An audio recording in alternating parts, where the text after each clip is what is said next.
Chapter 843. Ning Cheng was not an idiot. Since he could not find Han Yunqi, once he calmed down, he would definitely think of Long Fei.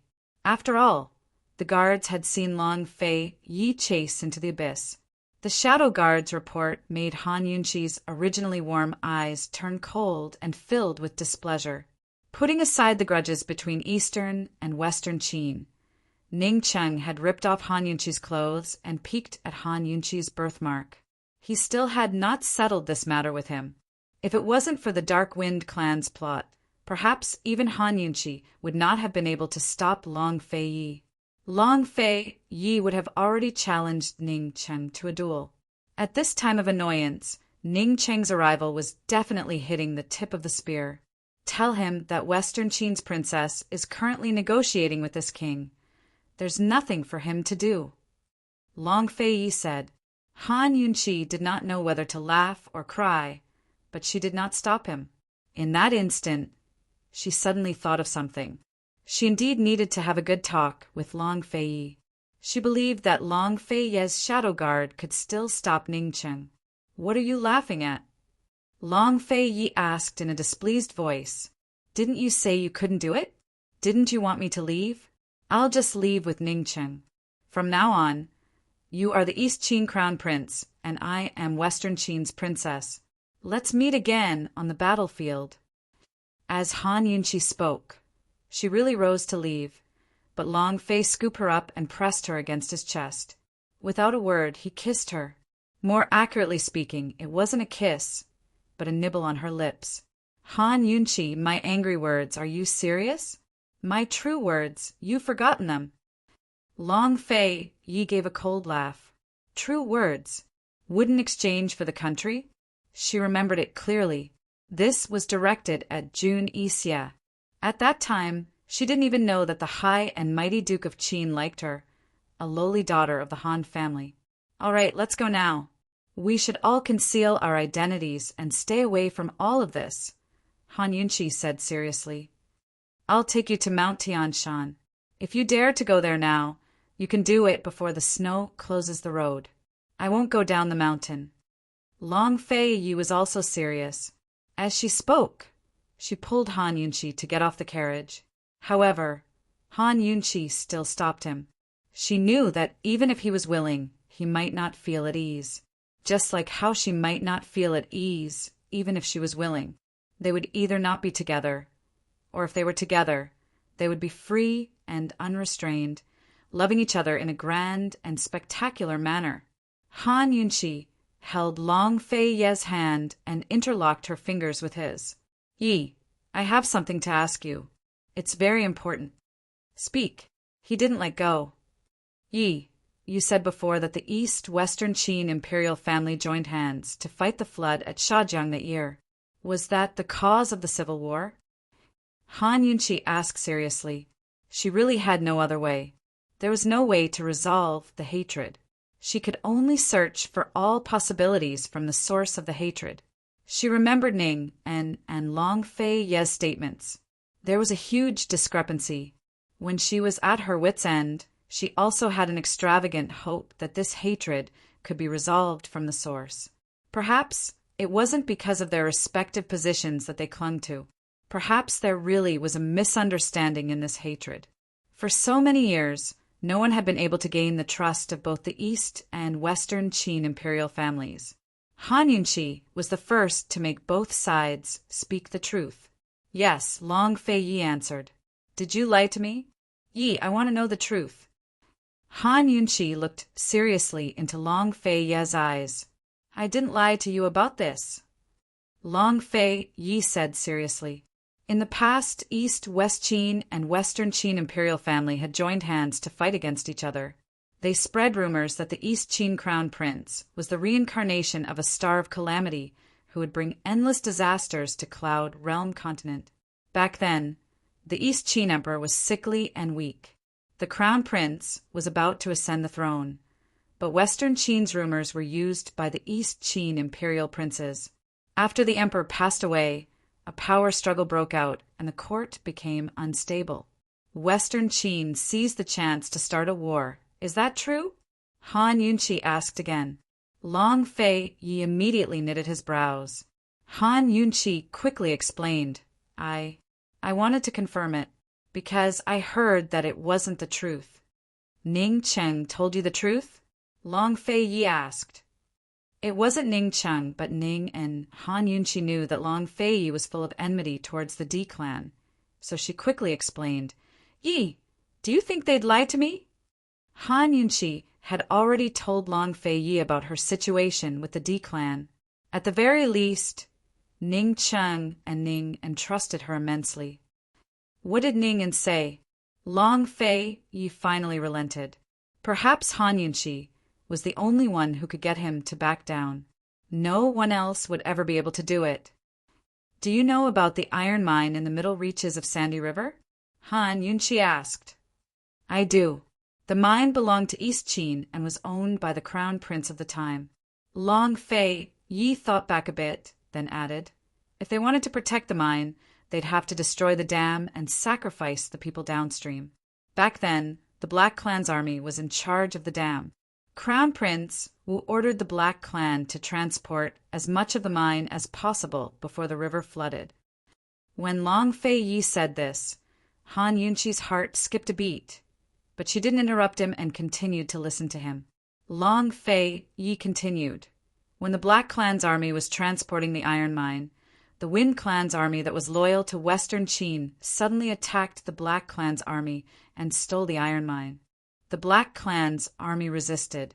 At that time, the East Qin imperial family was fighting fiercely for the throne, so the Western Qin imperial family took this opportunity to start a war. Wind Clan, Black Clan. Han Yunqi shook her head and muttered, Yi, I heard that East Qin ordered the Black Clan's army to destroy the dam to protect the iron mine. Western Qin sent the Wind Clan's army to stop them. The two imperial families started a civil war, and the Black Clan's army destroyed East Qin. Long Fei Yi sneered without saying anything. Destroy the dam? Do you know how many mermaid soldiers the Mermaid Clan sacrificed to protect the dam? How could East Qin destroy the dam? What a joke! But Ningen has no reason to lie to me, Han Yunqi seriously said. The D clan was tricked. That is not impossible. Long Fei Yi said. When these words were said, the two of them were suddenly stunned. Wind Clan! Han Yunqi cried out in shock. Wind Clan! Long Fei Yi slowly narrowed his eyes. In the past, the Western Qin imperial family had given the matter of fighting the flood to the Wind Clan. Whether the Black Clan's army protected the dam or destroyed the dam, that was up to the Wind Clan. The Wind Clan's betrayal of the Western Qin imperial family and by Yanqing's ambition. The Wind Clan deceiving the two imperial families was possible. There was no need to explain. The two of them could see the suspicion in each other's eyes. Long Fei Yi thought for a bit before saying cold, It seems like there is a need to have a good talk with by Yanqing. If he had to choose between Han Yunqi has no status and forever hostile, he could only choose the former. He could not tolerate the latter. However, if there was a third choice, even if there was only a slight possibility, he was willing to temporarily put down his hatred for the woman in front of him and explore this possibility. Bai Yanqing was the key. Although she knew she was suspicious, Han Yunqi could not help feeling happy. She could finally see hope. She even had a little selfish thought in her heart. She thought that even if the truth was not what she and Long Fei Yi guessed, she still wanted to make this guess true. Those grudges had been around for several generations.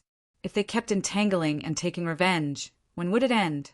Why not give the Eastern and Western Qin imperial family a chance to let go and also give her and Long Fei Yi a chance to be together? Yi, let's figure out everything and then make a choice, all right? Han Yunqi asked seriously. All right. Long Fei Yi did not hesitate and agreed decisively. He and Han Yunqi were the same. Her sense of responsibility, her conscience, and her dilemma were all things that he'd experienced and experienced. It was because he understood and endured it that he lied to her in the beginning. Bai Yanqing, since you exposed this prince's lie, you must take responsibility for this lie. Long Fei Yi secretly swore that he must make Bai Yanqing pay the price. Seeing a glimmer of hope, the heavy atmosphere between the two eased up quite a bit. Han Yunqi personally poured a cup of tea for Long Fei Yi and smiled at him. He looked at Han Yunqi's sweet smile. He suddenly had a selfish thought and thought of a way out. It was also the biggest concession he made for Han Yunqi. He thought that no matter what he learned from Bai Yanqing, no matter what the truth was, even if there was no misunderstanding between the East and Western Qin and only hatred, he was willing to treat this hatred as a misunderstanding and dissolve it. So, no matter what, he had to catch Bai Yanqing before Ningcheng. Long Fei Yi thought of a person, Gu Beiwa. Seeing Long Fei Ye's tense face, Han Yunqi couldn't help scratching him. Smile. We have a way. Long Fei Yi couldn't help smiling as he rubbed Han Yunqi's bangs. And I know. Very soon, Han Yunqi and Long Fei Yi discussed all the details of the ceasefire, including the reason for the ceasefire, the time, the restrictions on both sides, and even how to deal with Bai Yanqing together. Just as they finished talking, the shadow guard came to report, Your Highness, Ning Cheng has brought a few bodyguards and is coming. Let Su Dongling go, Long Fei Yi said. Han Yunqi hesitated for a moment, but still stopped him. See you next time. She had been here for too long. If she stayed any longer, how could she convince Ning Cheng that she was saved by Long Fei Yi and that she could negotiate cooperation with Long Fei Yi? Before they caught the Feng clan and restrained Jun Yixie's cavalry, they could only and must remain in their original state. Of course, Han Yunqi wouldn't tell Ning Cheng that she had settled all the details of the cooperation in one go. If everything was settled, what reason would she have to see Long Fei Yi? Long Fei Yi knew the stakes of the matter better than Han Yunqi, but in the end he couldn't bear to let go.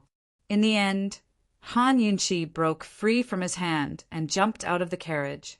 As soon as she got out, Long Fei Yi pulled her again. Come up, I'll take you there. No. Han Yunqi immediately refused. She was afraid that she would hesitate and be reluctant and give herself away too much.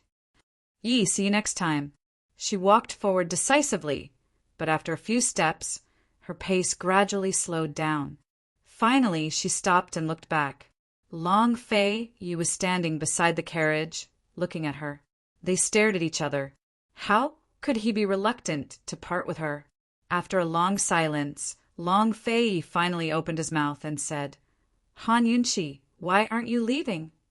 Han Yunqi could still hold it in, but when she heard this familiar sentence, her strength suddenly collapsed.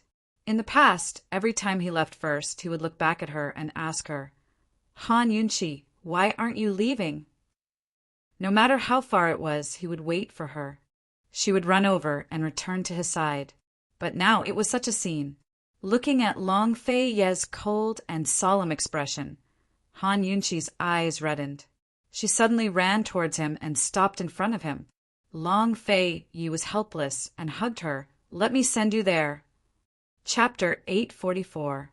Han Yunqi finally returned to the carriage. It was at this time that she realized she wasn't strong at all. She wasn't decisive at all. She returned to her familiar position and leaned on Long Fei Ye's shoulder. She suddenly wanted to be willful and go back with Long Fei Yi like this. What East Qin, Western Qin, what national enmity, what family hatred, what responsibility, what conscience, all of that should scram. The carriage quickly headed north. Long Fei Yi sat there without saying a word. Han Yunqi hoped he would say something. She secretly glanced at him and saw that he was expressionless. She gritted her teeth and swallowed the words she wanted to say back into her stomach. She leaned on his shoulder and held his arm, interlocking her fingers with his. After being silent for a while, Han Yunqi finally couldn't take it anymore. She deliberately held his arm very tightly, wanting Long Fei Yi to speak. However, he didn't seem to feel any pain and remained indifferent. She clearly knew she couldn't stay, but she couldn't help wanting to stay. She clearly knew it was useless to say anything, but she really wanted him to say something. Even if it was just to coax her, it would be fine. She had never been this dependent and unwilling to part with him. Uncomfortable, Long Fei, are you really stupid or are you pretending to be stupid?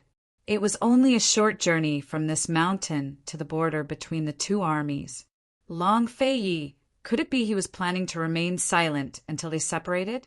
Although she wouldn't tell Ning Cheng that they had already discussed the cooperation and that they still had many opportunities to continue negotiating. How could it be that easy to get rid of the people on both sides? Han Yunqi was depressed. She looked up at Long Fei, but Long Fei was still expressionless. He looked forward and didn't even look at her. She used her strength and tightly held his fingers.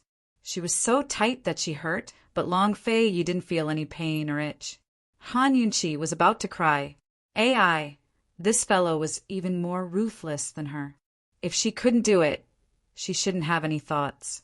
When she couldn't be willful, she shouldn't let her emotions run wild. How could everything go according to one's wishes all the time? Han Yunqi comforted herself and gradually let go of Long Fei's hand.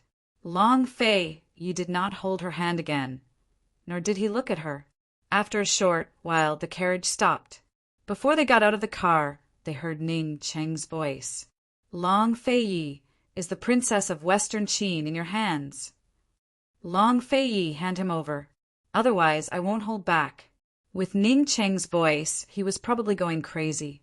Han Yunqi felt helpless. Just as she was about to get out of the car, Long Fei suddenly stopped her. If you don't want to leave, then stay here. Han Yunqi looked at him in shock. Long Fei didn't explain anything. He pushed her back and then got off the carriage, leaving Han Yunqi sitting in the carriage, her heart beating faster. What did he mean? As soon as Long Fei got out of the carriage, Ning Qing grew even more agitated. Long Fei, the princess fell into the abyss.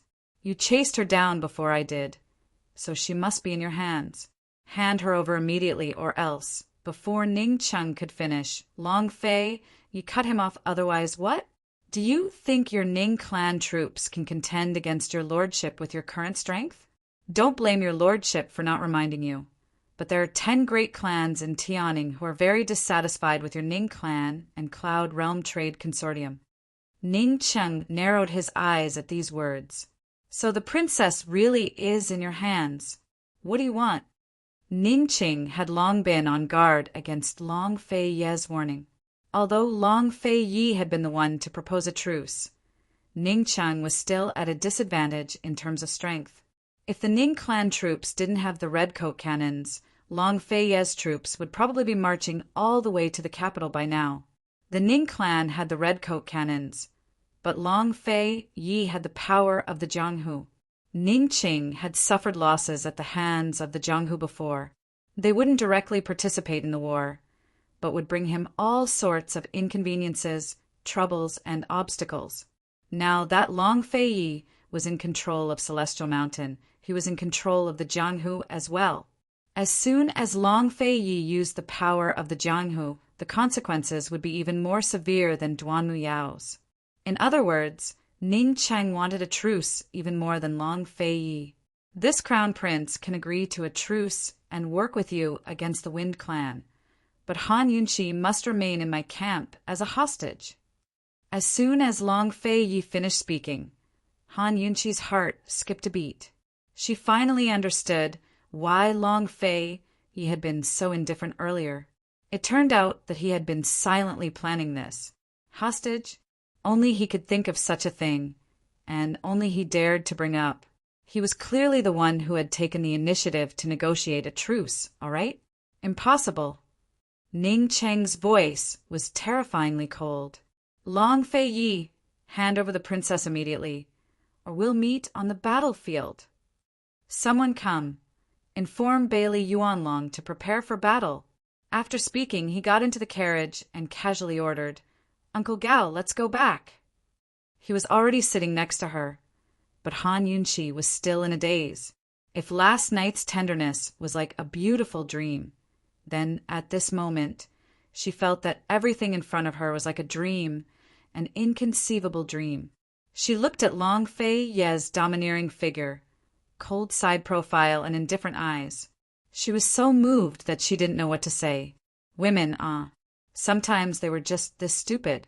They didn't care whether things would succeed or not, whether it was realistic or not. All they needed was a man's attitude.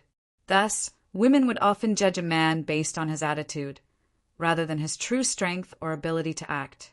Even someone as intelligent and calm as Han Yunqi was more or less like this. How could they really start a war? If they really started a war, wouldn't all their efforts be in vain? Long Fei Ye's attitude was enough. However, Long Fei Ye wasn't a man good at expressing his attitude. He was more of a man of action. At this moment, he wasn't expressing his attitude. He was taking action. Uncle Gao really started the carriage to leave. Han Yunqi was shocked. Long Fei Ye, you dare! Ning Cheng couldn't believe it. He was about to give chase when the shadow guards flew over to block his path. Very quickly, Ning Cheng and the shadow guards began to fight. As soon as Ning Cheng took out the pear blossom rain needles, Su Donglin's eyes flashed with a complicated look. He motioned for everyone to retreat. Ning Cheng took the chance to chase up to the carriage and aimed the pear blossom rain needles at the carriage. Long Fei Ye, hand over the princess! Ning Cheng roared. Long Fei Ye didn't even get out of the carriage. Instead, he remained cold and replied, 2 months. In 2 months, this crown prince will flatten Tianning and destroy your Ning clan army. Ning Cheng cut him off coldly. What awaits you will be Jun Yi Xie's 100,000 cavalry. If Long Fei Ye really destroyed the Ning clan army, wouldn't the Northern Dynasty's emperors be on guard against him? In 2 months, Jun Yi Xie's 100,000 cavalry would all arrive. Long Fei Ye laughed coldly. Ning Cheng, you're a smart man. Do you think the Northern Dynasty's emperors will choose to trust Jun Yi Xie's sincerity, or this prince's truce agreement? These words stunned Ning Cheng as if he'd been hit in the head. That's right. Long Fei Ye still had a choice. He could lead his troops north to conquer Tianning while signing a truce agreement with the Northern Dynasty's emperors. This way, the Northern Dynasty's emperors wouldn't have to worry about the rear and could truly suppress Jun Yi Xie. In other words, Long Fei Ye could stop fighting with the Ning clan troops and work together to deal with Jun Yi Xie. He could also work with Northern Li to deal with both the Ning clan troops and Jun Yi Xie. His Ning clan troops, on the other hand, would be in a passive position. They would be completely suppressed by Long Fei Ye. Long Fei Ye, don't forget, if you can work with Northern Li, so can my Western Qin. Ning Cheng retorted coldly. Long Fei Ye laughed coldly. Ning Cheng, why don't you take a gamble? It wasn't that Ning Cheng didn't dare to gamble, but he knew he'd lose without a doubt. Han Yunqi had long told him that Long Fei Ye had many spies in Northern Li. The Long Fei Ye was the one behind the horse plague in Northern Li. He, on the other hand, had no advantage in Northern Li. Long Fei Ye had many choices. As for him, other than taking the risk and cooperating with the Feng clan, he could only be controlled by Long Fei Ye. Ning Cheng finally hesitated. Long Fei Ye, I can't make this decision. I want to see the princess. In fact, this was their real negotiation. In public, Long Fei Ye should let Han Yunqi, the Western Qin princess, come forward. But in private, he wanted to kill Ning Cheng. How could he let Han Yunqi show her face in public? It wasn't like Long Fei Ye hadn't used public power to avenge private wrongs. This is your D clan's choice, not Han Yunqi's. Long Fei Ye said, Ning Cheng, you can give up the Western Qin princess. If you rely on the Feng clan, you can also show your sincerity and cooperate with this crown prince. Ning Cheng was a smart person. He didn't need Long Fei Ye to explain. He understood the meaning of Long Fei Ye's words. He still had another option, which was to cooperate with the Wind clan. However, cooperating with the Wind clan meant betraying the West Qin imperial family along with the Wind clan. In that case, it didn't matter to him who had the princess. If he chose to cooperate with Long Fei Ye and agreed to take the princess as a hostage, it would be the sincerity that Long Fei Ye wanted. Or it could be said that he wanted to restrain him. Ning Cheng would never choose the former, but he was even more unwilling to choose the latter. Coldly, he looked at the carriage, his right hand tightly holding the pear-flower storm needles. He wanted to kill Long Fei Yi right now. However, he didn't have the courage to use the pear-flower storm needles because he knew that Han Yunqi was in the carriage. In the end, Ning Cheng knelt down on one knee and said loudly, "Princess, you have made your choice. Please tell this subordinate. What should this subordinate do?" Han Yunqi didn't have time to feel the surprise that Long Fei Yi gave her. Her heart was blocked. Although Long Fei Yi stopped her, she still got out of the carriage. Although Ning Cheng didn't know what was going on between her and Long Fei Yi, since he said so, she couldn't stay silent anymore. She at least had to give Ning Cheng an explanation, a reason to be relieved. Han Yunqi got out of the carriage, and Long Fei Yi followed closely behind. When Ning Cheng saw Han Yunqi, his dim eyes suddenly lit up. He looked at Han Yunqi from head to toe. "Your Highness, are you well?" "I'm fine. Long Fei Yi saved me. I've already made a deal with him. I'll be a hostage. Eastern, Western Qin will spare no effort to deal with the Feng clan and Northern Li together," Han Yunqi said seriously. "Princess, how can you believe Long Fei Yi's words?" As Ning Cheng spoke, he knelt down on the other knee and kowtowed with the head that he had been proud of for more than 20 years. "Your Highness, please reconsider." Seeing Ning Cheng like this, how could Han Yunqi not feel guilty? Guilty? Regardless of right or wrong. Right or wrong. Regardless of the future, right now, her actions were trampling on Ning Cheng's loyalty. Ning Jing's words rang in her ears again. "Han Yunqi, even if it's you, you can't trample on the D clan's loyalty and honor." Han Yunqi didn't say anything for a long time. Long Fei Yi glanced at her and casually threw something to Ning Cheng. "Take it. This is this crown prince's sincerity." Chapter 845. Ning Cheng caught the thing that Long Fei Yi threw over. When he opened it, his expression changed. When Han Yunqi saw it, her heart trembled in fear. This thing was none other than the East Qin Imperial Jade Seal. Long Fei Yi was using the East Qin Imperial Jade Seal to trade for her. So domineering and so decisive, what truth or lie was no longer important. Actions were the final result and determined everything. From the moment Long Fei Yi decided to keep her, he had already made a choice between her and his national enmity. He chose the latter. So he put down his hatred for the D clan and showed his sincerity in cooperating. Not to mention what path East and Western Qin would take after dealing with the Feng clan, whether it would be reconciliation or an even more intense battle. At least now, Long Fei Yi had taken the first step. Seeing such a domineering and decisive Long Fei Yi, Han Yunqi really wished that she was the real Western Qin princess, a Western Qin princess with great power. Just like him, she could be willful, dictatorial, domineering, and spectacular. However, even though she was the princess of Western Qin, she was still under Ning Cheng's control, wasn't she? Ning Cheng suddenly stood up and asked, "Long Fei Yi, why?" The imperial jade seal in his hand was heavy and real. It couldn't be fake. Ning Cheng couldn't understand. Since Long Fei Yi had so many choices, why did he choose to cooperate with Western Qin and show such sincerity? A trace of worry slowly rose in Ning Cheng's heart. Before he could confirm it, Long Fei Yi gave him the answer. "Because this prince wants her." It was just one sentence. It was so simple, so direct, and so domineering. Ning Cheng was stunned, and so was Han Yunqi. She never thought that Long Fei Yi would reveal everything. She had spent a lot of effort to win Ning Cheng's trust. As for Long Fei Yi himself, the pressure on him in the East Qin camp was not small.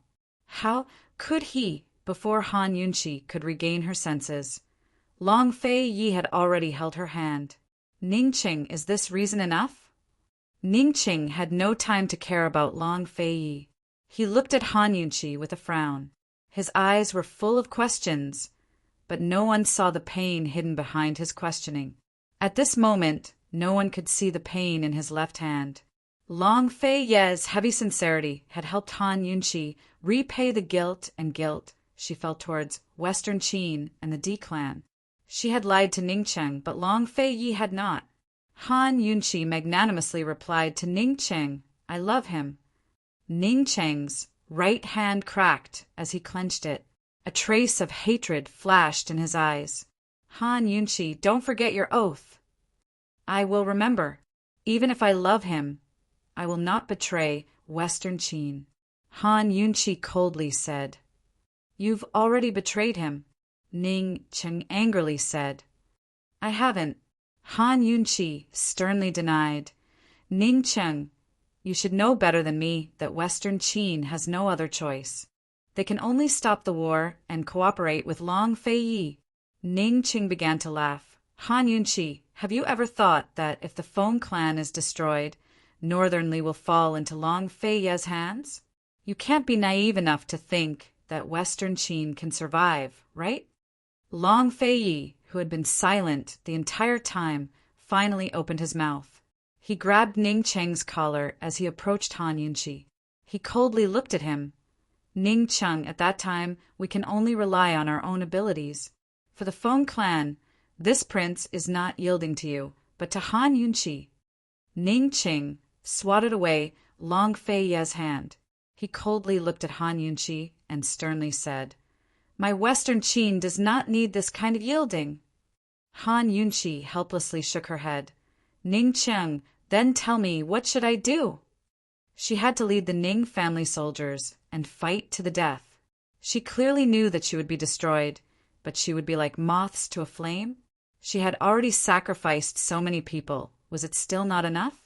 Was she going to take revenge generation after generation? What was it for? So what if she took revenge and restored her country? Would she be able to live in peace forever? East and West Qin were originally one and the same. They were originally one race, a glorious and powerful empire. Back then, whether it was a misunderstanding or hatred, could they really not be resolved? Could they not live and prosper together like they did in the past? Ning Cheng, do you really want me to lead all of Western Qin's loyalists into the fire pit, knowing that they will die one after another? Is this not considered letting them down? Han Yunqi questioned. "At least we won't let down Western Qin," Ning Cheng coldly said. "Aren't they Western Qin?" Han Yunqi asked in disbelief. "Ning Cheng, tell me, what is Western Qin? What is it? Is it you? Is it me? Is it the D clan? Is it the Shadow clan? Is it everyone? Or is it just a dream? An unreachable dream that must be sacrificed generation after generation? Ning Cheng, I'll go back with you now. But you have to tell me, where should Western Qin go from here? Western Qin, will there be a tomorrow?" Han Yunqi's voice was choked with sobs. Ning Cheng was silent. Actually, he didn't know what to do. There was only one thought in his mind, which was that he didn't want this woman to leave and return to Long Fei Ye's side. Ning Cheng, the civil strife in Eastern and Western Qin was caused by an iron mine. Ning and said that East Qin abandoned the people downstream to protect the iron mine. Do you know how many mermaid soldiers the Bai clan sacrificed to resist the flood? How could East Qin ignore the Bai clan's sacrifice for an iron mine? If it's like this, why is the Bai clan still loyal to East Qin? Han Yunqi said seriously, "Ning Cheng, East Qin sent the Black clan to steal the mined ore, but the Wind clan stationed in Western Qin mistakenly thought that East Qin destroyed the dam to protect the mine. Was this a misunderstanding between Eastern and Western Qin, or a misunderstanding between the Black clan and the Wind clan? Or was it a conspiracy between the two of them? You believe Long Fei Ye's sophistry." Ning Cheng smiled coldly. Long Fei Ye's eyes grew cold. If not for Han Yunqi, he wouldn't be wasting words with Ning Cheng right now. He also wouldn't have spent so much effort to hide the truth of Northern Li's situation and convince Bailey Yuanlong to call for a ceasefire. He would have personally led his troops to sweep through Tianning long ago. "Ning Cheng, Do you want this prince to have Bailey Yuan Long fish out the bones of the mermaid soldiers from the bottom of the sandy river, so you can take a good look?" Long Fei Yi said angrily. Ning Cheng was stunned. If Long Fei Yi wasn't lying, then East Qin really didn't need to protect the iron mine and lose the Bai clan's morale. In that case, the cause of the civil war all those years ago was very likely a misunderstanding. Or perhaps, as Han Yunqi had said, a conspiracy. The Wind Clan. Ning Cheng's heart trembled with fear. He remembered how the Wind and Black clans had been the vanguard during the war between the two countries. The Wind clan had been routed one by one, and was the main reason why the Western Qin Empire had been destroyed so quickly. After the Black clan had destroyed the Western Qin Empire, they had switched sides to East Qin not long after. The Black clan, Ning Cheng suddenly looked towards Long Fei Yi. Long Fei Yi's lips were curled into a cold smile. Whatever Ning Cheng had thought of, he had thought of as well. After a while, Ning Cheng was still angry. "This is only your conjecture. Ning Cheng, this is only a conjecture. But it is also an opportunity. An opportunity to save everyone," Han Yunqi loudly said. Ning Cheng looked into Han Yunqi's eyes. He no longer called her princess, and directly called her by her name. "Han Yunqi, if the truth is hatred, what will you choose?" Han Yunqi replied without hesitation. "I will answer you when I know the truth. What if I want to know the answer now?" Ning Cheng asked back. Han Yunqi laughed. "Ning Cheng, I, Western Qin's princess, do I have the right to refuse you?" Ning Cheng seemed to realize something and suddenly fell silent. Han Yunqi approached. Lung asked again, "Ning Cheng, I will answer you now. I will go back with you now. Long Fei Yi will still work with me to deal with the Feng clan. After we destroy the Feng clan, we will compete with Long Fei Yi for this world. It will depend on our own abilities." At this point, Ning Cheng and Long Fei Yi both looked over. However, Han Yunqi didn't finish her words. She continued, "But no matter who wins or loses, as long as I complete the princess's mission, I will still be with him unless I die, unless he doesn't want me anymore. So, no matter who wins or loses in the future, after everything is over, you and I will die together. If she won, Long Fei Yi would lose. If she lost, Long Fei Yi would win.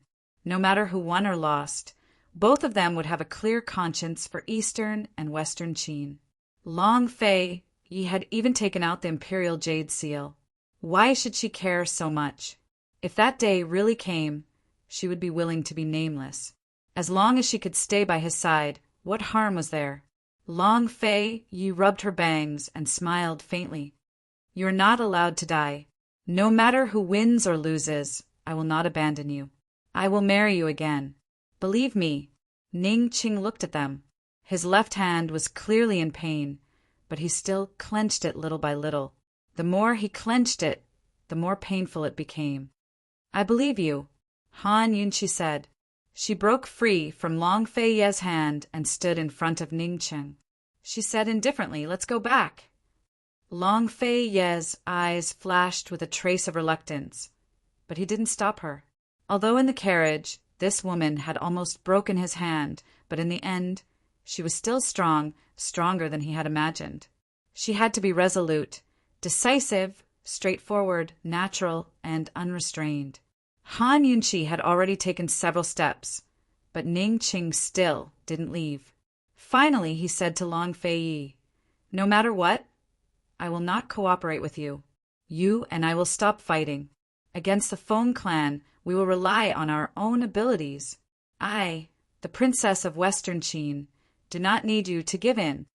He caught up to Han Yunqi and stuffed the imperial jade seal into her hands. "Cold," he said. "Han Yunqi, take it. After I destroy the Feng clan, I will return it to Long Fei Yi. Remember to come back. I will wait for you to come back and fight side by side."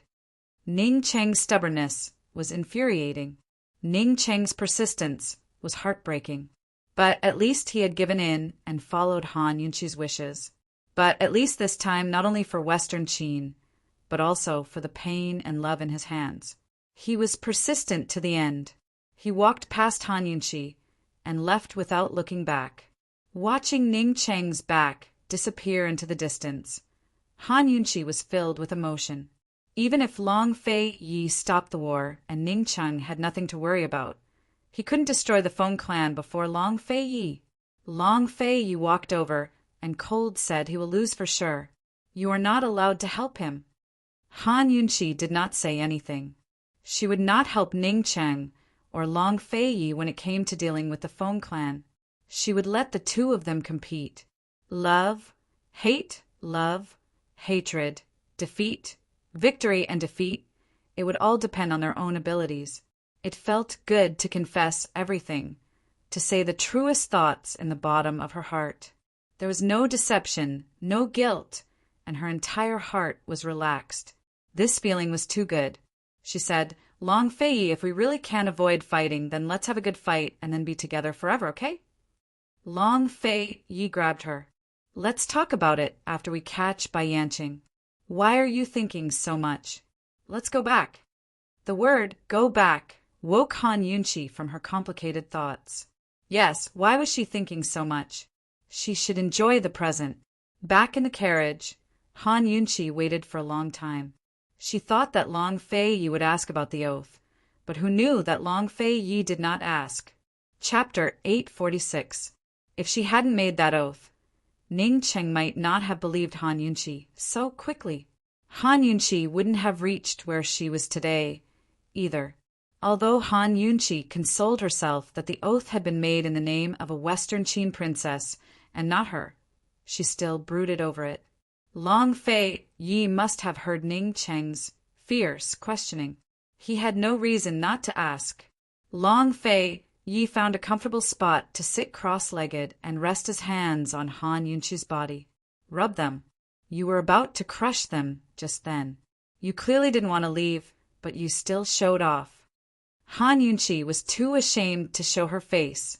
All she could do was obediently massage his hands. As she did so, she waited and waited, but Long Fei Yi still didn't ask. In the end, she couldn't help but speak up. Long Fei Yi knitted his brows. What did you call me? Han Yunqi was at a loss for words. She wasn't stupid enough to not know what he meant. Fei, Han Yunqi muttered. Long Fei Yi didn't speak, but stared at her. His deep, dark eyes were filled with amusement, as if he wouldn't let her go until she said something satisfactory. Fei, Han Yunqi muttered again. Long Fei Yi wasn't satisfied and continued to stare at her. Long Fei Yi, she simply shouted. If he hadn't reminded her, she would sometimes call him Yi or a Yi. Now that he'd reminded her, she really couldn't do it.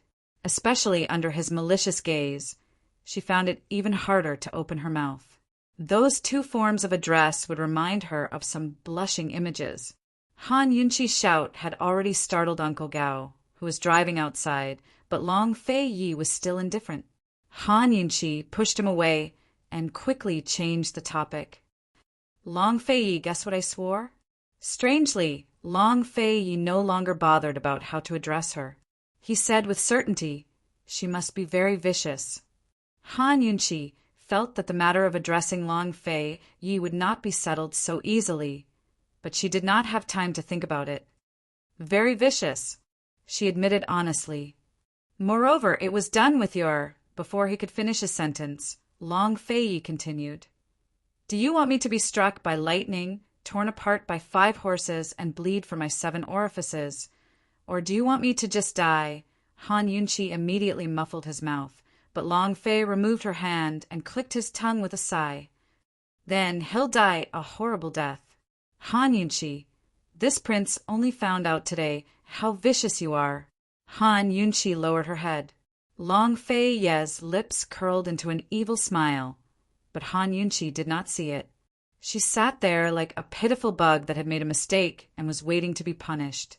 Her head was almost buried in her knees, but in reality she was hesitating.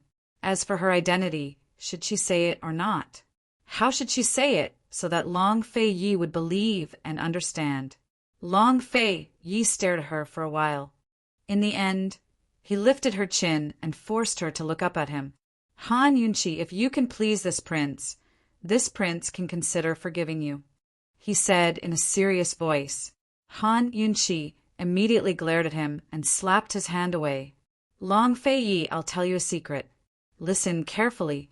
In this world, I'll only tell you one. Could it be you want to tell another person? Long Fei Yi asked back.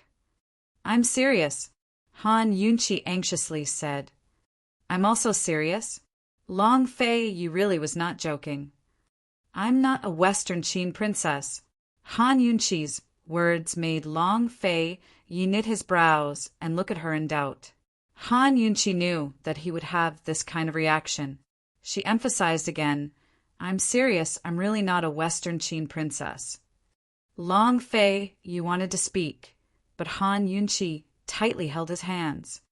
Long Fei Yi, the Han family's daughter, Lady Tianqin's daughter, you are indeed a Western Qin princess, but I'm not. I'm not the real Han family's daughter, Han Yunchi. Han Yunchi's serious expression made Long Fei Yi unable to doubt her. Didn't he also doubt the authenticity of Han Yunchi marrying into the King Qin manor? The Han Yunchi of the Han family was weak, cowardly, and also a waste in medicine. As for the Han Yunchi marrying into the King Qin manor, she was a completely different person. He had investigated countless times, but he could not find anything. He had also questioned Han Yunchi, but Han Yunchi used her low-key nature as an excuse to evade him. What is going on? Then who are you? Where did the real Han Yunchi go? Long Fei Yi anxiously asked. If the woman in front of him was not the real Han Yunchi, not the Western Qin princess, then why did he have to care so much? Why did he have to bear so much guilt? He would no longer have to bear the guilt towards East Qin, his parents, and the mermaid clan. He could openly bring her back now and have all the East Qin soldiers kneel before her and respect her. He could join hands with her in the future to flatten Tianing and conquer Cloud Realm. Han Yunchi could see the pleasant surprise and expectation in Long Fei Yi's anxious eyes. But how could she explain it? Long Fei Yi, she had clearly thought it through, but she still hesitated. Actually, Han Yunchi tightly held Long Fei Yi, but it wasn't enough. She tightly hugged him, and only then did she feel safe enough to tell the truth. Long Fei Yi, I don't belong to this world. My soul came from several thousand years in the future. I am also called Han Yunchi, and my appearance is very similar to the Han Yunchi of the Han family. When I came, the Han Yunchi of the Han family was in the bridal sedan, wanting to marry you. Her soul died, and I inherited everything from her. Do you understand? Han Yunchi finally told the truth. She didn't know why the Han family's Han Yunchi had died in the bridal sedan, without any pain or illness. Rather than saying she died, it was better to say her soul disappeared. She thought that the original owner's soul must have disappeared. Otherwise, how could she be reborn? If it wasn't for that oath, she wouldn't have said all of this. Because she couldn't explain this matter, she could only speculate. Long Fei Yi was silent. His eyes looking at her were a bit stunned. Han Yunchi was suddenly afraid, but she didn't know what she was afraid of. She hugged him even tighter, as if she was afraid that she would leave him and not be able to protect him. Long Fei Yi, do you understand? I am not a Western Qin princess, but I can be considered a Western Qin princess. Han Yunchi found that her explanation was useless. Long Fei Yi didn't say anything. Han Yunchi was anxious. Long Fei Yi, do you understand? Do you believe what I said?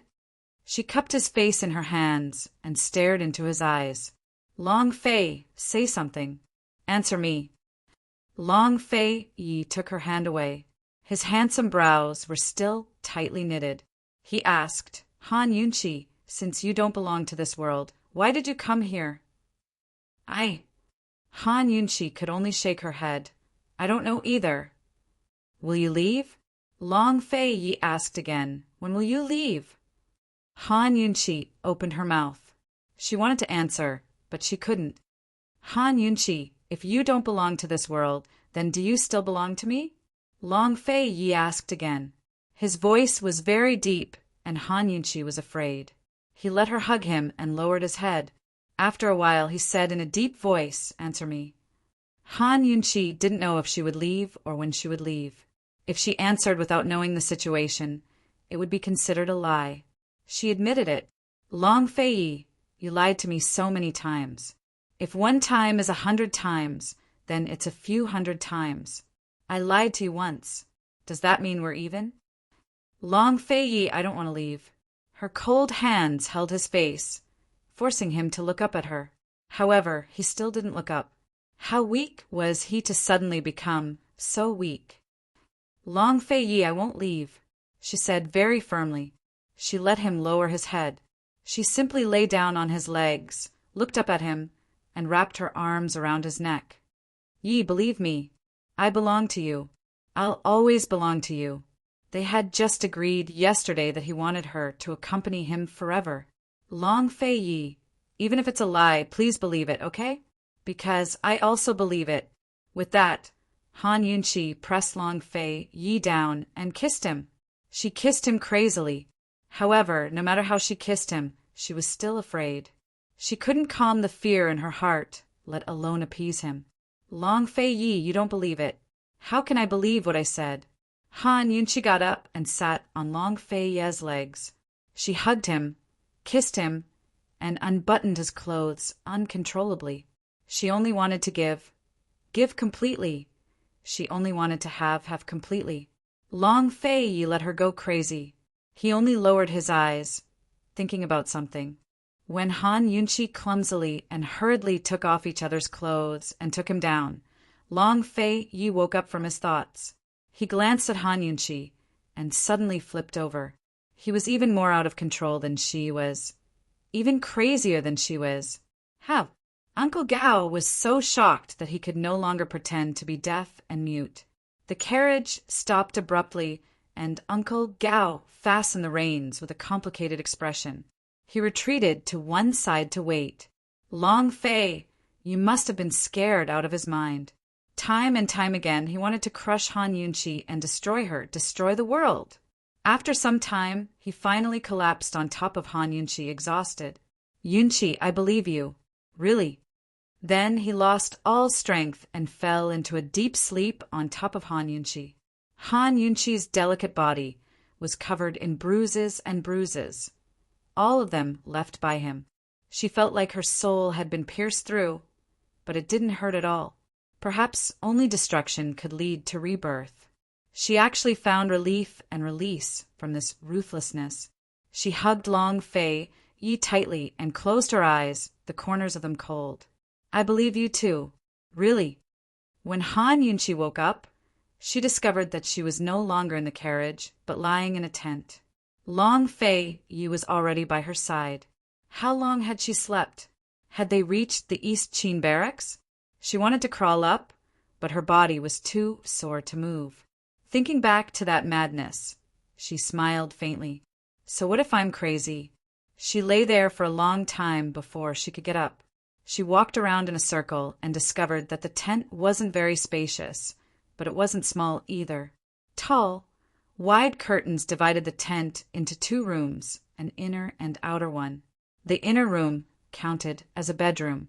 In the barracks, most people slept on the floor, so there was no such thing as a bed. This bedroom had a layer of tatami mats higher than the outer room, so the bedding was spread out on the floor. 2 chests were placed on the side. Han Yunqi was curious and opened them to see new clothes. They were all hers, not Long Fei Yi's. Only then did she realize that she was a hostage and could only be confined here. There was no way she could share a room with Long Fei Yi. Even so, it was better than being separated by a battlefield. Han Yunqi opened the door to the barracks. Chapter 847. Han Yunqi opened the tent door and found that the person guarding the door was none other than Su Donglin. Su Donglin and a group of shadow guards had followed them all the way and already knew everything. "Master," Su Donglin whispered. Han Yunqi was very pleased to hear him call her master. She whispered, "Where's His Highness?" "His Highness is at the main camp. discussing the truce with General Bailey. Su Donglin answered truthfully. He was afraid that his mistress didn't know where the main camp was, so he deliberately pointed to the east. Master, it's over there. You see that chess piece, right? It's over there. Han Yunchi looked over and found that the main camp was very big. It was at least 1 li away from her, which was farther than she thought. How long did I sleep? Han Yunchi asked. I arrived the night before yesterday. Su Donglin didn't know what happened in the carriage. When the carriage stopped, Uncle Gao told him that His Highness ordered them to stop and rest. He said seriously, Master, you must be tired. You can sleep at ease after returning to His Highness's side. His Highness will take care of all the important matters. Han Yunchi's ears were a little hot. She was indeed tired. She only hoped that the following days wouldn't be too tiring. She whispered, General Bailey, what's his attitude? Su Donglin lowered his voice. Master, General Bailey is very happy that His Highness brought you back as a hostage. Last night, he wrote a truce agreement according to His Highness's wishes and sent an envoy to send it to Ningcheng. Ningcheng replied this morning and didn't have any objections. So, tomorrow morning, Eastern and Western Qin will stop all the major battles on the battlefield and keep some small battles to avoid arousing suspicion from Northern Li and the Feng clan. Han Yunchi nodded. The truce agreement was discussed by her and Long Fei. She was clear about it.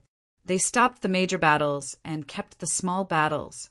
They didn't intend to announce the reason for the truce to the public. In this way, it would leave the world with all kinds of suspicions. The Northern Li imperial family and the Feng clan would also have many suspicions, and the more suspicious they were, the more they would not dare to act rashly. They might even mistakenly think that Long Fei Ye's strength was limited and that he could not contend against Ningcheng. Master, Ningcheng requested to keep the matter of His Highness taking you hostage a secret. Therefore, in our camp, only General Bailey and a few deputy generals know about this. I'll have to trouble you during this period.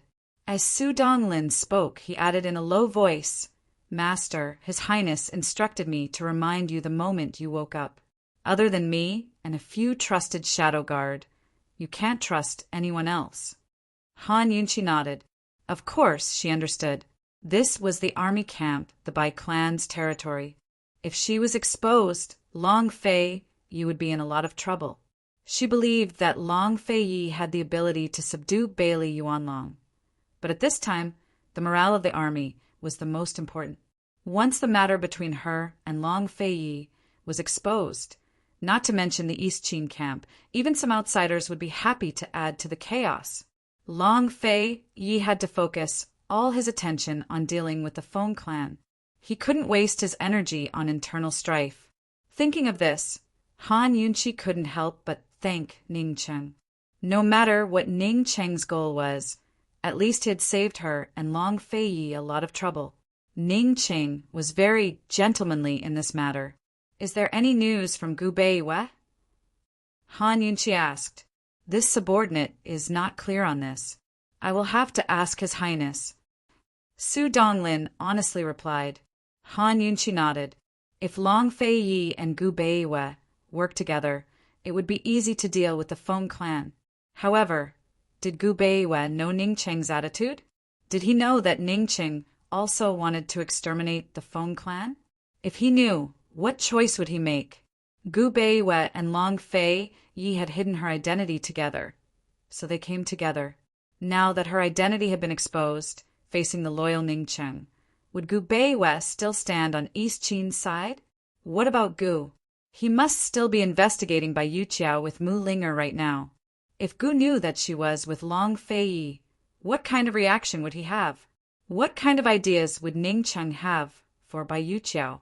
Han Yunchi could not interfere, but Gu Beiwei and Gu were involved in this matter, so they had the right to know the truth. Su Donglin, tell His Highness that I have something important to discuss with him. Tell him to find a way to see me alone. Han Yunchi said in a low voice. She had many things to ask Long Fei Yi. For example, Did Gu Beiwe know the whereabouts of the little thing? For example, did Long Fei Yi pretend to have Bailey Mingxiang come to Heaven Mountain to trick Bai Yanqing, who could dual cultivate with Long Fei Yi? What kind of person would dual cultivate with him? What kind of dual cultivation would it be?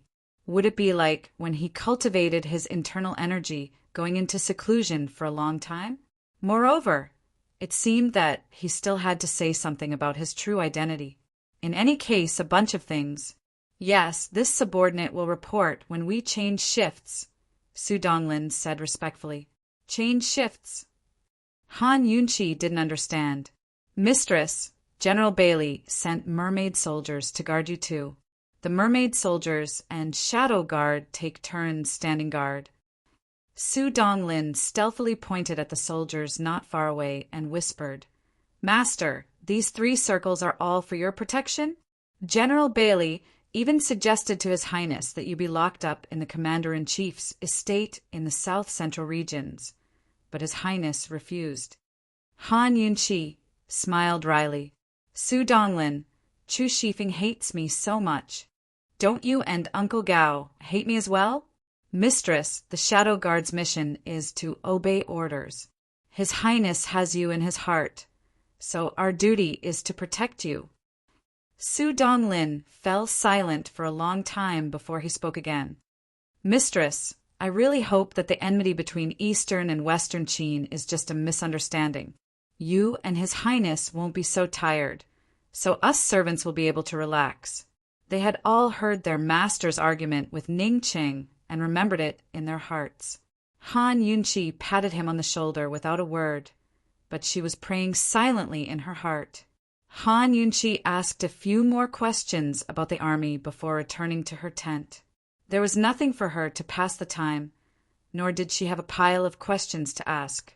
All she could do was sit cross-legged on a tatami and cultivate the 3rd rank of the poison storage space. Before this, she couldn't calm her heart and enter a state of cultivation no matter how hard she tried. But now that she had a pile of things to deal with, she quickly calmed down, for no other reason than the fact that the misunderstanding between her and Long Fei Yi had been cleared up. Besides him, who else could truly disturb her heart? Han Yunqi hadn't been quiet for long before Su Donglin's voice sounded from outside. Western Qin's princess, His Highness has come to see you. Western Qin's princess? Han Yunqi was a little puzzled by this title. She had just walked out of the inner room when Long Fei Yi came in. He was wearing a purple robe and had the domineering aura of an emperor. He was extraordinarily noble, and his face was grave and stern, like a celestial being. Han Yunqi liked his purple robe, but before she could be pleasantly surprised, Bailey Yuanlong arrived. Behind him were the 3 deputy generals of the Bailey army, Xia, Wang, and Zhao. Long Fei Ye's expression was cold as usual, but the expressions of the other 4 generals weren't just cold. They were also full of hostility. Han Yunqi finally understood why Su Donglin had called her Western Qin's princess. Long Fei Yi naturally wouldn't take the initiative to bring Bailey Yuanlong and the others to see her, so Bailey Yuanlong must have received news that she had woken up and wanted to see her. Restraining her emotions, Han Yunqi also put on the airs of an imperial princess and walked to the side to sit down, her expression cold and aloof. Long Fei Yi didn't say anything, so she naturally kept her cool. Bailey Yuanlong must have brought 3 deputy generals over for a reason. Bailey Yuanlong's feelings toward Han Yunqi were actually very complicated. He had been convinced by Han Yunqi's abilities several times. Before Han Yunqi's identity had been exposed, he was still rejoicing that His Highness had such a virtuous wife. But everything changed after Han Yunqi's identity was exposed. Although His Highness hadn't answered his questions, he was still very confused. Did Han Yunqi already know his and His Highness's identities? So she deliberately hid by His Highness's side? Aside from his doubts, all that was left was hatred. Back then, the Bai clan had sacrificed so many mermaid soldiers for disaster relief. As the ruler of Western Qin, Not only did they not care about the disaster, they even seized the opportunity to start a war. This was simply unforgivable. The hatred of his clan, the hatred of his country, and the hatred of his people made Bailey Yuanlong admire Han Yunshi, but it couldn't reduce his hatred in the slightest. Han Yunshi was the only one left in the entire Western Qin imperial family. She should receive the punishment that the Western Qin imperial family should receive. Bailey Yuanlong walked over to the tea table and pulled out a chair. "Your Highness, please." After Long Fei Yi sat down, Bailey Yuanlong finally opened his mouth. "Western Qin princess, please understand one thing. My East Qin will never cooperate with your Western Qin. This cessation of war was consensual. After the Feng clan is exterminated, old man won't be polite to you." Han Yunshi glanced at Long Fei Yi and saw his expressionless face. So she asked coldly, "So General Bailey thinks that imprisoning this princess here is already very polite? It's not like my army doesn't have a prison cell. If the Western Qin princess is interested, old man can take you there right now," Bailey Yuanlong said coldly. Han Yunshi stood up. "All right, let's go." As soon as she said this, Long Fei Yi immediately narrowed his eyes at her. It was so fast that no one saw it, but Han Yunshi saw it clearly. Seeing that he was in a bad mood, she actually felt a sense of schadenfreude. She pretended not to see his warning. "Your Highness, you also saw it." She asked for it. "A hostage should act like a hostage." Bailey Yuanlong immediately ordered, "Come, take Han Yunshi to the prison cell immediately." Long Fei Yi couldn't sit still when the soldiers came in. Just as he was about to speak, Han Yunshi beat him to it. She wouldn't cause trouble for him in front of Bailey Yuanlong. Coldly she said, "Long Fei Yi, when did this princess become a prisoner? Eastern and Western Qin stopped the war to deal with the Feng clan. This princess is staying here to show her sincerity, not to be a prisoner. Please understand, women are indeed childish." Bailey Yuanlong laughed loudly. Han Yunshi hated this kind of male chauvinist who mocked women the most. She said, disdainfully, "General Bailey, how are women childish? Don't forget that this princess helped you solve many problems at the South Central Commander-in-Chief's manor. It was this princess who saved your daughter." "So what?" Bailey Yuanlong flew into a rage out of humiliation. "Han Yunshi, cut the crap. Old man wants to ask you a few things. You'd better tell him the truth. Otherwise, don't blame old man for not giving you any face." As expected, he came with a purpose. Han Yunshi sneered, "If General Bailey wants to get information from this princess, then please turn back. I won't see you out." "Han Yunshi, don't refuse a toast only to be forced to drink a forfeit. Look clearly, this is the East Qin camp," Bailey Yuanlong said coldly. Chapter 848. Han Yunshi thought that Bailey Yuanlong had come with a purpose, but she never expected him to have this kind of attitude. This old general really didn't see her as a hostage, but rather as a prisoner. If she didn't answer his question today, what would he do? Putting aside their positions and statuses, Han Yunshi didn't like people who didn't understand things. When two countries were at war, they didn't kill envoys. When two countries were cooperating, they didn't make things difficult for hostages. This was a rule that everyone knew. Moreover, this wasn't just a rule, but a general's demeanor and bearing. Although Eastern and Western Qin weren't cooperating, they had at least agreed to stop fighting. Bailey Yuanlong was Long Fei Yi's #1 general. Could hatred really twist him like this? Even if Long Fei Yi wasn't sitting here, Han Yunshi could still straighten her back, not to mention that Long Fei Yi was sitting here. Today, she wouldn't back down half a step. This princess wants to see what kind of wine East Qin dares to punish this princess with. Han Yunshi coldly said, "You." Bailey Yuanlong didn't know what to do for a moment. He was just threatening and didn't really want to make a move. As for Han Yunshi, the Western Qin princess, he had argued with the crown prince all night. In the end, he had no choice but to recognize her as a hostage and put her under house arrest in a tent a li away from the main camp instead of locking her in a prison cell. Of course, he understood the rules. He also had poise, but he didn't want to show it in front of his enemy. Han Yunqi was so unyielding that Bailey Yuanlong couldn't back down.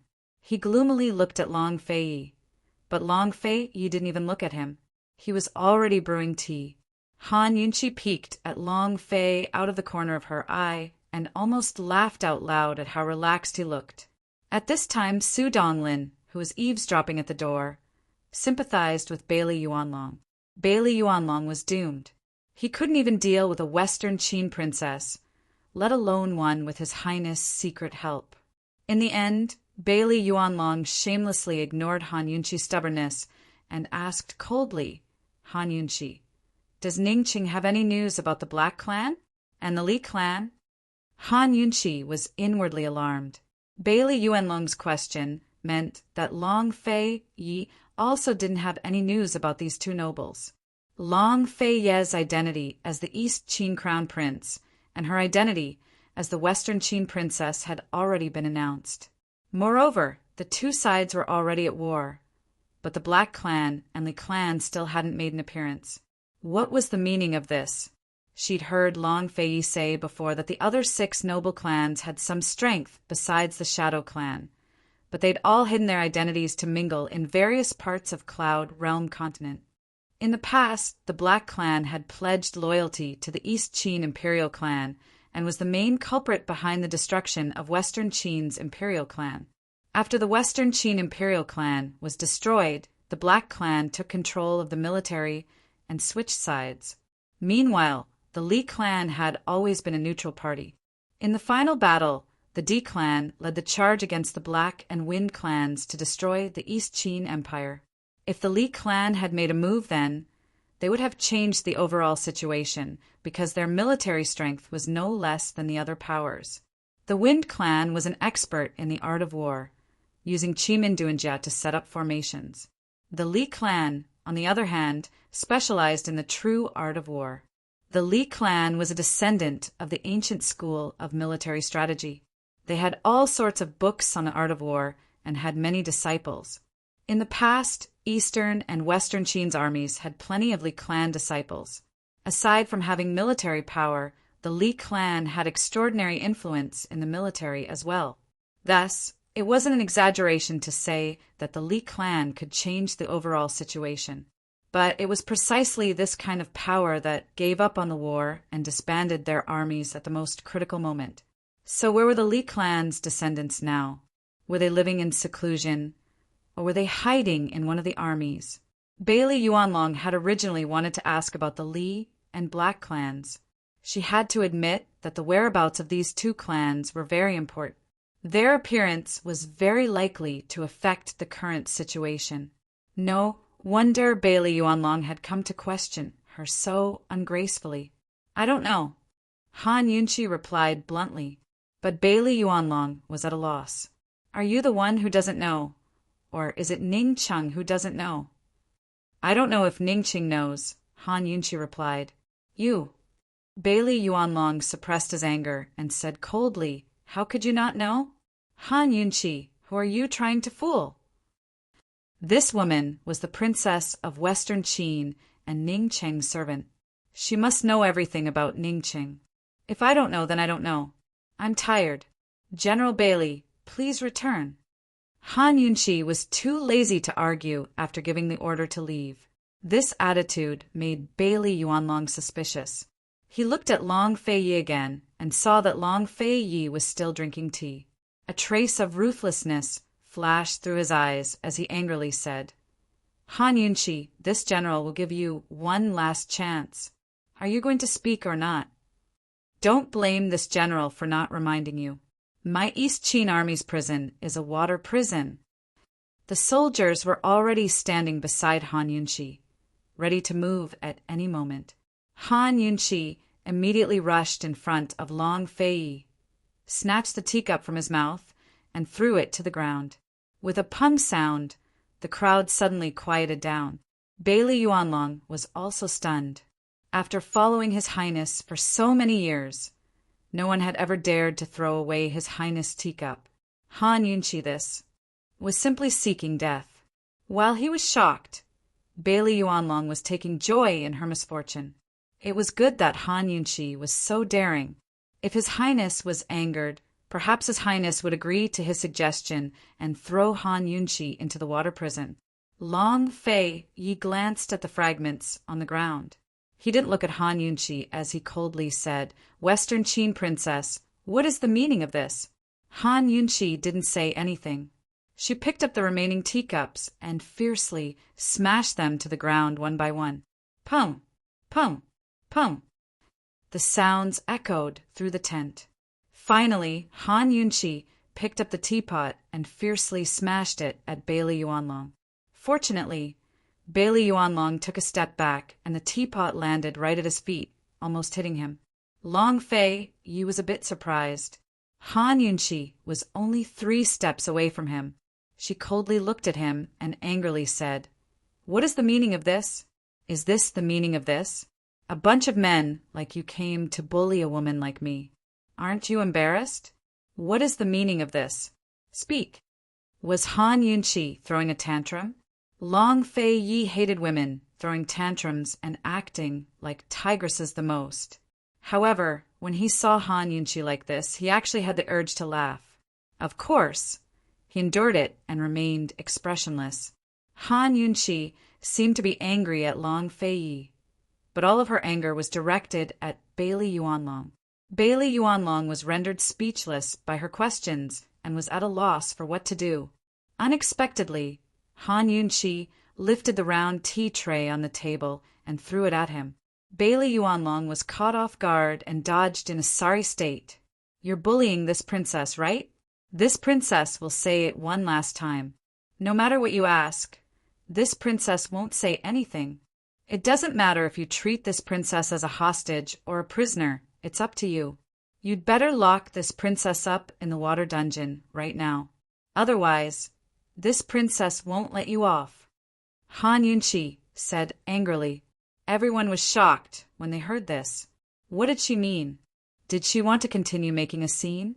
Sure enough, Han Yunchi turned around and started throwing things. She threw whatever she could get her hands on. The commotion grew louder and louder until everyone outside heard it. If Han Yunchi continued making a scene, she would definitely alarm the entire military camp. Bailey Yuanlong finally realized that he couldn't control the situation. He cast a pleading look at Long Fei Yi. Long Fei Yi was enjoying Han Yunchi's tantrum. When he saw Bailey Yuanlong look over, he coldly glared at him but didn't say anything. Bailey Yuanlong became even more anxious. Beside him, Deputy General Xia hurriedly whispered, "General, His Highness went through so much trouble to bring Han Yunchi over as a hostage. If you mess this up, it'll ruin everything. General, begging His Highness is useless. His Highness already said that he couldn't get anything out of her, but you didn't listen and insisted on coming. Look at this." Deputy General Wang was also anxious. In the end, Deputy General Zhao stood up. "Western Qin princess, please calm down, calm down. Our general has no intention of forcing you, but he's worried that the Feng clan, Black clan, and Li clan will join hands. If that happens, both your Western Qin and my East Qin will be in danger. That's why he wants to ask the princess." The deputy general was giving Bailey Yuanlong a way out. No matter how unwilling Bailey Yuanlong was, he had to go along with it. "Han Yunchi, that's exactly what this general means. This matter is very important, so you should think it over carefully," said Bailey Yuanlong. Han Yunchi sneered. Had these people never seen a woman throw a tantrum before? Could a woman be reasonable when she threw a tantrum? Of course not. "I don't care. Bailey Yuanlong, this princess has had enough of being a hostage," Han Yunchi said loudly. Outside the door, Su Donglin couldn't help but spit out, "Great aunt, you've only been here for a day, and you've already fallen asleep." Who knew that Han Yunchi would continue? "You can either send this princess back to Ningcheng today, or lock this princess up in the water dungeon. Don't blame this princess for not reminding you, But once this princess touches water, you'd better check if it's poisoned before you drink it." Bailey Yuanlong was dumbfounded, and the deputy generals had no choice. They were here to intimidate the hostage, but who knew things would turn out like this? They all cast inquiring gazes at Long Fei. Finally, Long Fei opened his golden mouth. "Han Yunqi, have you had enough?" Han Yunqi was startled. Why did these words sound so familiar? She quickly recovered and said coldly, "Long Fei, I'll ask you one last time. Am I a hostage or a prisoner?" "Hostage," Long Fei replied with certainty. "Hostages could be treated well, but prisoners could only be abused. Is there anyone who puts a hostage under house arrest like this? Do you want this princess to suffocate to death in this tent?" Han Yunqi questioned. "Then what do you want?" Long Fei asked. "I want to enter and leave freely." As soon as Han Yunqi finished speaking, Bailey Yuanlong said sternly, "Absurd! Impossible!" As soon as Bailey Yuanlong finished speaking, Han Yunqi picked up the brush holder on the desk and threw it at him. Bailey Yuanlong dodged and was about to reprimand her, but Long Fei glared at him, and he could only shut up. "You can walk within 1 li of this tent, but Su Donglin must follow you. If your identity is exposed after 1 li, you'll have to bear the consequences." Long Fei warned coldly. Han Yunqi seized the opportunity to cause a ruckus. First, she wanted to warn Bailey Yuanlong that she wasn't someone to be trifled with. Second, she wanted to fight for some space for herself. She pretended to think for a while before snorting coldly. "Fine, I'll give you some face." A trace of craftiness flitted through her eyes, and she deliberately said, "After all, back then, you and I—" Chapter 849. After all, back then, you and I what? At Han Yunqi's words, the tent grew even quieter. Long Fei's eyes flickered with amusement. Had this woman gotten addicted to playing with him? After all, back then, you and I were so in love. Han Yunqi deliberately emphasized the last 4 words. Bailey Yuanlong and the others didn't look too happy. Deputy General Xia whispered, "General, this woman is really shameless. She's still talking about the past at this time." "Humph, she doesn't feel ashamed, but His Highness does," Bailey Yuanlong muttered unhappily. "General, did His Highness know her identity back then?" Deputy General Zhao asked in a low voice. Bailey Yuanlong glared at him, but didn't say anything. The other 2 didn't dare to ask further. Actually, Bailey Yuanlong didn't know either. But regardless of whether he knew or not, he had suggested His Highness publicly admit that he knew about this woman's identity long ago and used her to appease the soldiers. Unfortunately, His Highness had angrily refuted him. Although His Highness didn't use women, it didn't mean he wasn't ashamed of his past emotional entanglement with this woman. Falling in love with his enemy and spoiling her to such an extent, anyone would feel ashamed when they thought about it, wouldn't they? The 4 of them thought their master would take the opportunity to humiliate this woman, but he didn't say anything. Han Yunqi deliberately leaned over and provoked. "Long Fei, don't you think so?" Bailey Yuanlong and the others were disdainful, waiting to watch a good show. Han Yunqi was so close that Long Fei could reach out and grab her. She was certain that Long Fei wouldn't dare do anything to her. He couldn't bear to insult her verbally, but he didn't dare to make a move in front of so many people. It was a rare opportunity to make this guy suffer. It would be a waste if she didn't play with it. Everyone watched. Long Fei's expression was calm, and his voice was cold and aloof. He asked in return, "Han Yunqi, how were we in love back then?" The difference between humiliation and flirting was a matter of relationship. Therefore, in the eyes of Bailey Yuanlong and the others, even though the 2 of them appeared to be enemies on the surface, these words were a form of humiliation. However, in their actual relationship, no matter how humiliating they were, it could only be called teasing or even flirting. The smart Han Yunqi seemed to be cursed when she faced Long Fei. She became stupid easily. Long Fei Yi not only used his mouth, but also his hands. He pulled Han Yunqi over and wrapped his arms around her waist, letting her come closer to him. Han Yunqi pressed her hands on the armrests of the chair to resist. Long Fei Ye's mouth curved into a cold and evil arc. He exerted force, and Han Yunqi's whole body was stuck to his body, unable to move. He gave a cold smile. How are we affectionate? Han Yunqi, why don't you tell this prince? Then, in front of everyone, he leaned over and whispered in her ear, Is it fun?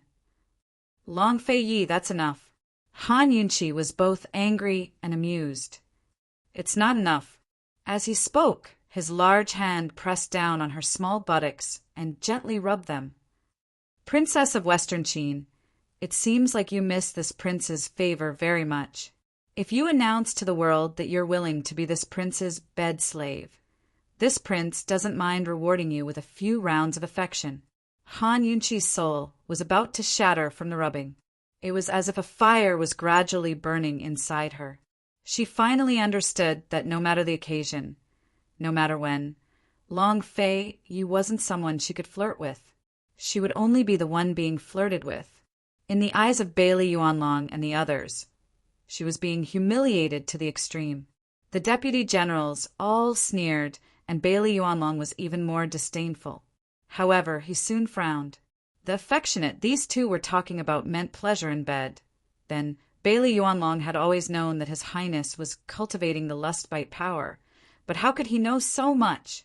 He still didn't know the true purpose of his daughter, Bailey Mingxiang, coming to Tianshan. As for the matter of the lust-bite power and dual cultivation, only Tianshan elder Gu Beiwe, Bailey Mingxiang, and Bailey Mingxiang's shadow guard Adong knew the details. Bailey Yuanlong remembered that when they were on Yuzhou Island, Han Yunqi still exposed the cinnabar on her arm. She was still a virgin. Now, it had been so long since that time on Yuzhou Island, and His Highness doted on her so much, she was probably already. Thinking of this, Bailey Yuanlong's first reaction was to look at Han Yunqi's stomach. The seed of the East Qin imperial family couldn't be planted in the stomach of a Western Qin princess. Bailey Yuanlong really couldn't imagine or accept that Han Yunqi was pregnant with His Highness' child. However, he was soon relieved. After Han Yunqi left Tianshan, she hadn't been with His Highness. It had been a few months, and her stomach was still flat. She definitely wasn't pregnant. If Han Yunqi and Long Fei Yi knew that Bailey Yuanlong was worried about this, what would they think? In fact, it was no wonder that a general like Bailey Yuanlong would worry about this. The issue of the emperor's heir was a national matter, and all the civil and military officials would be concerned about it. Moreover, the East Qin imperial family only had Long Fei Yi as their sole heir. Who didn't want him to produce more offspring for the imperial family? Let go of me. Han Yunqi was angry and struggled to get up. Long Fei Yi, let go of me. You're shameless. Her anger was fake, but her desire to get up was real. If this continued, she didn't know how shameless his hands would become. Long Fei Yi sneered. This crown prince thought you liked this crown prince's shamelessness, but it seems like this crown prince misunderstood. Then this loving face. Will princess still give it or not? After Long Fei Yi said this, he let go of her. After all, Bailey Yuanlong wasn't an idiot. They had to know when to act. Han Yunqi stood up and awkwardly retreated. She hurriedly tidied up her clothes and angrily said, Long Fei Yi will do as you say. Although East Qin and Western Qin aren't cooperating, this princess still hopes that everyone will respect each other during the ceasefire and abide by the agreement. Long Fei Yi slowly tidied up his clothes and stood up. He coldly said, This crown prince still has this bit of credibility. After he finished speaking, he turned to leave. When he reached the door, he coldly said, General Bailey, why haven't you left yet?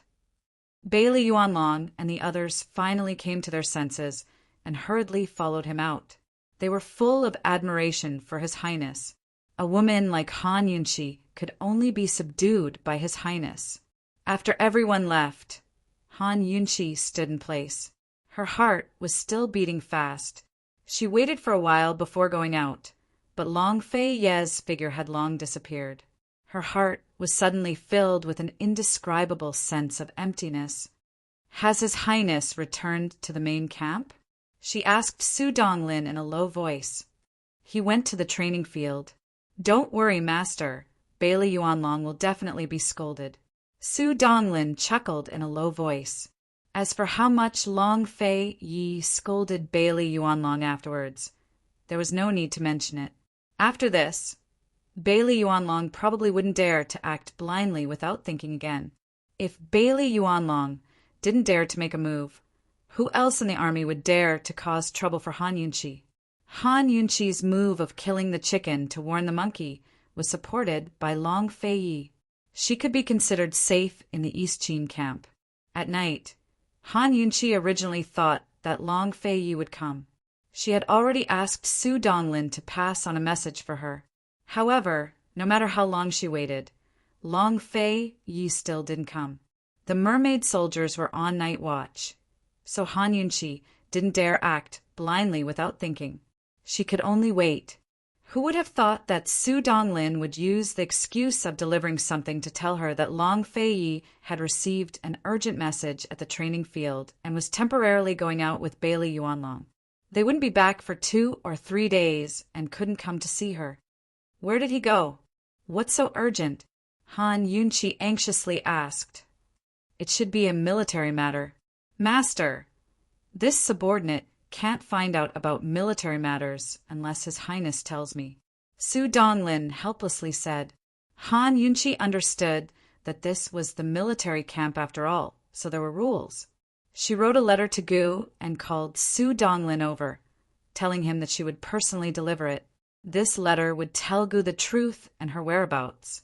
She wouldn't help Long Fei or Ningcheng when it came to the Wind Clan, but Gu Qishao and Mulinger were outsiders who had been dragged into the mess. They had the right to know the truth.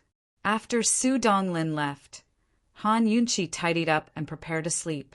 Deep into the night, the sounds of the training gradually disappeared and the entire military camp became quieter.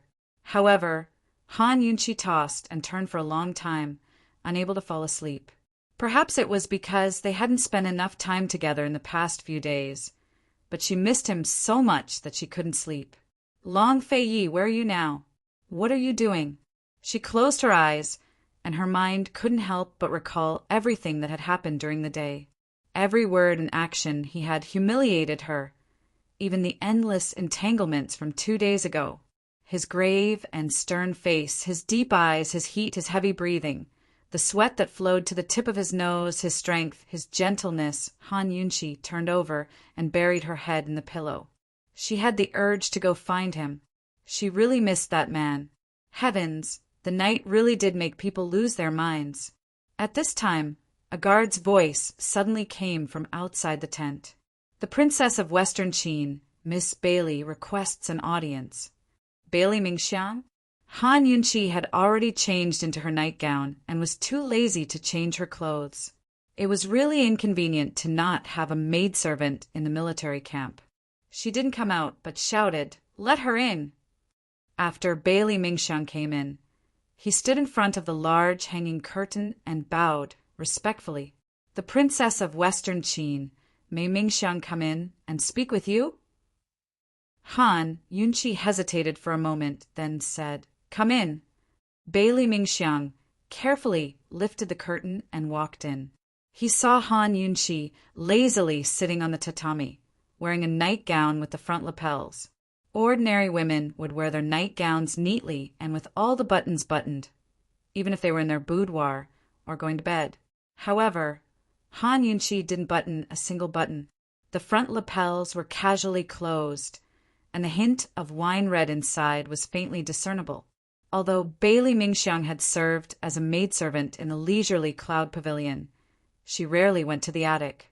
It was also the first time she saw Han Yunqi like this before she went to bed.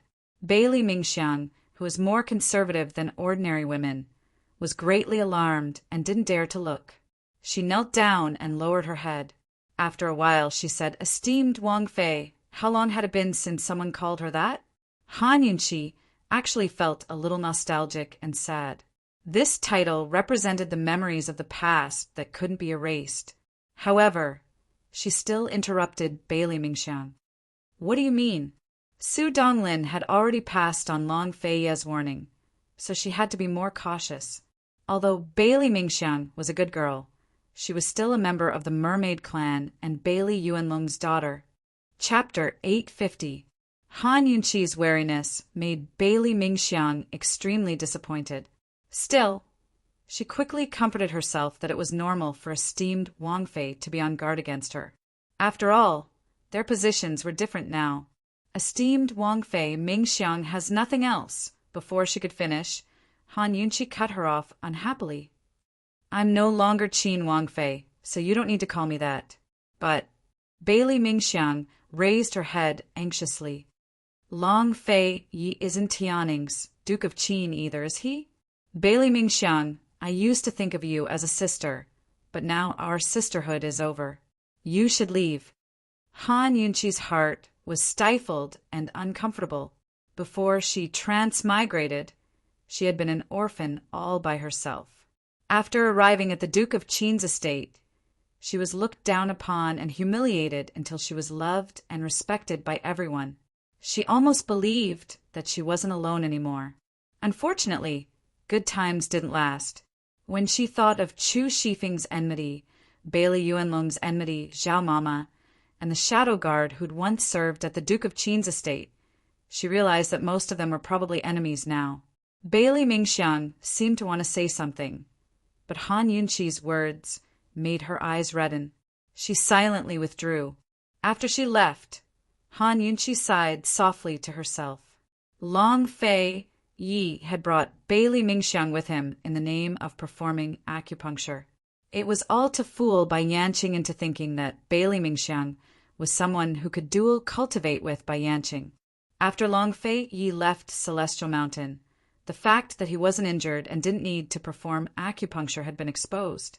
Presumably, Bai Yanqing would suspect that Bailey Mingxiang was someone who could dual cultivate with Long Fei Yi. Han Yunqi didn't think about why Long Fei Yi chose Bailey Mingxiang. After all, she didn't know much about dual cultivation. She only thought that Bailey Mingxiang was a member of the Mermaid clan and could easily gain Long Fei Ye's trust. Therefore, he had a good reason to choose her. She was immersed in her own thoughts when Bailey Mingxiang, who had already left, suddenly lifted the curtain and walked in. What are you doing? Han Yunqi was shocked. Bailey Mingxiang came forward and knelt in front of the tatami. Esteemed Wang Fei, Mingxiang knows that His Highness won't abandon you. Han Yunqi was slightly taken aback. Bailey Yuanlong hadn't noticed anything unusual about her and Long Fei. So how could Bailey Mingxiang have noticed? This was illogical. Could it be that this was a test? I don't know what you're talking about. Get out immediately. Han Yunqi's voice was cold. Esteemed Wang Fei, His Highness abandoned the army and rushed to Medical City to find you. On the way, he heard that your identity had been exposed, so he abandoned the carriage like a madman to look for you. Mingxiang could tell that His Highness didn't hate you, but was worried about you. Moreover, His Highness must have known your identity long ago. Bailey Mingxiang explained quickly.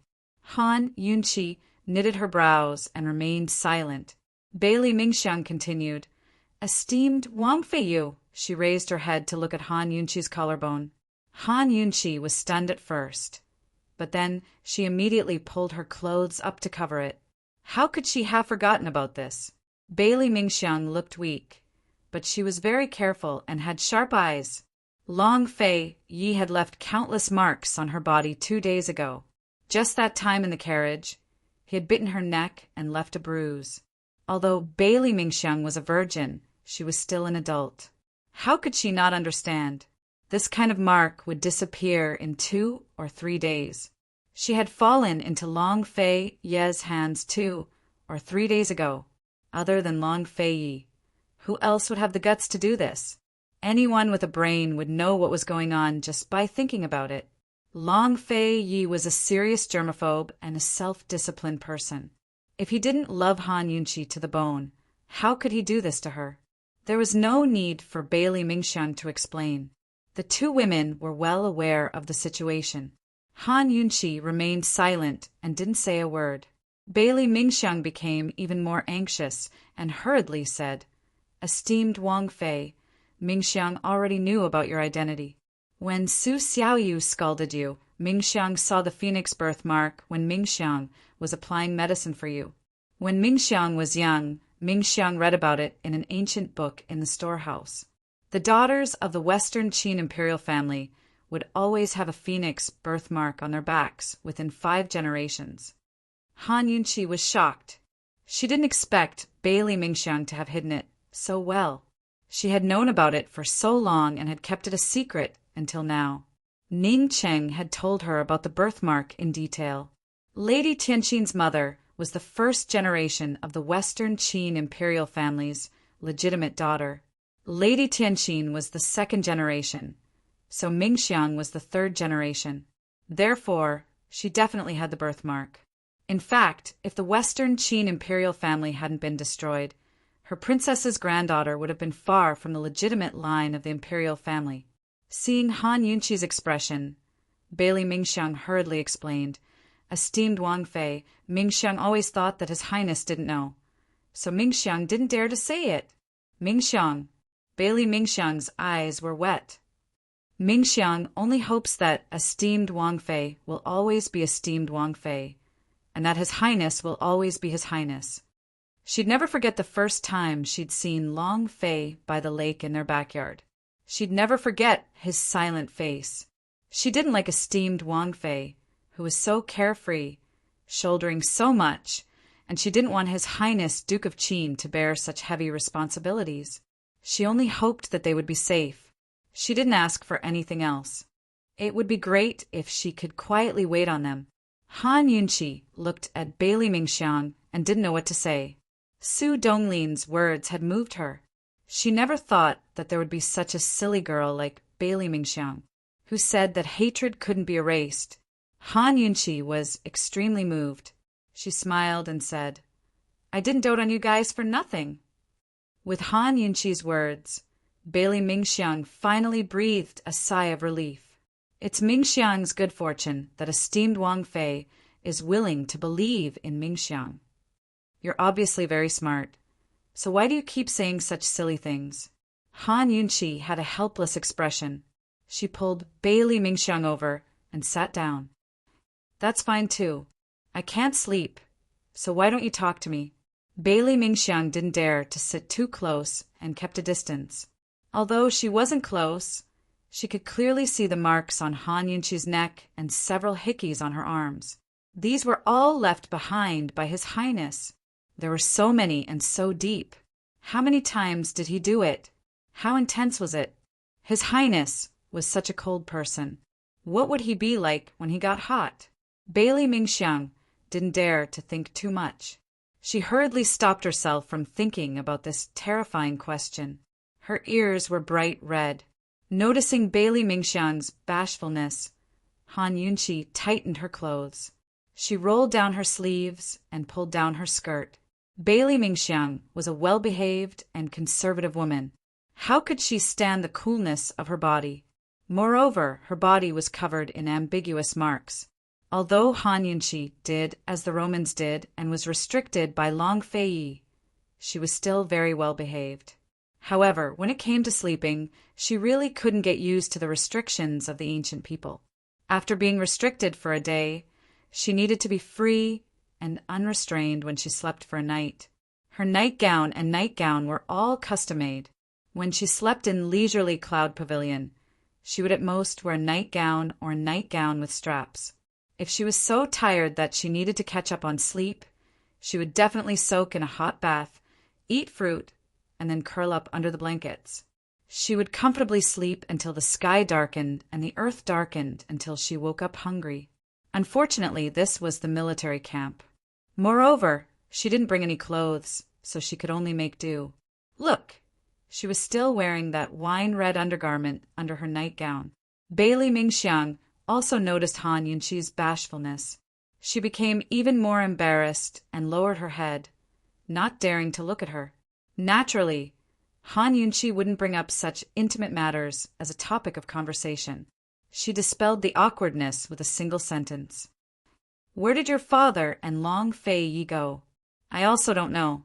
In the afternoon, His Highness left first at the training ground. My father went back to the camp to pack his things and hurriedly chased after them. It seems that they went to a nearby town. I don't know when they'll be back. Bailey Mingxiang replied. She hurriedly added, Esteemed Princess Consort, I specially came to remind you. My father is still guarding against you and His Highness. Why? What does he suspect? Han Yunchi asked. When my father returned to the camp, I asked him a few questions. His meaning was, there's no harm in speaking frankly. His meaning was to guard against esteemed Princess Consort seducing His Highness and using a honey trap. He said, His Highness has only had one woman in all these years. His Highness treats you differently. When Bailey Mingxiang said this, Han Yunchi almost laughed out loud.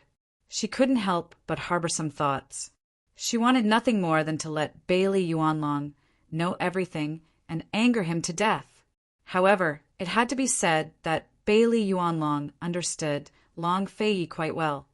I'll keep an eye on it, Han Yunchi said seriously. Esteemed Princess Consort, it's inconvenient to be in the military camp. How about I tell my father to come over and serve you when he returns?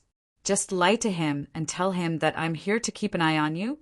Bailey Mingxiang said excitedly, Your father isn't that easy to fool. You must not come over. Han Yunchi refused decisively.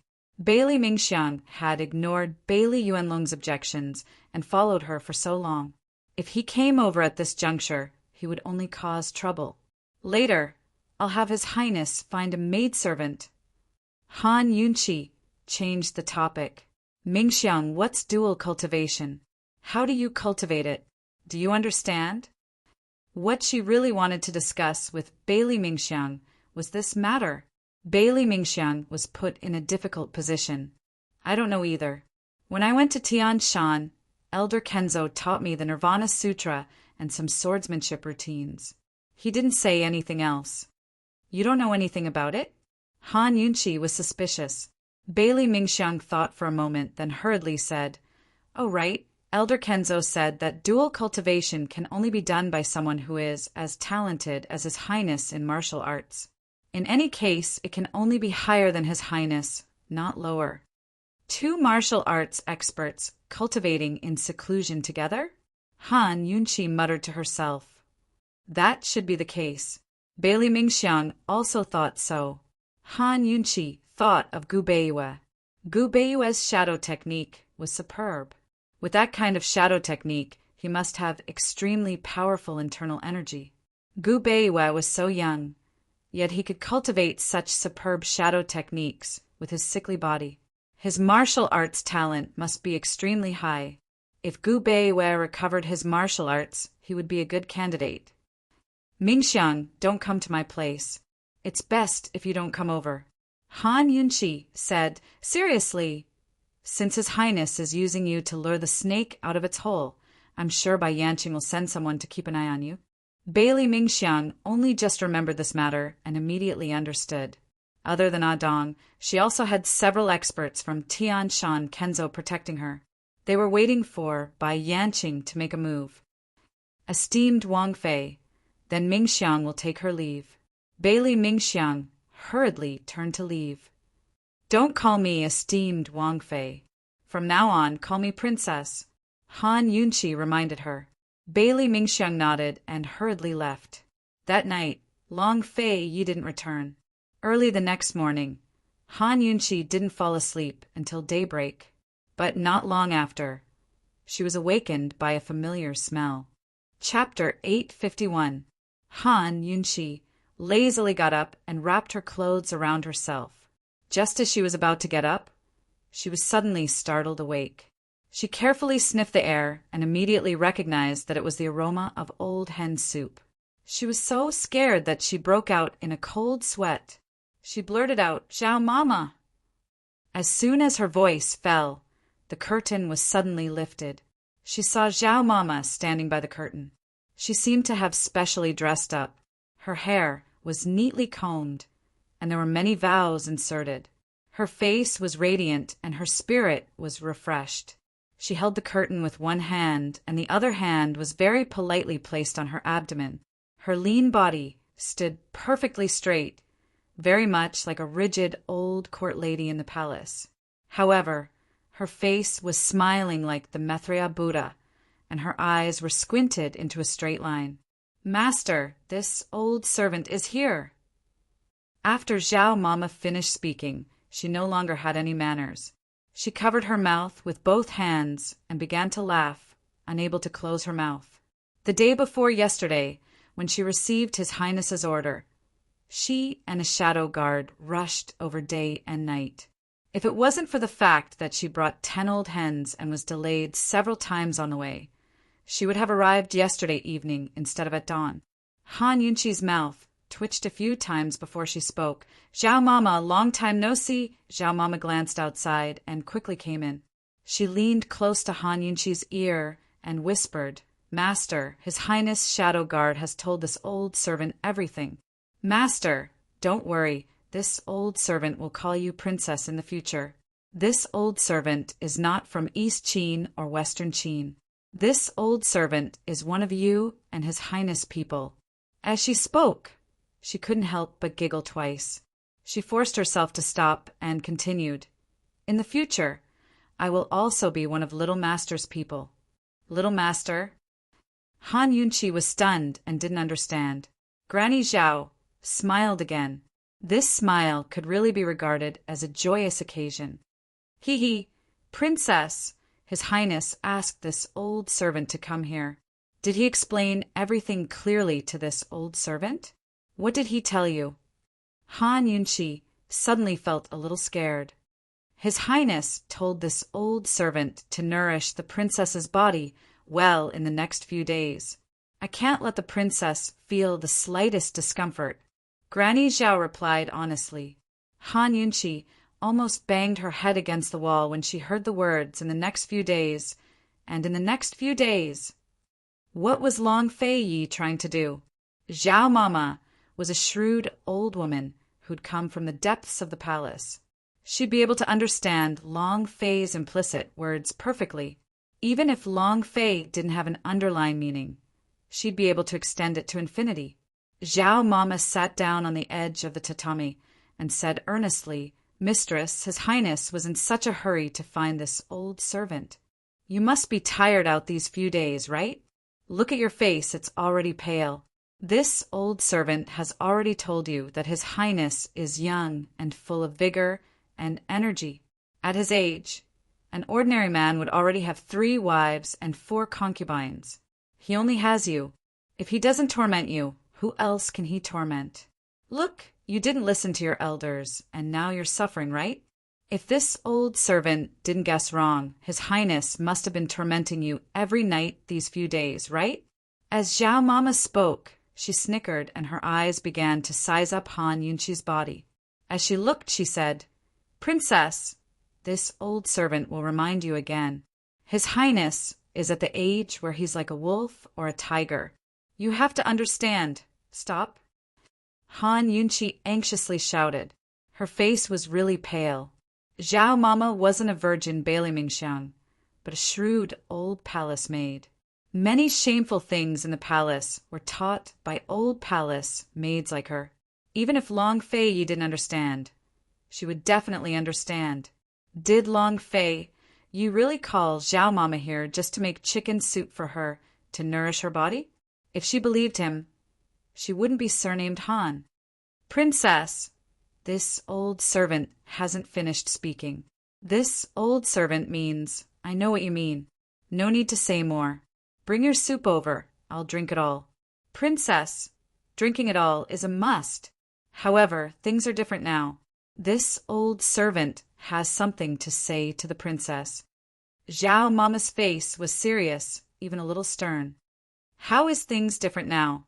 If I drink it, then," before Han Yunqi could finish, she immediately regretted it.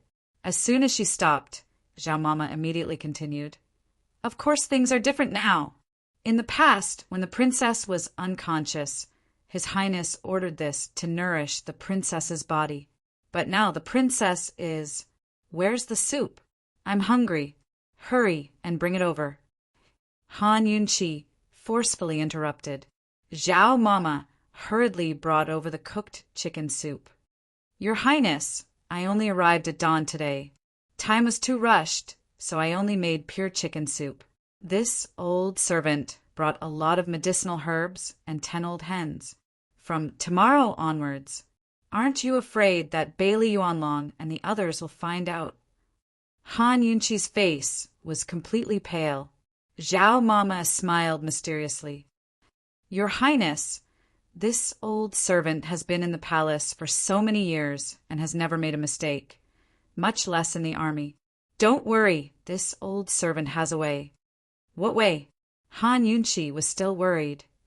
This old servant will come and serve Miss Mingxiang. Miss Mingxiang will be of great use by His Highness's side. This old servant will come and serve her. Great General Bailey will be overjoyed. Zhao Mama chuckled. Han Yunqi understood. Your Highness, I'll drink the soup first, all right? All right. This old servant won't disturb the princess any longer. Princess, please drink slowly. When Zhao Mama said she wouldn't disturb, she didn't mean to withdraw. She knelt on the side and watched over her. Han Yunqi drank very slowly, but there was still a time when she finished the entire bowl. As soon as she put down the bowl, Zhao Mama took out 2 books with black covers and handed them to her with a chuckle. What? Han Yunqi didn't understand. She casually opened the book and her worldview was completely destroyed. These books were none other than the enlightenment books the palace gave to the princes. They were similar to Chengong. Seeing that Han Yunqi's face was red, Zhao Mama lowered her voice. Princess, although His Highness dotes on you, you still have to know how to make him happy. Do you understand? In the future, His Highness will definitely be the ruler of a country. He will have 3 palaces and 6 courtyards, and it will be inevitable for the imperial family to flourish. If you don't learn a bit, you won't be able to guarantee that there will be someone younger and prettier than you in the future. Forgive this old servant for saying something unpleasant, but men are all greedy. Han Yunqi looked at Zhao Mama and suddenly realized that Zhao Mama was like an old woman who had weathered countless trials and tribulations in the palace. She had seen through everything. She was right. Men were all greedy. Moreover, as the only heir of the imperial family, Long Feiyi had the responsibility of flourishing the imperial family's bloodline. No matter how favored a woman was, she had to resign herself to adversity. However, this law didn't apply to her. She wanted to see what Long Feiyi would do in the future. Princess, do you understand? Zhao Mama pointed at the 2 books in Han Yunqi's hands. I understand. Many thanks, Mama, Han Yunqi said perfunctorily, then casually stuffed the 2 books under her pillow. Zhao Mama, how are things at Pill Fiend Pharmacy? How are little and 7th Madam? Han Yunqi asked. Everything is fine at Pill Fiend Pharmacy. As for the Han family, this old servant hasn't seen them in a while. The princess isn't in the residence, and 7th Madam rarely comes over, Zhao Mama replied. Han Yunqi nodded. Mama, you can leave first. I'll change my clothes. I'll walk around with Su Donglin. Since she was free to walk around, Han Yunqi wanted to go out and get some fresh air. Of course. She also took the opportunity to send Zhao Mama away.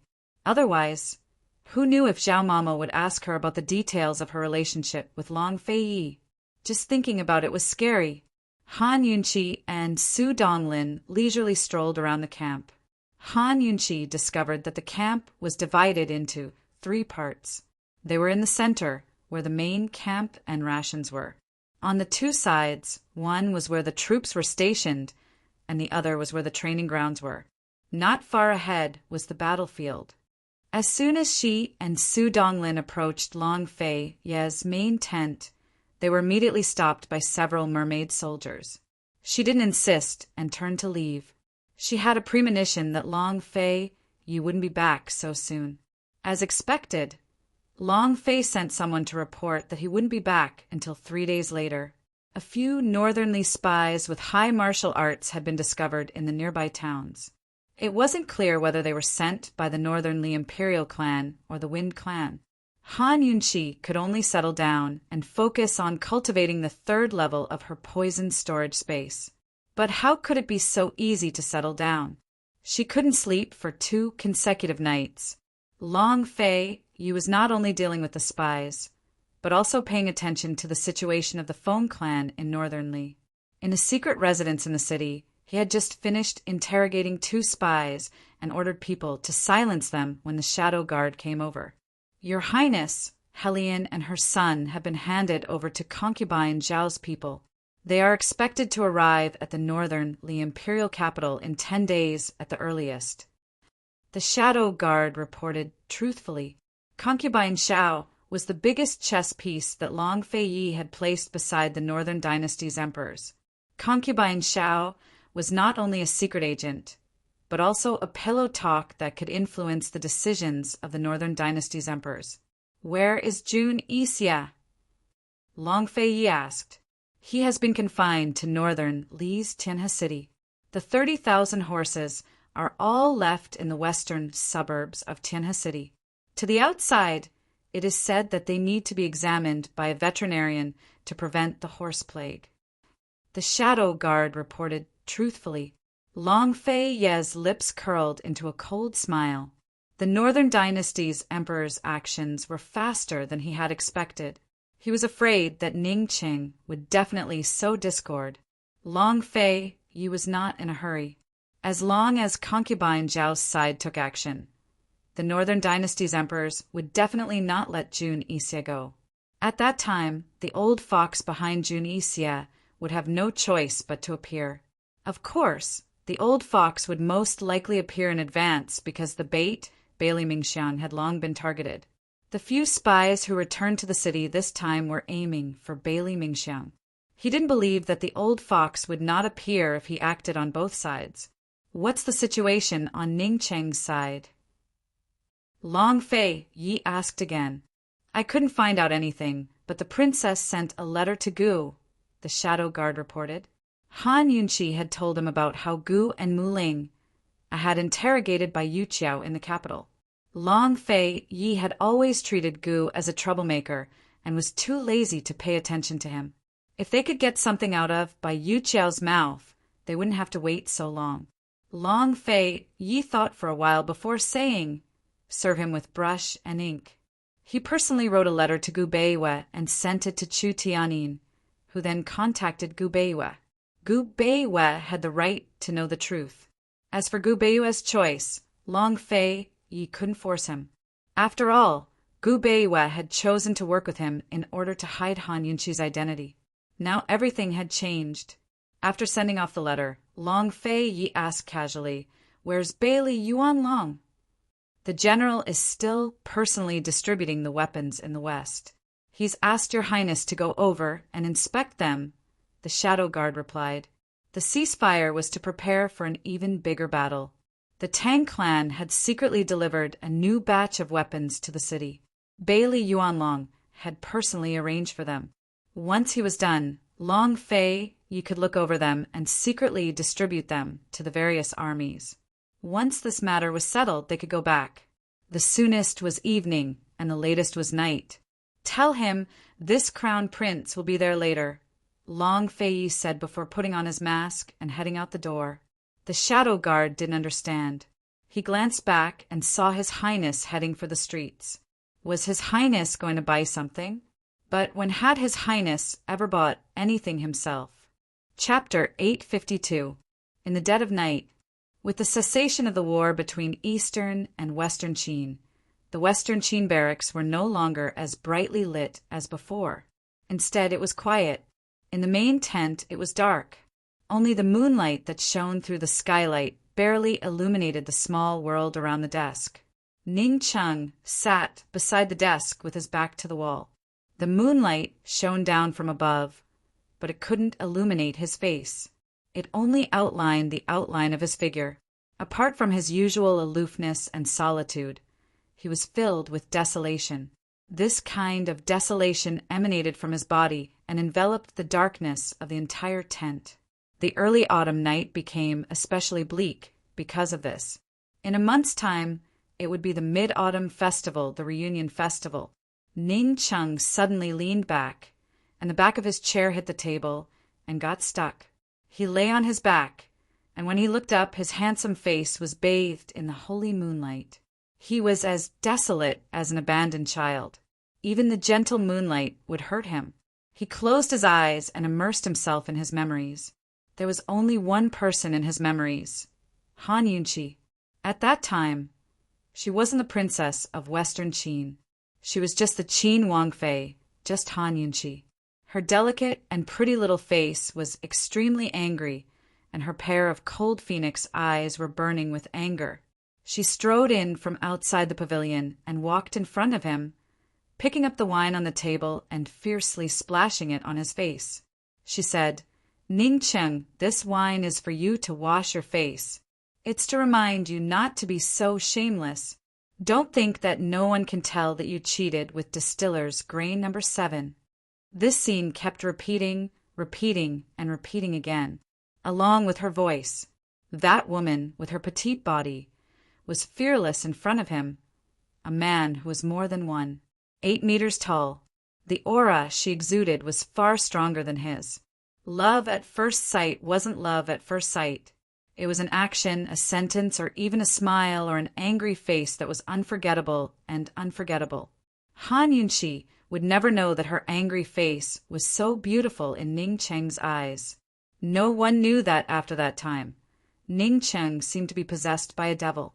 Han Yunqi's angry face uncontrollably appeared in his mind. There was something unknown scratching in his heart. He really wanted to grab that woman, but he could only grab her golden needles. That scene repeated over and over again. Under the moonlight, Ning Cheng's cold and desolate face actually slowly bloomed with a smile.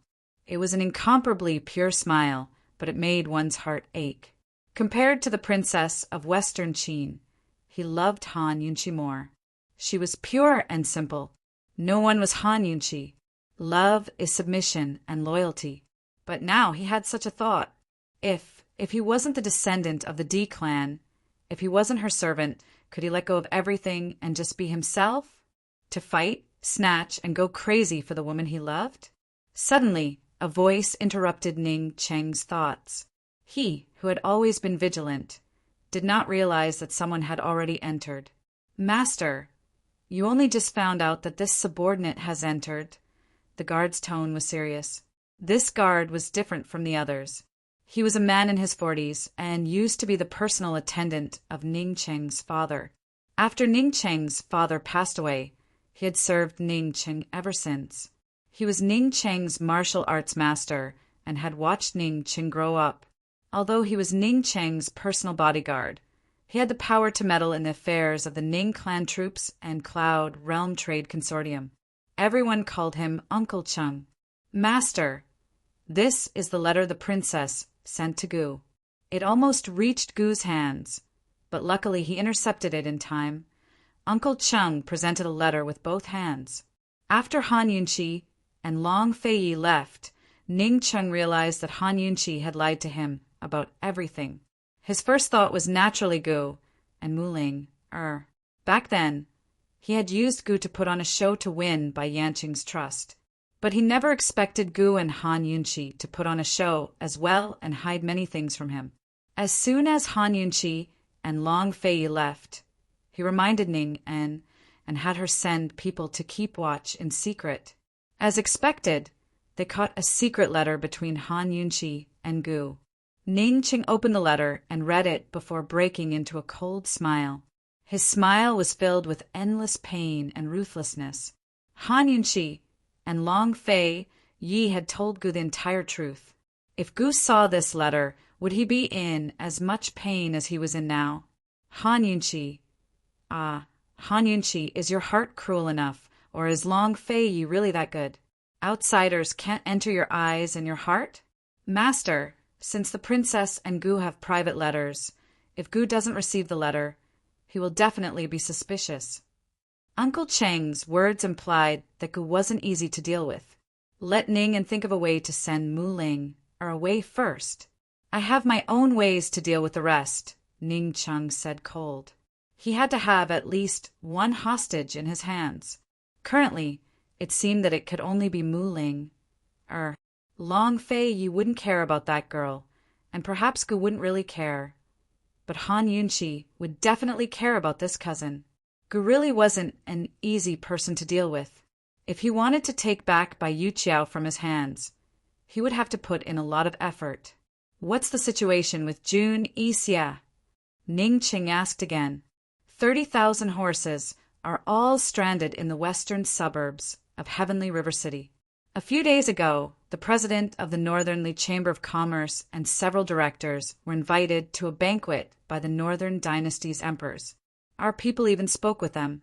However, I'm afraid that East Qin also contributed a lot to this matter. Uncle Cheng saw that his master didn't have much of a reaction, so he reported, "We've already sent people to Heavenly River City, but Junixia is surrounded by people from the 100 Poison sect. Their poison techniques are powerful, so it won't be easy to get close. Even if Bai Yanqing is there, we won't be able to do anything." Uncle Cheng's meaning was that if they had the help of Han Yunqi, a poison expert, everything would be much easier. How could Ning Qing not pick up on the hint? Seeing that Ning Cheng didn't speak, Uncle Cheng continued. This subordinate heard that the princess has been training a poison guard these years. They were selected from Long Fei Ye's shadow guard and personally taught them poison techniques. Although there aren't many of them, each one of them is proficient in poison techniques. There are also rumors that after Long Fei Yi gifted the City of Daughters to the princess, the princess's poison guards were stationed in the City of Daughters to teach her poison techniques.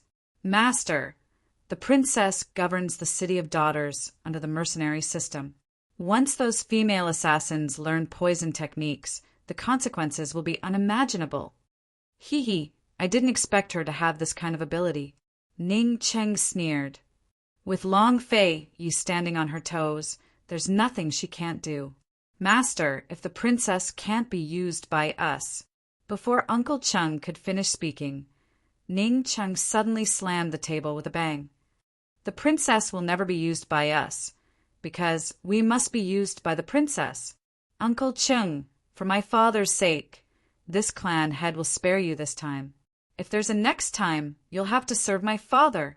Uncle Cheng slapped himself. This subordinate knows his mistake. Is there still no news of Gu Beiyue's whereabouts? Ning Qing sighed. He needed a companion too much. We're still looking, but I'm afraid the odds are against him. That's right, Uncle Cheng replied before adding, that's right, Ning and received Tang Li's secret missive yesterday. Ning Jing was released and she's fine. She's already at the Tang clan. Master, if we can use the Tang sect's hidden weapons as weapons, we'll have a chance of winning. Tell Ning Jing that a year's time is almost up. If we don't get things done properly, she can forget about ever coming back. Ning Cheng said coldly. That night, Ning Cheng sat in his chair for the rest of the night. The next day, he resolutely set out on his journey back to Tianning's capital city. Meanwhile, Gu and Mu Ling were already there, interrogating Bai Yuqiao for days. That girl Bai Yuqiao's mouth was really stubborn. No matter how much Gu Qixiao tortured her, she didn't utter a peep. Mu Ling couldn't bear to see Bai Yuqiao drenched in blood. Bai Yuqiao was even younger than she was, so she really didn't deserve to suffer like this. Gu picked up the red-hot iron and toyed with it with interest. His long, narrow eyes narrowed into a smile, making him look like a cunning fox. Bai Yuqiao, although you're not as pretty as my poison lass, no one will want you in the future if your face is ruined. In general, Gu was in a good mood recently. When he thought about saving Gu Beiyue, then allying with Medical City, Medicine City, and Ningcheng to help Poison Lass conquer the world, his mood improved even more. Leaving aside the power of Medicine City and Medical City, Just the perplexing butterfly illusion in Poison Lass's hands and the fire of 10,000 poisons in his hands were enough to consign the Long Fei to eternal damnation. Whoever had the perplexing butterfly illusion would own the world. After saving Gubeiwa, he'd immediately start searching for the fire of 10,000 poisons. When he thought about how he'd soon be able to see Long Fei Ye's eternally cold face darken, he was filled with energy. The red-hot iron inched closer and closer to Bai Yuqiao's face. Bai Yuqiao could clearly feel the heat assaulting her face. In reality, she couldn't hold on much longer. Her master had heartlessly abandoned her, so she'd long harbored thoughts of betrayal. She hadn't dared to confess, not because she didn't want to, but because she was too afraid to betray her master. She had to think of a foolproof plan. Otherwise, even if Gu and the others let her go, her master wouldn't let her go. The only person she could think of was her senior brother, Jun Ixia. Just as the iron was about to touch her face, Bai Yuqiao was about to shout, but Mu Ling suddenly grabbed Gu's hand. "Chi, brother, don't!" Gu could see Bai Yuqiao's eyes that were about to compromise. But when Mu Ling stopped him, he lost all interest. He impatiently waved away Mu Ling-er's hand. "You're so annoying. Get out." Even if Gu yelled at her, she wouldn't be afraid or upset. She'd long since gotten used to it. "Chi, brother." She grabbed Gu's arm, but who knew that Gu would suddenly throw Mu Ling-er to the ground. Mu Ling-er was in a bad state from the fall. A trace of helplessness flitted across Gu's eyes, but it quickly disappeared. He said coldly, "If you don't get out, do you believe that I'll immediately send you back to Pilfiend Pharmacy?" "Chi, brother, don't ruin her face. Give her another chance." Before Mu Ling-er could finish speaking, Gu's beautiful face darkened. Mu Ling-er had no choice but to leave. After she left, Bai Yuqiao suddenly laughed coldly. "Gu, I didn't think there would be such a foolish girl in this world." "Is she as foolish as you?" Gu's lips curved into a cynical smile. "Bai Yanqing used you as a shield, but you're still willing to work for him? Girl, Chi, brother, let me teach you a lesson. Every man for himself, and the devil takes the hindmost." "That's right, I'm foolish. But Mu Ling-er's even more foolish. All of Cloud Realm Continent knows you're a freak, a monster, but that girl still likes you." "Haha, tell me, is her brain damaged?" Bai Yuqiao laughed out loud as he finished. She'd been tortured to death by Gu over the past few days. Even if she wanted to confess, she'd have to bite him a few times before she was satisfied. Unfortunately, she was wrong. How could Gu Chishao's heart be bitten so easily? How could it hurt?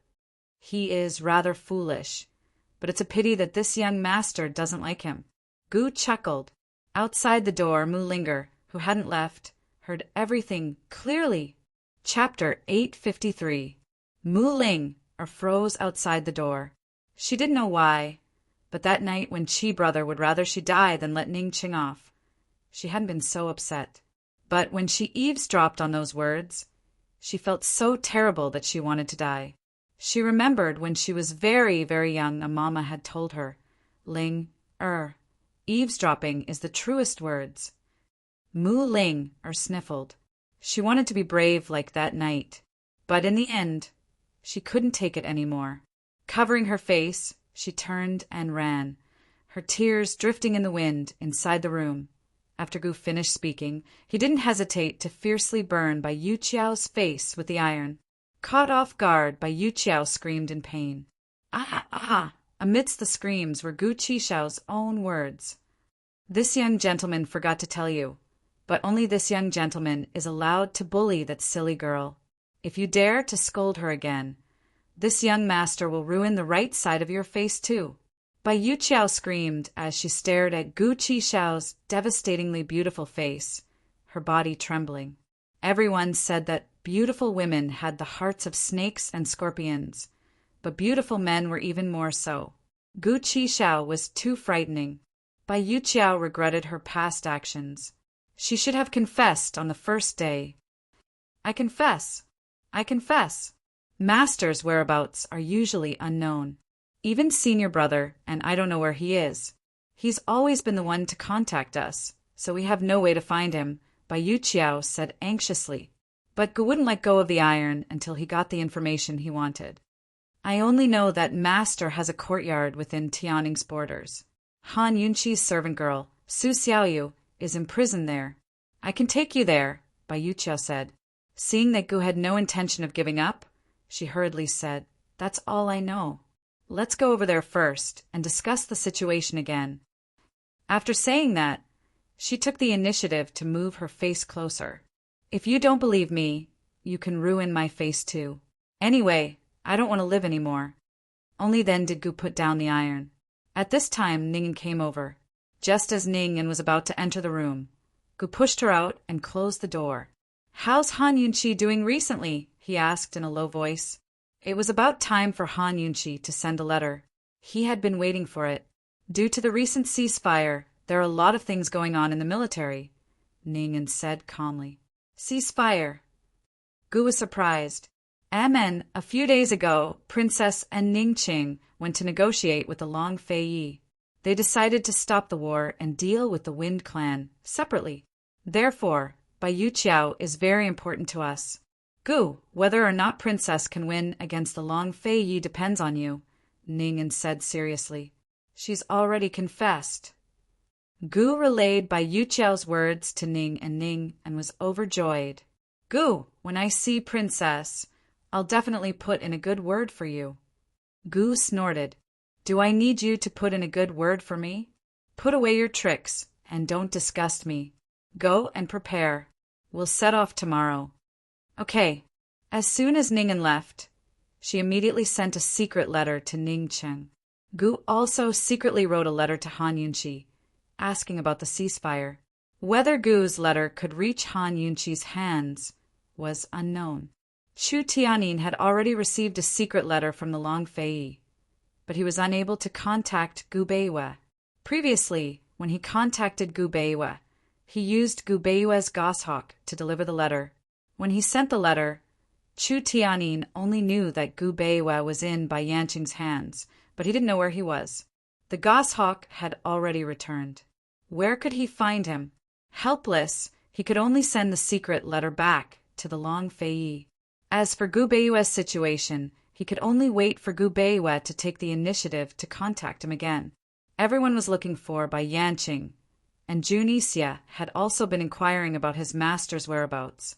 He had finally dealt with the Crown Prince and Second Prince of Northern Li with great difficulty, and smoothly brought the war horses to Northern Li. He thought that his master had already dealt with the Northern Dynasty's emperors, who knew that not only was his master missing, but the Northern Dynasty's emperors had also become suspicious of him and forced him to stay in Tianhe City. It was early autumn in the north, and the vegetation had already begun to wither. The grass on the grassland had long since turned yellow, and the vast grassland was desolate. More than half a year of running around and tiring, but Jun Yixia's face didn't show any signs of fatigue. He rode high on his horse, wearing a handsome riding suit. His facial features were deep, as if they had been deliberately sculpted by the heavens. He was very handsome. His hand, holding the horsewhip, casually brushed the hair at the corner of his eyebrows. A blood-red eyebrow nail was faintly discernible, adding a mysterious aura. As long as he wasn't in front of his master, Bai Yanqing, he would always be so high and mighty, arrogant, and insufferably arrogant. With nearly 100,000 war horses in hand, he should be even more high-spirited. However, at this moment, there was still a hint of worry in his eyes. Master, where exactly is he? What happened? He couldn't contact Bai Yuqiao, so he could only send people back to the 100 Poisons sect to investigate the situation. The Northern Dynasty's emperors were suppressing him, and the Eastern and Western Qin suddenly stopped fighting. The situation had changed so much that he, who had just returned, couldn't see through it. Of course, he wasn't in a hurry. No matter why the Eastern and Western Qin stopped fighting, as long as he dealt with the Northern Dynasty's emperors well and controlled all the military power in Northern Li, he wasn't afraid of anyone. Although the Northern Dynasty's emperors were restricting him, he could resist at any time. He had already been stripped of his princely title, but he still had power. He could raise his army at any time. He was just waiting for the right time, and waiting for his master's explanation. Long Fei Yi was actually the crown prince of East Qin, and Han Yunqi was actually the princess of Western Qin. When did his master find out about this? Why didn't he tell him? Why? The man he couldn't compete with, the woman he couldn't get, actually had such an identity? Although he was gloomy, Jun Yixia couldn't help but laugh cold and cold when he thought about how the Long Fei Yi and Han Yunqi were old enemies. What else could make him happier than this? Long Fei Yi didn't hesitate to send troops to surround Fishery Island to avenge Han Yunqi. Would he regret it now? Now that he thought about it, it was all a joke. Jun Yixia couldn't wait to meet Long Fei on the battlefield.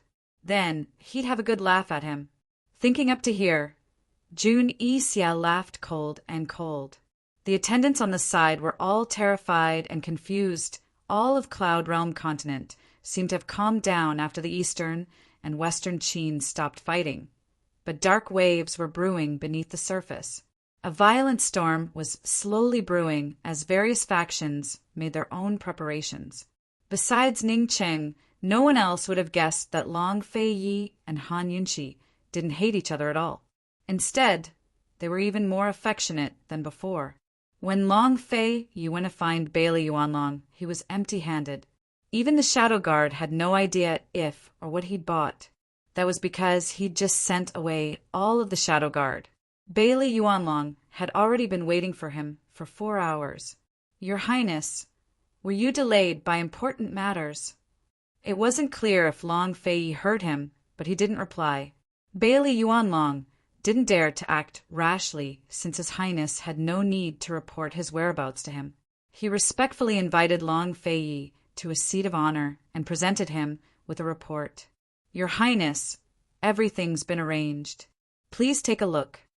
Long Fei Yi glanced at it before picking out a few places for Bailey Yuanlong to fix. In less time than it took to brew a cup of tea, master and servant had settled everything. By this time, it was already late at night. "Your Highness, you've worked hard these past few days. Why don't you stay the night before heading back?" asked Bailey Yuanlong. If His Highness hadn't been late, they could have gone back a long time ago. "No need. Prepare the horse." Long Fei Yi stood up. His plan had gone awry. He hadn't expected that buying things would take so much time. If they set off at this time, they wouldn't arrive until tomorrow morning at the earliest. What was Han Yunqi doing? Was she asleep? The conditions in the barracks were simple and crude. Had she slept well these past few nights? Long Fei Yi seemed to have thought of something. The corners of his grave and stern lips silently curved into a mischievous curve. It was especially charming and sexy. Bailey Yuanlong ordered someone to prepare a carriage, but Long Fei Yi wanted to ride a horse. With no other choice, Bailey Yuanlong could only accompany him on the horse and rush back to the barracks through the night. In the dead of night, Han Yunqi had already woken up. Because she hadn't slept at all for the past 2 days, she was drowsy during the day and fell asleep easily. As a result, her biological clock had been reversed just like that. Last night, she'd woken up in the middle of the night and again tonight. The barracks weren't like other places. If it were other places, she could have asked Su Donglin to go out for a stroll. However, she'd already walked through the 1 li radius of the barracks. The moment she stepped out of the barracks, she saw soldiers. The person she missed hadn't come back yet. After tossing and turning for a while, Han Yunqi suddenly remembered something. She reached under her pillow and pulled out 2 black leather books. After hesitating for a while, she still opened them. If there were others present, she definitely wouldn't dare to look. However, she couldn't resist her curiosity and temptation when she was alone. Although the more she read, the redder her ears became. She still flipped through page after page. Sometimes she was shocked, sometimes she was frightened, sometimes she snickered, and sometimes she was embarrassed. As for what she saw, only she knew. These things were truly from the palace. They were simply too dirty. Han Yunshi was just about to read the second book when a rustling sound came from outside the tent.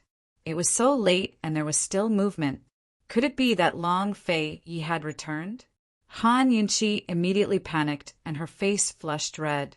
She hurriedly stuffed the 2 books under her pillow, afraid that Long Fei Yi would come in and see them. However, she waited for a long time. The movement outside became louder and louder, but no one came over. She suddenly laughed self-deprecatingly. Long Fei Yi had left for a few days. Even if he came back, he would first go to the main barracks. How could he be like before, going straight to her leisurely cloud pavilion the moment he returned to the residence? She had indeed done something bad and was feeling guilty. Han Yunshi hurriedly dressed neatly. Long Fei Yi couldn't come to see her immediately, but she could go out and meet him, who knew that the moment she stepped out, she would be disappointed. Long Fei Yi didn't come. Instead, he was at the main barracks. A group of soldiers were setting up the venue. It looked like they were going to hold a bonfire party. What's going on here? Han Yunshi casually asked the mermaid soldier. The mermaid soldier glanced at her and said coldly, "You have no right to know." "Su Donglin!" Han Yunshi immediately shouted. As expected, Su Donglin, who had been hiding in the shadows, immediately appeared. "Princess of Western Qin, what orders do you have?" Han Yunshi said unhappily, "What's the situation over there? Tell them to stop. Can't we sleep in the middle of the night? Where's your crown prince? Tell him to come over and explain."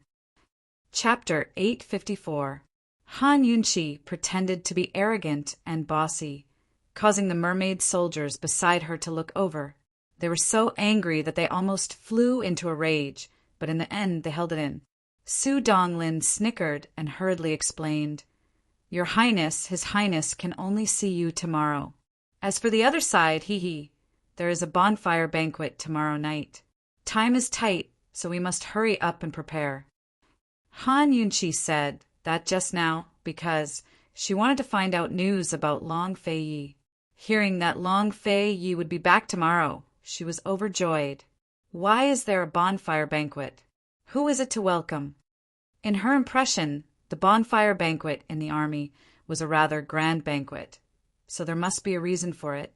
"Princess, tomorrow is the 7th day of the 7th month, the Qiqiao festival," Su Donglin said. Han Yunshi suddenly realized that tomorrow was the 7th day of the 7th month. The 7th day of the 7th month was celebrated as Valentine's Day in modern times, but in ancient times it also had the meaning of Valentine's Day. Qiqiao, Qiqiao. Women not only prayed for dexterity on this day, they also prayed for wealth, a happy and sweet marriage, and children. This festival was considered a women's festival. Han Yunshi did not understand why the army celebrated this festival. We are all men. Why celebrate the Qiqiao festival? She asked disdainfully, "Could it be that your crown prince likes this festival?" The mermaid soldiers looked over again, their faces full of anger. Why was this woman mocking the crown prince for no reason? What did the crown prince do to provoke her? The crown prince was already extremely benevolent for not imprisoning her. However, Su Donglin snickered. In the past, when His Highness was away for a few days, the princess would at most ask. Many times, she was so busy that she did not even know that His Highness had gone out and returned. But now it had only been a few days, and she was talking about His Highness for a while. Su Donglin thought that it must be because they had been separated for too long and missed each other badly. Absence makes the heart grow fonder. "Princess, there is a tradition in the Bailey army. During the Qiqiao festival, the soldiers' wives and children are allowed to send gifts, and there is a quota for family members to visit. If the army was marching to war and could not visit, General Bailey would hold a banquet to celebrate the festival with everyone. This year, His Highness will be in the army, so naturally he will be with the army. We've already finished setting up the garrisoned area, so we should also set up a place for our main camp. Tomorrow night His Highness will have a few cups of wine in the garrison area and will come over. Su Donglin paused for a moment before adding, "That's why we have to prepare for tonight's event. Please forgive us, Your Highness." "Is that so?" Han Yunchi nodded and asked teasingly, "All right then. Tell His Highness that this princess's sleep was disturbed tonight. Have him toast to this princess tomorrow night as an apology. Don't even think about it." The mermaid soldier couldn't take it anymore. Su Donglin immediately winked at him, indicating that he should not cause trouble and bring trouble to himself. Su Donglin was His Highness's favorite. Apart from Bailey Yuanlong, almost everyone in the tent had to give him face.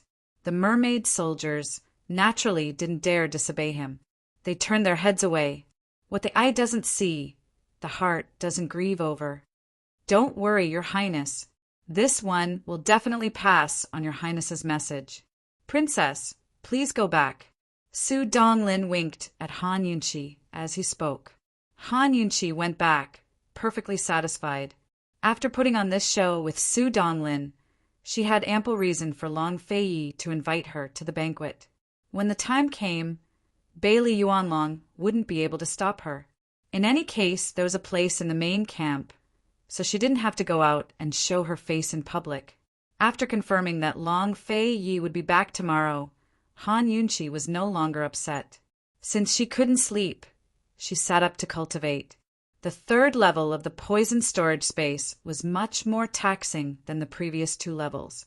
Previously, she would always feel refreshed after finishing her cultivation, but now that she had reached the third level, she had to take a nap to regain her energy. She didn't know if it was because she hadn't cultivated in a long time, but this time Han Yunchi was really exhausted. She fell into a deep sleep at the first glimmer of dawn. The next morning, Long Fei and Bailey Yuanlong returned. Both of them were travel-worn from the night's journey.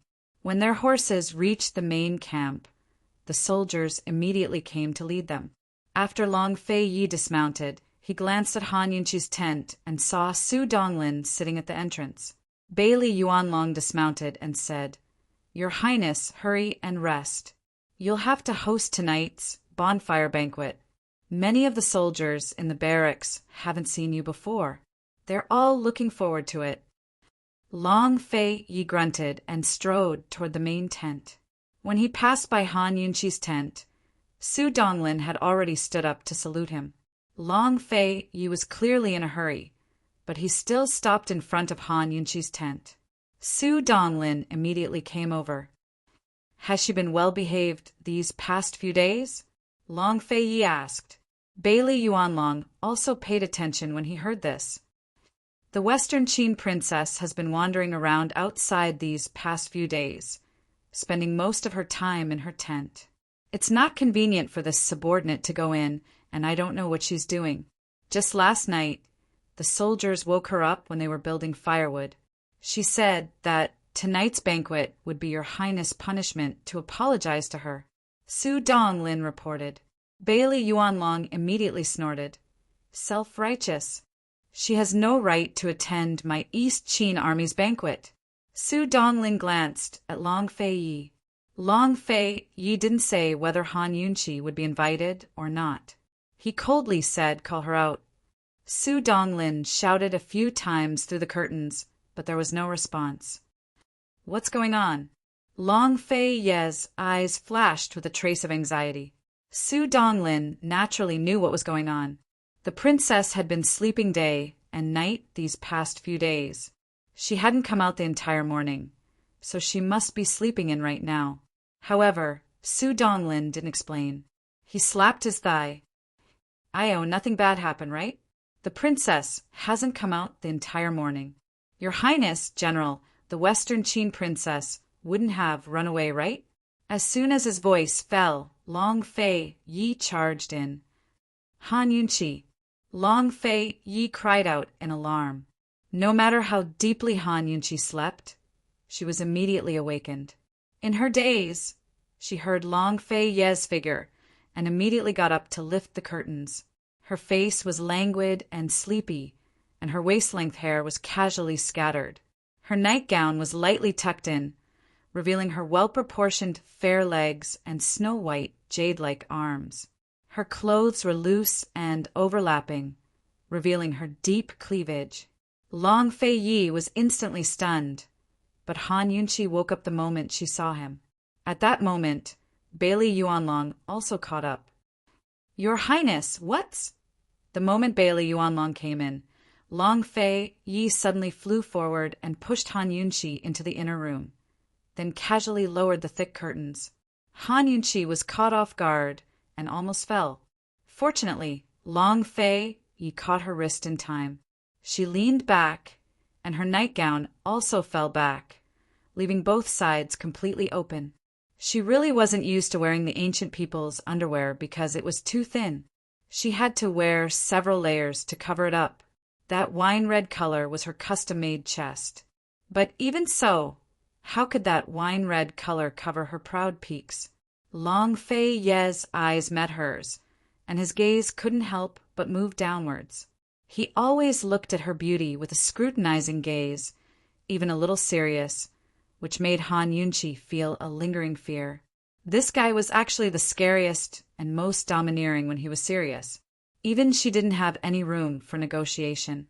Bailey Yuanlong was still outside. Having seen Long Fei Yi lose control, Han Yunqi was really worried. She hurriedly pulled up her clothes to cover herself and whispered, "Long Fei Yi!" At that moment, Bailey Yuanlong was already asking loudly, "Your Highness, are you inside? Did something happen? Is Han Yunqi still here? Is she all right?" Long Fei Yi was actually indifferent and even stared at her. Han Yunqi was anxious. Just as she was about to remind him in a low voice, Long Fei Yi suddenly pulled her over. The moment she drew close, he buried his head in the deep ravine in front of her and took a fierce bite. After pausing for a moment, he released her and turned to leave. Han Yunqi was stunned. She stood in place, feeling as if something was teasing her body and heart. She felt an indescribable restlessness, but also a sense of emptiness and dissatisfaction. Long Fei Yi! Long Fei Yi! She cursed wildly in her heart. Despicable! Separated by a curtain, Long Fei Yi expressionlessly said to Bailey Yuanlong, "She's asleep. Later, have Bailey Mingxiang arrange for a maidservant to serve her." There were no maids in the army, and there were pitifully few womenfolk. They could only find Bailey Mingxiang or Zhao Mama. "Yes, it's good that she's fine. Your Highness should hurry and rest," Bailey Yuanlong replied. After Long Fei Yi and Bailey Yuanlong left, Han Yunqi's heart was still thumping wildly. By the time she hurriedly dressed and chased after them, Long Fei Yi had already returned to the main tent. "When did you come back? Why didn't you wake me up?" Han Yunqi whispered. Su Donglin looked innocent. "Master, His Highness set off late last night and arrived at least one envoy ahead of time. This subordinate didn't expect it either." "He traveled all night?" Han Yunqi's heart ached. She originally wanted Su Donglin to think of a way to let her see Long Fei Yi, but now that she thought about it, it was better to let him rest.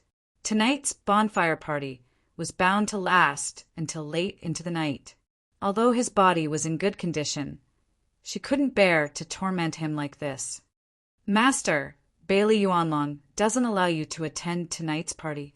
His Highness didn't say anything, so I don't know if you can attend," Su Donglin reminded her. "His Highness is probably preparing to take a bath. This subordinate will go and ask after he rests." Han Yunqi nodded and didn't say anything. She thought that she would have to wait until tonight to have a chance to speak with Long Fei Yi alone. Ever since she had mentioned her background in the carriage, they hadn't had a chance to speak alone for several days. She didn't know what Long Fei Yi thought of that matter. Han Yunqi could only wait. Not long after, Zhao Mama led a few shadow guards over with 10 boxes. The mermaids immediately surrounded them. "Zhao Mama, this is—" Zhao Mama complained, "This old lady has lived for so long, but I've never seen a woman like her." His Highness gave her some color, and she could open up a dye house. She went straight to her nose. She actually asked for 10 boxes of clothes and accessories from His Highness. If he didn't give it, she said that she wanted Western Qin to send it over. If we didn't send it to her, those who didn't know would think that our East Qin couldn't even compare to a box of clothes and accessories. Tell me, isn't this infuriating? The mermaid soldiers had been suppressed by Su Donglin for the past few days, so they didn't dare speak up. Hearing Zhao Mama's loud scolding, they were very happy and immediately agreed. Zhao Mama took the chance to tell them to quickly send the things in so that they wouldn't be rushed. Thus, the 10 chests were carried into the tent without a hitch. Han Yunqi had already heard Zhao Mama singing. She looked at the 10 boxes suspiciously with a face full of doubt. She left with the shadow guards before asking, Zhao Mama, what's going on? What is this? Chapter 855. Although these boxes weren't big, they weren't small either. 10 boxes lined up along the wall of the inner room. They couldn't fit in one row, so they had to line up in 2 rows. Zhao Mama laughed like a love-struck fool. Han Yunqi raised her eyebrows and looked at her, her heart trembling. She said patiently, Zhao Mama, when you're done laughing, tell me what's going on.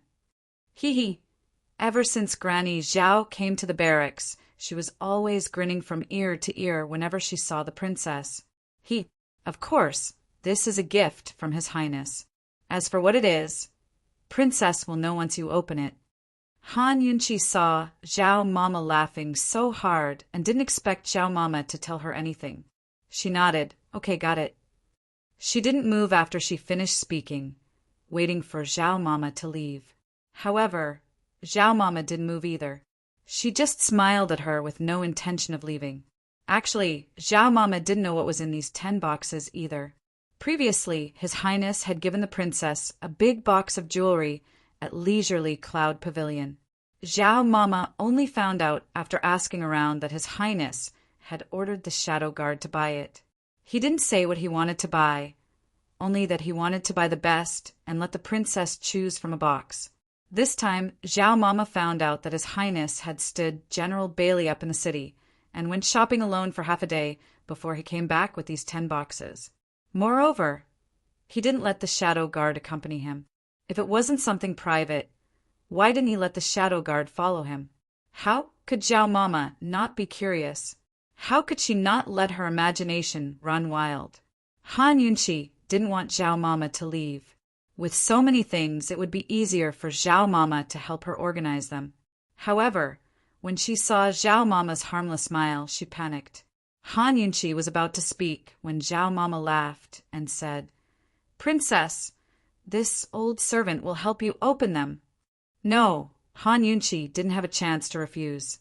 Zhao Mama's actions were faster than her voice, and she suddenly opened the first box. The box was filled with shoes of various styles, but without exception, they were all conservative styles. Granny Zhao seemed a little disappointed, but she was still enthusiastic. Oh my! When did His Highness become so considerate? He even knows how to buy shoes? TSK, having a wife is really different. Han Yunqi was picking through the pile of shoes when she heard Zhao Mama's words. The more she thought about it, the more she felt that something was wrong. It was different now that he had a wife. These words seemed to be used to praise the wife for being virtuous. Would the husband be able to enjoy a good life? So far, she hadn't worried about Long Fei Ye's clothes. On the contrary, Long Fei Ye had bought shoes for her. If Zhao Mama's words weren't sarcastic, then what was? Han Yunqi frowned and looked at Zhao Mama. Zhao Mama was also looking at her. She realized that she had said something wrong. Princess, I didn't mean it that way. This old servant was overjoyed and spouted nonsense. Granny Zhao hurriedly explained. Han Yunqi's expression turned pensive, causing Zhao Mama to panic. Esteemed Wang Fei, this old servant really didn't mean it. This old servant, Zhao Mama, what size shoes and clothes does he wear?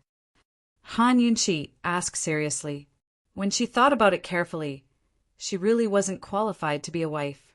Zhao Mama was about to answer truthfully, but suddenly changed her words. Oh my! I left the tailor's measurements in the prince's residence. Princess, please take His Highness's measurements. His Highness has lost weight recently, and the previous measurements don't fit him. Actually, Han Yunqi immediately swallowed the words that were about to come out of her mouth. Although Long Fei Yi had lost weight, only his face was thinner. His body was still very strong and didn't lose much weight. Not only did she see it, she also felt it. All right, then help me find a tape measure when you go back, Han Yunqi said as she opened the second chest. This was another box of shoes. Just like the first box, they were all well-made and famous goods.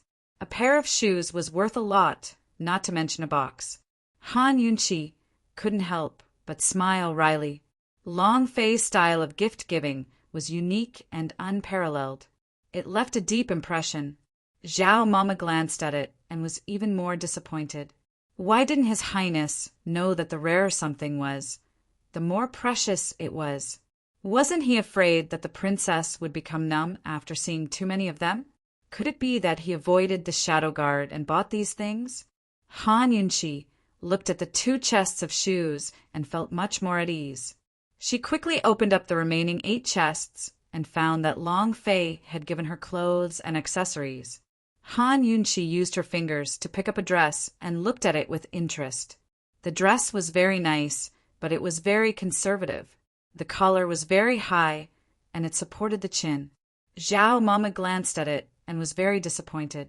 She wanted to cry, but the corners of her mouth twitched and she still smiled dutifully. She said, "Oh my, oh my, oh my." Han Yunqi looked back. "You have a stomachache." Zhao Mama's smile was obviously uglier than crying.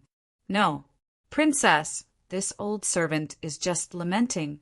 Why does His Highness pamper you so much?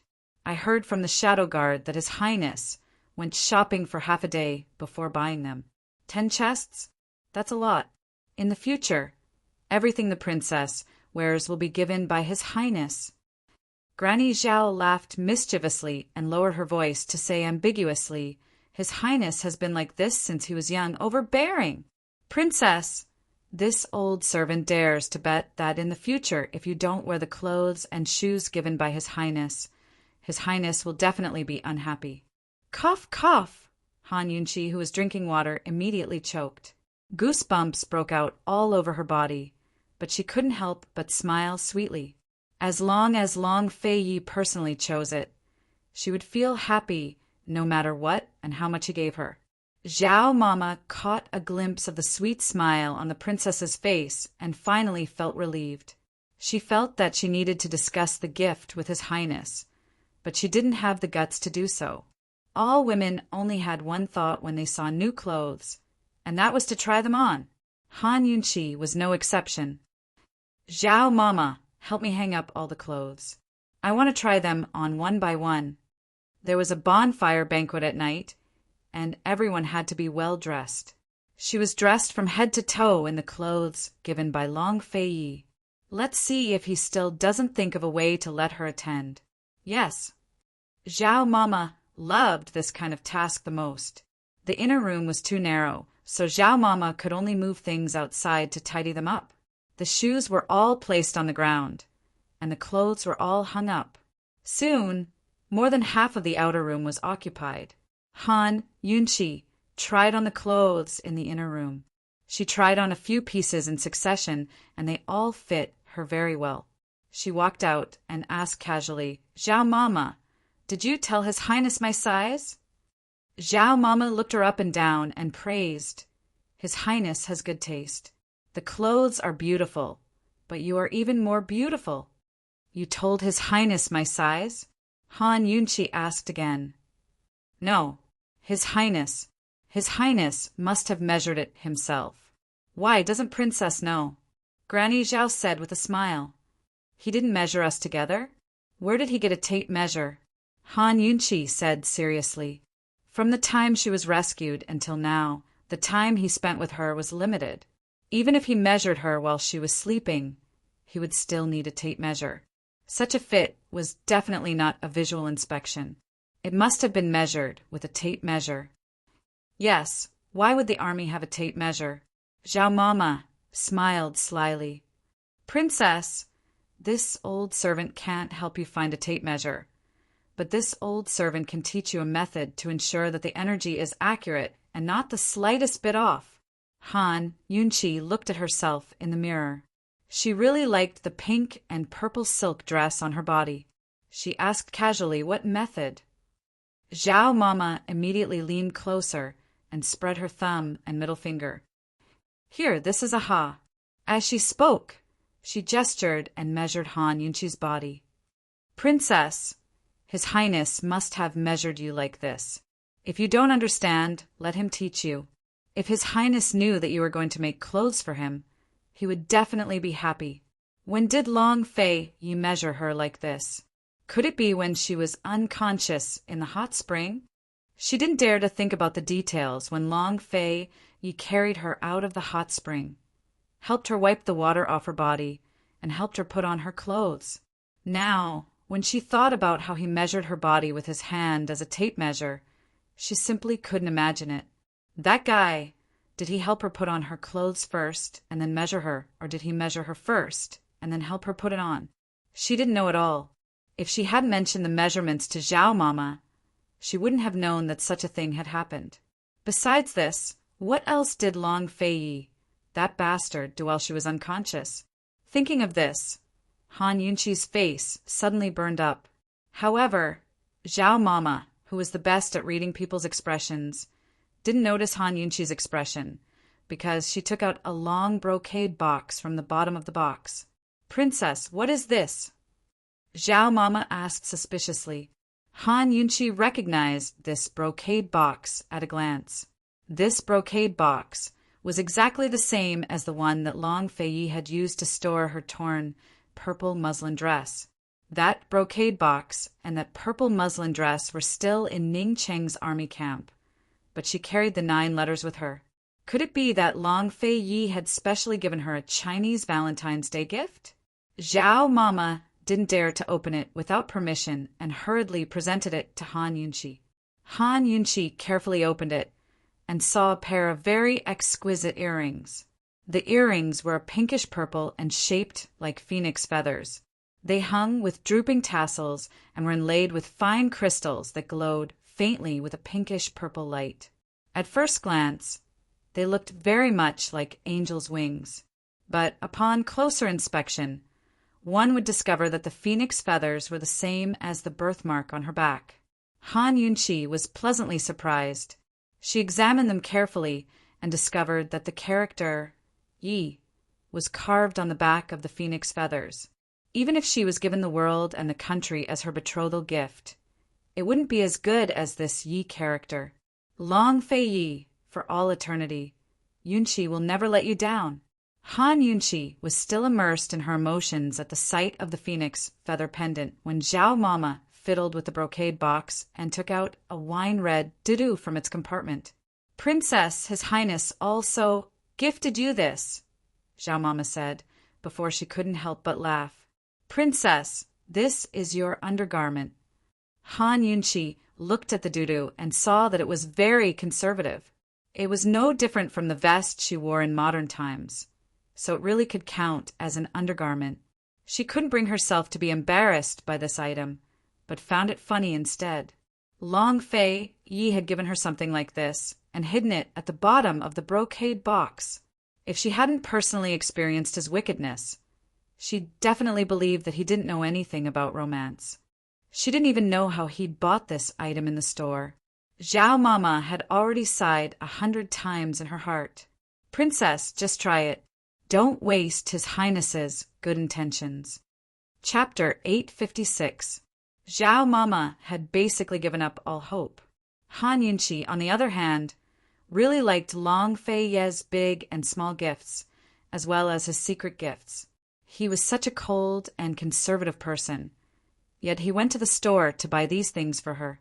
How much sincerity did he have? Since he had gone to such great lengths, she had to try it on. Han Yunqi tried on this purple dress in the inner room. It was surprisingly fitting and close-fitting. It was practically tailor-made.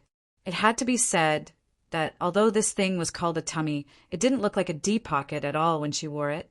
It also didn't have the smell of undergarments.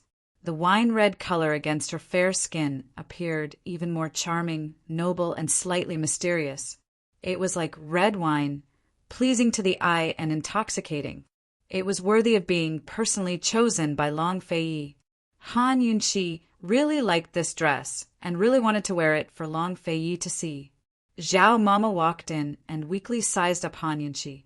She casually said, "Too little is too tight, too much is too wide." His Highness really measured it accurately. When these words came out, Han Yunqi was stunned. Granny Zhao, on the other hand, quivered. Her face, which was as listless as an old tangerine, suddenly glowed and her dimples bloomed like a flower. "Princess!" His Highness measured it very carefully. This is simply too fitting. When did His Highness measure it? Did Princess not know? Zhao Mama meaningfully glanced at Han Yunqi's proud peaks. She covered her mouth and laughed. Even her face was flushed red. In terms of the size of close-fitting clothes, the bust was the most important. Even Zhao Mama, this shrewd old palace maid, blushed, let alone Han Yunqi, the person involved. She actually thought that he was conservative and full of sincerity.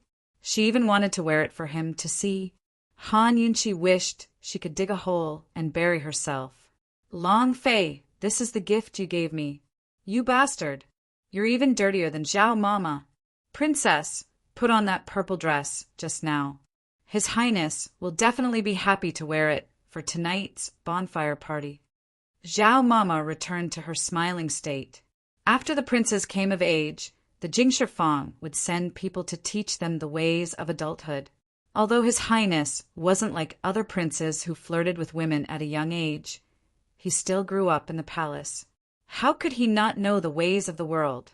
Looking at the sincere gift on the princess, Zhao Mama knew that she didn't need to worry about His Highness.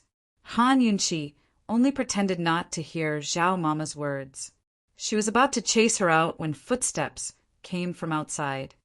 Zhao Mama came out of her surprise and was about to speak. She was about to speak, but she was stopped.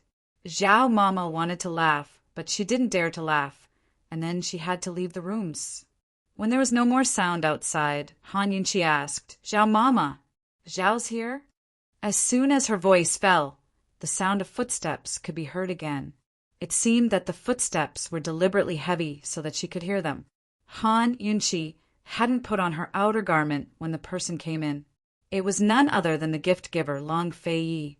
He had just finished bathing, changed out of his formal clothes, and put on a white brocade robe.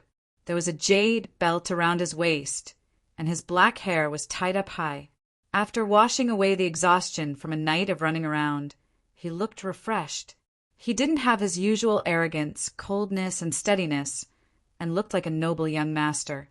When he came in, he saw that she was wearing her outer garment halfway. She was stunned and stopped. He leaned against the wall and crossed his arms. There was a smile on his face as he looked at her with interest. He was the one who gave her the outer garment and the inner garment, so she didn't know which one he was looking at. Han Yunqi quickly recovered her wits and put on her outer robes. She pretended not to know anything and deliberately bowed. "Good luck to your Highness. Thank you for your Highness's gift. How do you want to thank me?" Long Fei raised his eyebrows and asked. Han Yunqi immediately stood up and looked at him. "Why did you give me so many? I can't wear them all. What about the earrings?" Long Fei asked. He had spent a lot of effort on those things. In order to engrave his name, he had destroyed several pairs. It was his first time doing such meticulous work with his hands that wielded two swords and wielded two swords. If Han Yunqi didn't put them on, he would really be unhappy. Leaving aside everything else, Han Yunqi truly liked and was moved by the pair of phoenix feather earrings. She took the phoenix feather earrings and said to Long Fei, "Help me put them on." She sat in front of the mirror and looked at Long Fei standing behind her and leaning over. Long Fei Yi didn't know how to put them on, but he carefully tried to study them. He was afraid of hurting her, but he was also afraid that he couldn't put them on properly. Han Yunqi didn't teach him. She just sat there and let him fiddle with them. She looked at him in the mirror. He was quiet, focused, and incomparably gentle. She didn't expect him to be so patient. Looking at his slightly furrowed brows and his gentle gaze, Han Yunqi suddenly wished that this moment would last forever. Long Fei Yi, how lucky am I to be able to travel through 3,000 years to meet you and marry you. Han Yunqi couldn't help but reach out to gently stroke his handsome face. Long Fei glanced at her in the mirror and saw her smiling at him. He didn't make a sound, but allowed her to stroke his face as he continued to focus on his earrings. Han Yunqi gently caressed his ears, nose, and lips. He finally said in a low voice, "Be good, don't mess around. I haven't put them on properly." She was in his way. She put down her hand and asked faintly, "Long Fei Yi, about what I told you last time." Long Fei Ye's hand clearly stiffened. The thing she told him last time was something that happened a few years later. It wasn't that he hadn't thought about it these days. "Sure, I haven't put them on properly." He avoided answering.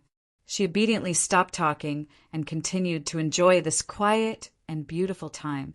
In the end, he settled on the phoenix feather earrings and put them on both sides.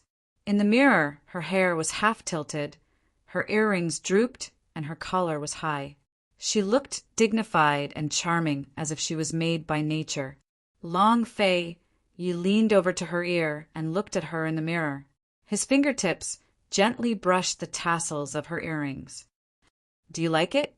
"I like it very much," Han Yunqi answered honestly. "It's good that you like it." Long Fei Yi was happy. "I like the words on it even more," Han Yunqi said again. "That's even better." Long Fei Yi smiled contentedly. He leaned in gently and kissed the phoenix feather gently. He lingered and kissed her earlobe. Unlike her previous rejection, Han Yunqi didn't move. She looked at him in the mirror and saw him go from being gentle, like water, to being delirious. That naturally handsome and cold face was really captivating when he was delirious. Even the devastatingly beautiful Gu couldn't compare to a third of him. How could there be such a man in this world? She, just looking at his face, was enough to fall for him, not to mention personally experiencing his delirium. Her collar was already unbuttoned. His kisses gradually wandered to the deep valley below her jade neck. He was kissing gently, devouring her softness and beauty. "Yi!" she couldn't help but exclaim. She thought that they were already very intimate, but she didn't expect them to be so intimate. "Yi, don't!" She stopped looking at him in the mirror and lowered her head to look at the real him. She gently hugged his head, wanting to stop him, but still refusing. The floor gradually became a mess. His brocaded white robes and her pink and purple dress fluttered to the ground in a tangled mess.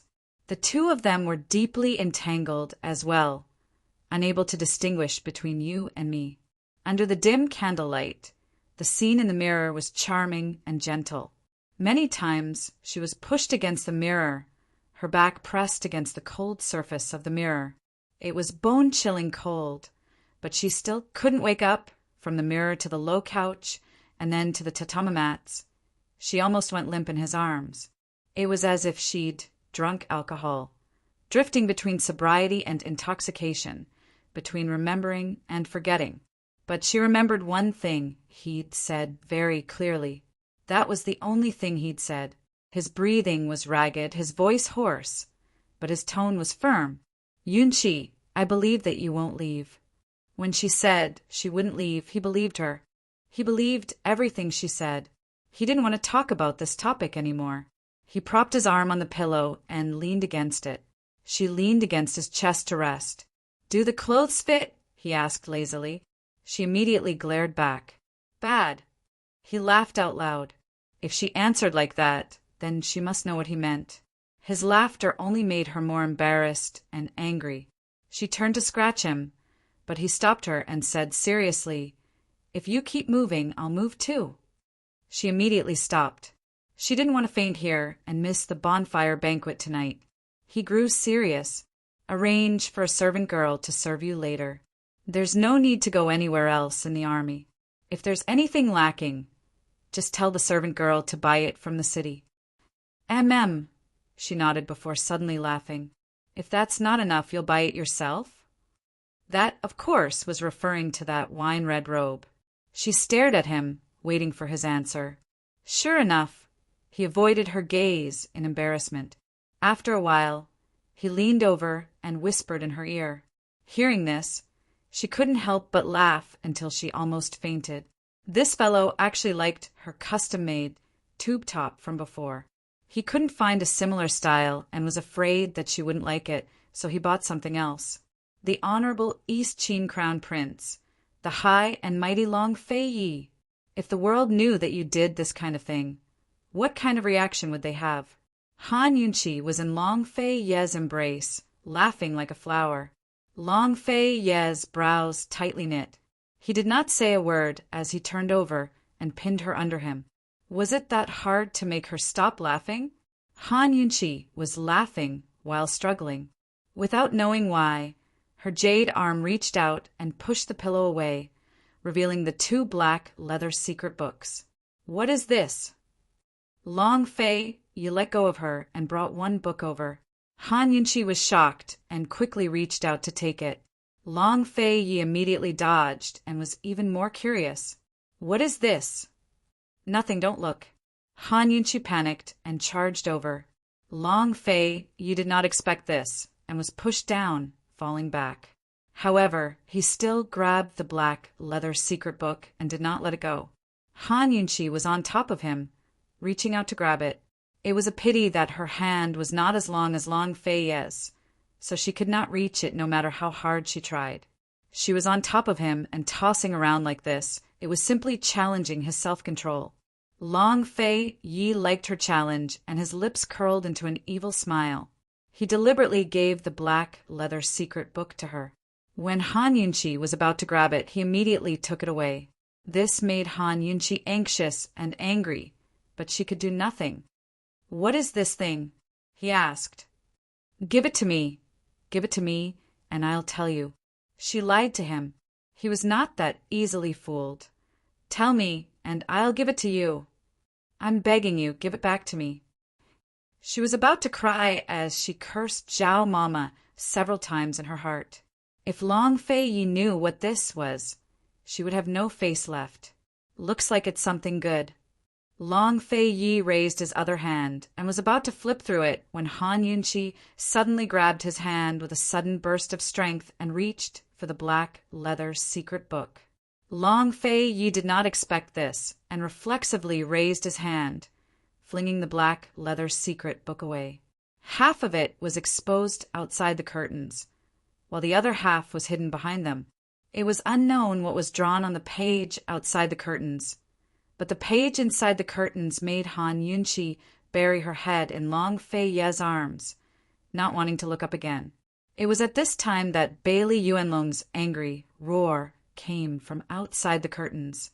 Su Donglin, this general is telling you, if this matter is delayed, you'll take full responsibility. Chapter 857. Bailey Yuanlong had an urgent matter to discuss with Long Fei Yi. He assumed that His Highness was resting in the main barracks, but he couldn't find him anywhere. He searched around the barracks again, but didn't find anyone. Only Han Yunqi was left. Su Donglin wouldn't let him in no matter what. Actually, he'd already been arguing with Su Donglin for a while, but not as loudly. Long Fei Yi and Han Yunqi had been too engrossed in each other to notice the commotion outside. By now, Bailey Yuanlong was so angry at Su Donglin that he was shouting.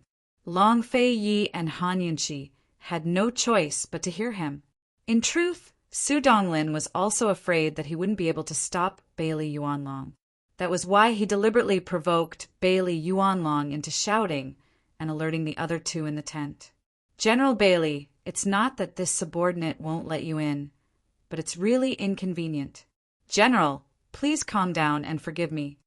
Su Donglin repeated the same words more than 10 times, but he still continued. Inconvenient, inconvenient. How could it be inconvenient for so long? Tell her to come out immediately. Bailey Yuanlong was smart enough to find Han Yunqi instead of Long Feiyi. He'd been in the army for a long time and knew how to manage his troops. He wasn't stupid either. Telling Han Yunqi to come out counted as a form of probing. General Bailey, it's not that this subordinate won't call the princess out, but it's really inconvenient. General Bailey, please. Su Donglin's pretense was enough to infuriate Bailey Yuanlong to death. He cut him off angrily.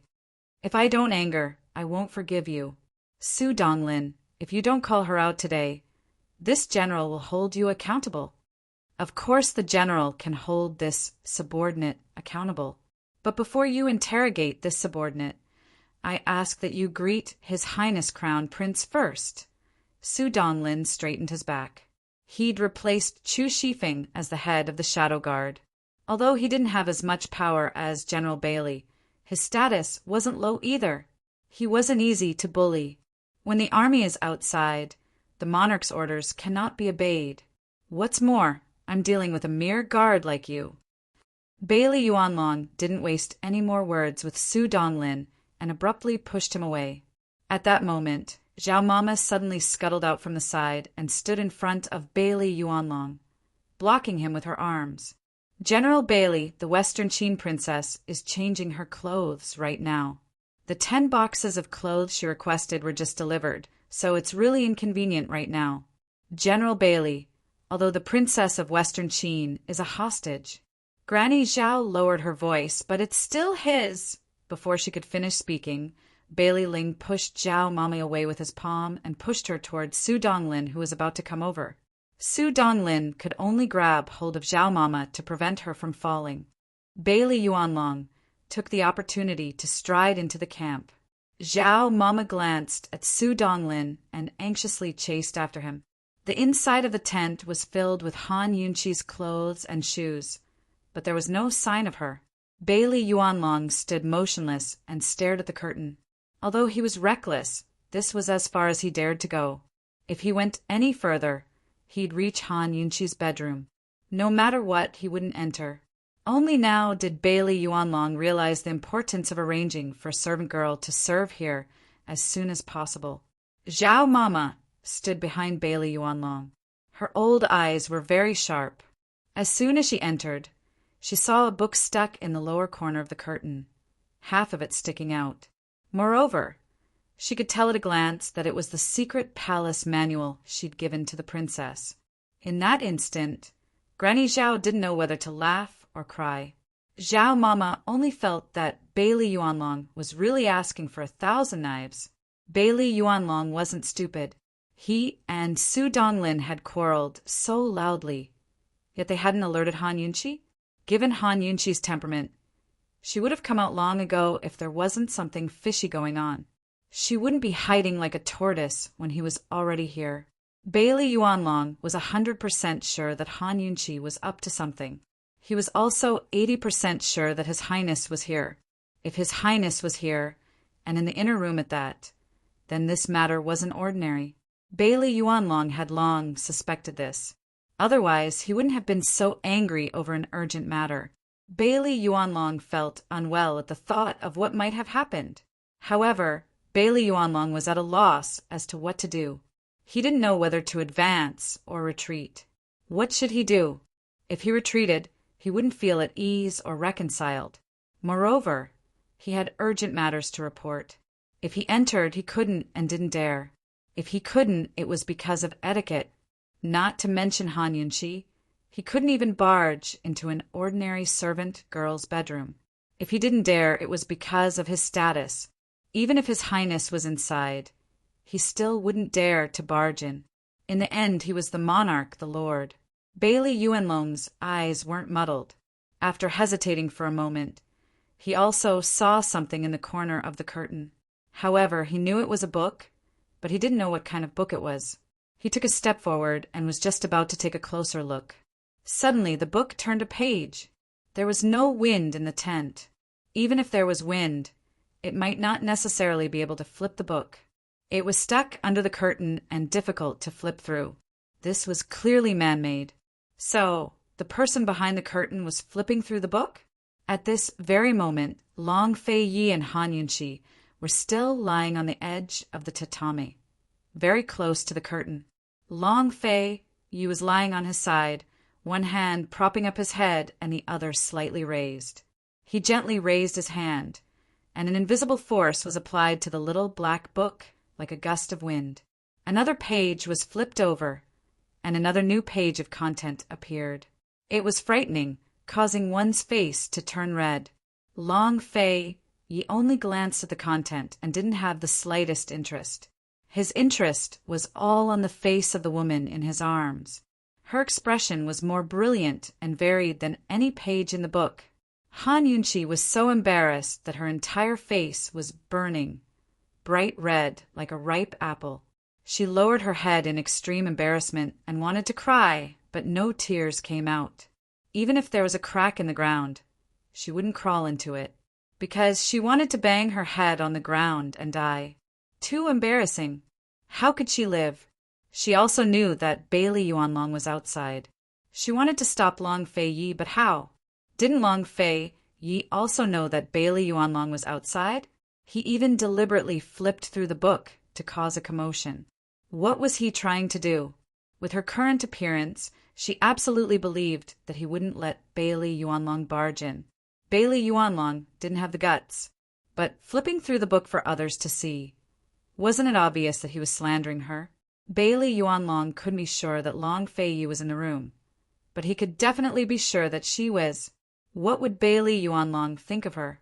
Han Yunxi only felt that her illustrious reputation had been ruined by Zhao Mama's hands, and then completely ruined by Long Fei Yi. Long Fei Yi looked at her with interest. Seeing that she still didn't speak or raise her head, he raised his hand. He gently raised his hand, and the little black book flipped to another page. At this very moment, Bailey Yuanlong finally saw the contents of the book clearly. In that instant, even the uncouth man's face turned red. As for whether it was from embarrassment or anger, only he knew. Soon, his face turned from red to black. His hands clenched into fists, and his hair stood on end. His eyes were wide open, and his heart was heaving up and down. He looked remarkably like the king of hell. He took deep breaths, as if that was the only way to calm himself down. He opened his mouth several times, as if wanting to say something, but he was so angry that he couldn't speak. How he wished that he'd guessed wrong and that His Highness wasn't inside. Only that slut Han Yunxi was inside. Finally, at a loss, he angrily glared at Zhao Mama. Zhao Mama had originally been thinking about how to divert Bailey Yuanlong's attention and kick the little black book inside.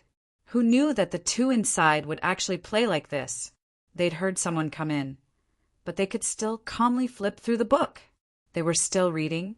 Zhao Mama's 3 views had been completely overturned. She couldn't evaluate His Highness, but her impression of the princess had undergone a 360-degree change. She looked so proper on the surface, but she was so dissolute and shameless in private. Those 2 books were clearly meant for her to read in private. Why? Why did she take them out to read with His Highness? So what if she read them? There were already people outside the curtains. So how could she flip through them so unscrupulously? Although Zhao Mama didn't cry, she couldn't help but wipe her eyes. They were full of bitter tears. His Highness and the princess didn't need her to worry. So what was she worrying about? She'd better obediently return to stewing her old hen soup. Under Bailey Yuanlong's raging gaze, Zhao Mama lowered her head and bent her waist as she timidly retreated. Su Donglin was burning with anxiety. He hurriedly asked, "Zhao Mama, what's going on? What's going on?" Bailey Yuanlong dared to rush in, but Su Donglin didn't even dare to barge into the outer room of the tent. Zhao Mama patted him on the shoulder and said earnestly, "Boy, be good and listen to me. There's nothing that His Highness and the princess can't handle. Don't worry blindly." With that, Granny Zhao left, leaving Su Donglin in a daze. Inside the tent, the room was silent except for the occasional rustling of pages being flipped. Bailey Yuanlong was like a fiendish god, standing there motionlessly as he stared at the book. In the inner room, Long Fei Yi was in a very good mood. Even Bailey Yuanlong couldn't affect him in the slightest. He admired Han Yunqi's bashful expression as the corners of his mouth rose again and again. Not long after, he finally couldn't help laughing out loud. Ha ha! Ha ha! He didn't dare flip through the book anymore. He picked her up with both hands and let her lie on top of him. He looked at her and laughed. Unbridled, and delightful. His unbridled laughter was simply bad news for Bailey Yuanlong outside the tent. Bailey Yuanlong couldn't deceive himself anymore. He, the East Qin crown prince, the only descendant of the East Qin imperial family, was immersed in the boudoir of a Western Qin princess, completely unrestrained. Han Yunqi couldn't take it anymore. She punched Long Fei in the chest and roared, "Enough! What do you want?" "Those 2 books, where did you get them?" Long Fei asked back. "Let me go. Enough!" Han Yunqi was flustered and exasperated. If this continued, how could they continue their act? Did he really want her to live a life of captivity? Or did he want to fall out with Bailey Yuanlong and cause internal strife? "You won't say?" He ignored her protests and worries. "I'll ask you again, who gave them to you?" "You!" Before she could finish speaking, he suddenly flipped over and pressed her under his body, his eyes cold and confused. Han Yunqi was truly frightened. She warned in a low voice, "Long Fei, are you crazy?" Long Fei ignored her warning, so Han Yunqi could only surrender. "Zhao Mama gave them to me 2 days ago." "You read them?" Long Fei asked again. Chapter 858. Han Yunqi truly couldn't imagine Bailey Yuanlong's expression as he stood outside the curtains. However, she didn't have the time to think too much at this moment, because she was like a clay Buddha crossing a river. She couldn't even protect herself. She had read these 2 books before and had unknowingly flipped through them. Not only did she regret reading them, but she also regretted being so careless as to casually stuff them under her pillow. No. What she regretted the most was accepting these 2 things from Zhao Mama. Even though Bailey Yuanlong was only separated from them by a curtain, Long Fei was still very patient. He raised his brows and looked at her. "You've read them all." Bailey Yuanlong naturally couldn't hear the secret conversation in the room, or else he'd probably spit out blood right now. How should Han Yunqi answer? Yes. How could she say that? If she hadn't read them, who the hell would believe it? How could she not have read the books stuffed under her pillow? Long Fei's lips curled into a smile. Seeing her bashful appearance, he couldn't help but gently lift her chin and laugh. "Han Yunqi, you're too naughty." Han Yunqi didn't refute or explain herself. She buried her head in his arms. She was clearly angry from embarrassment and kept hitting him, but she didn't hit him hard at all. As she hit him, she wrapped her arms around him and hugged him tightly. Long Fei liked nothing more than this little girl attitude of hers. He was in a great mood. He rubbed Han Yunqi's scattered hair and laughed loudly again. His hearty laughter resounded throughout the tent, deep and magnetic, sexy and enchanting. Finally, Bailey Yuanlong couldn't take it anymore and shouted angrily, "Your Highness, the Crown Prince!" Han Yunqi abruptly propped herself up from Long Fei's chest and looked at him in horror. Long Fei was still smiling. He lovingly rubbed her nose and said gently, "Go rest for a while. We'll attend the bonfire banquet tonight. There'll be a good show to watch." Han Yunqi pointed outside, worried and confused. "Leave it to me. Don't worry." He finally let go of her and got up. Bailey Yuanlong was waiting outside, so Han Yunqi didn't ask too many questions and delay. She wrapped herself in the quilt and retreated to one side. Long Fei put on his inner robes, straightened his hair, and put on his white brocade robes. He buttoned his collar and tied his belt as he walked out. Han Yunqi sat and stared at him, feeling that his figure was even more imposing. As soon as Bailey Yuanlong saw Long Fei's disheveled appearance, he was so angry that smoke seemed to rise from his head. He couldn't say a word. Yuanlong's eyes. Your Highness the First. Long's look, long, S, long, S, Long's, S to be of power to be. To long Fei long, look. Bailey Yuanlong was immediately intimidated when he met his gaze, and most of his anger was extinguished. Although his master hadn't ascended the throne yet, the aura and dominance he exuded right now surpassed any of Cloud Realm Continent's current monarchs. Bailey Yuanlong could almost see the great Qin Empire's untouchable majesty. He was stunned. General Bailey, this crown prince has made you dissatisfied. What do you plan to do? Long Fei's tone was as emotionless as ever, but Bailey Yuanlong fell to one knee.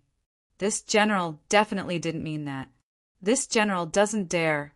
I beg your Highness's forgiveness. Definitely didn't mean that. Long Fei, Yi laughed coldly. Then what do you mean by disappointed? Bailey Yuanlong had no way to explain himself. This general misspoke. May your Highness mete out punishment.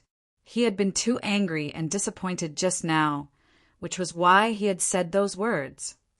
Su Donglin, get in here. Long Fei, Yi suddenly raged. Bailey Yuanlong's heart skipped a beat. Su Donglin had practically crawled inside, intimidated by his Highness's rage.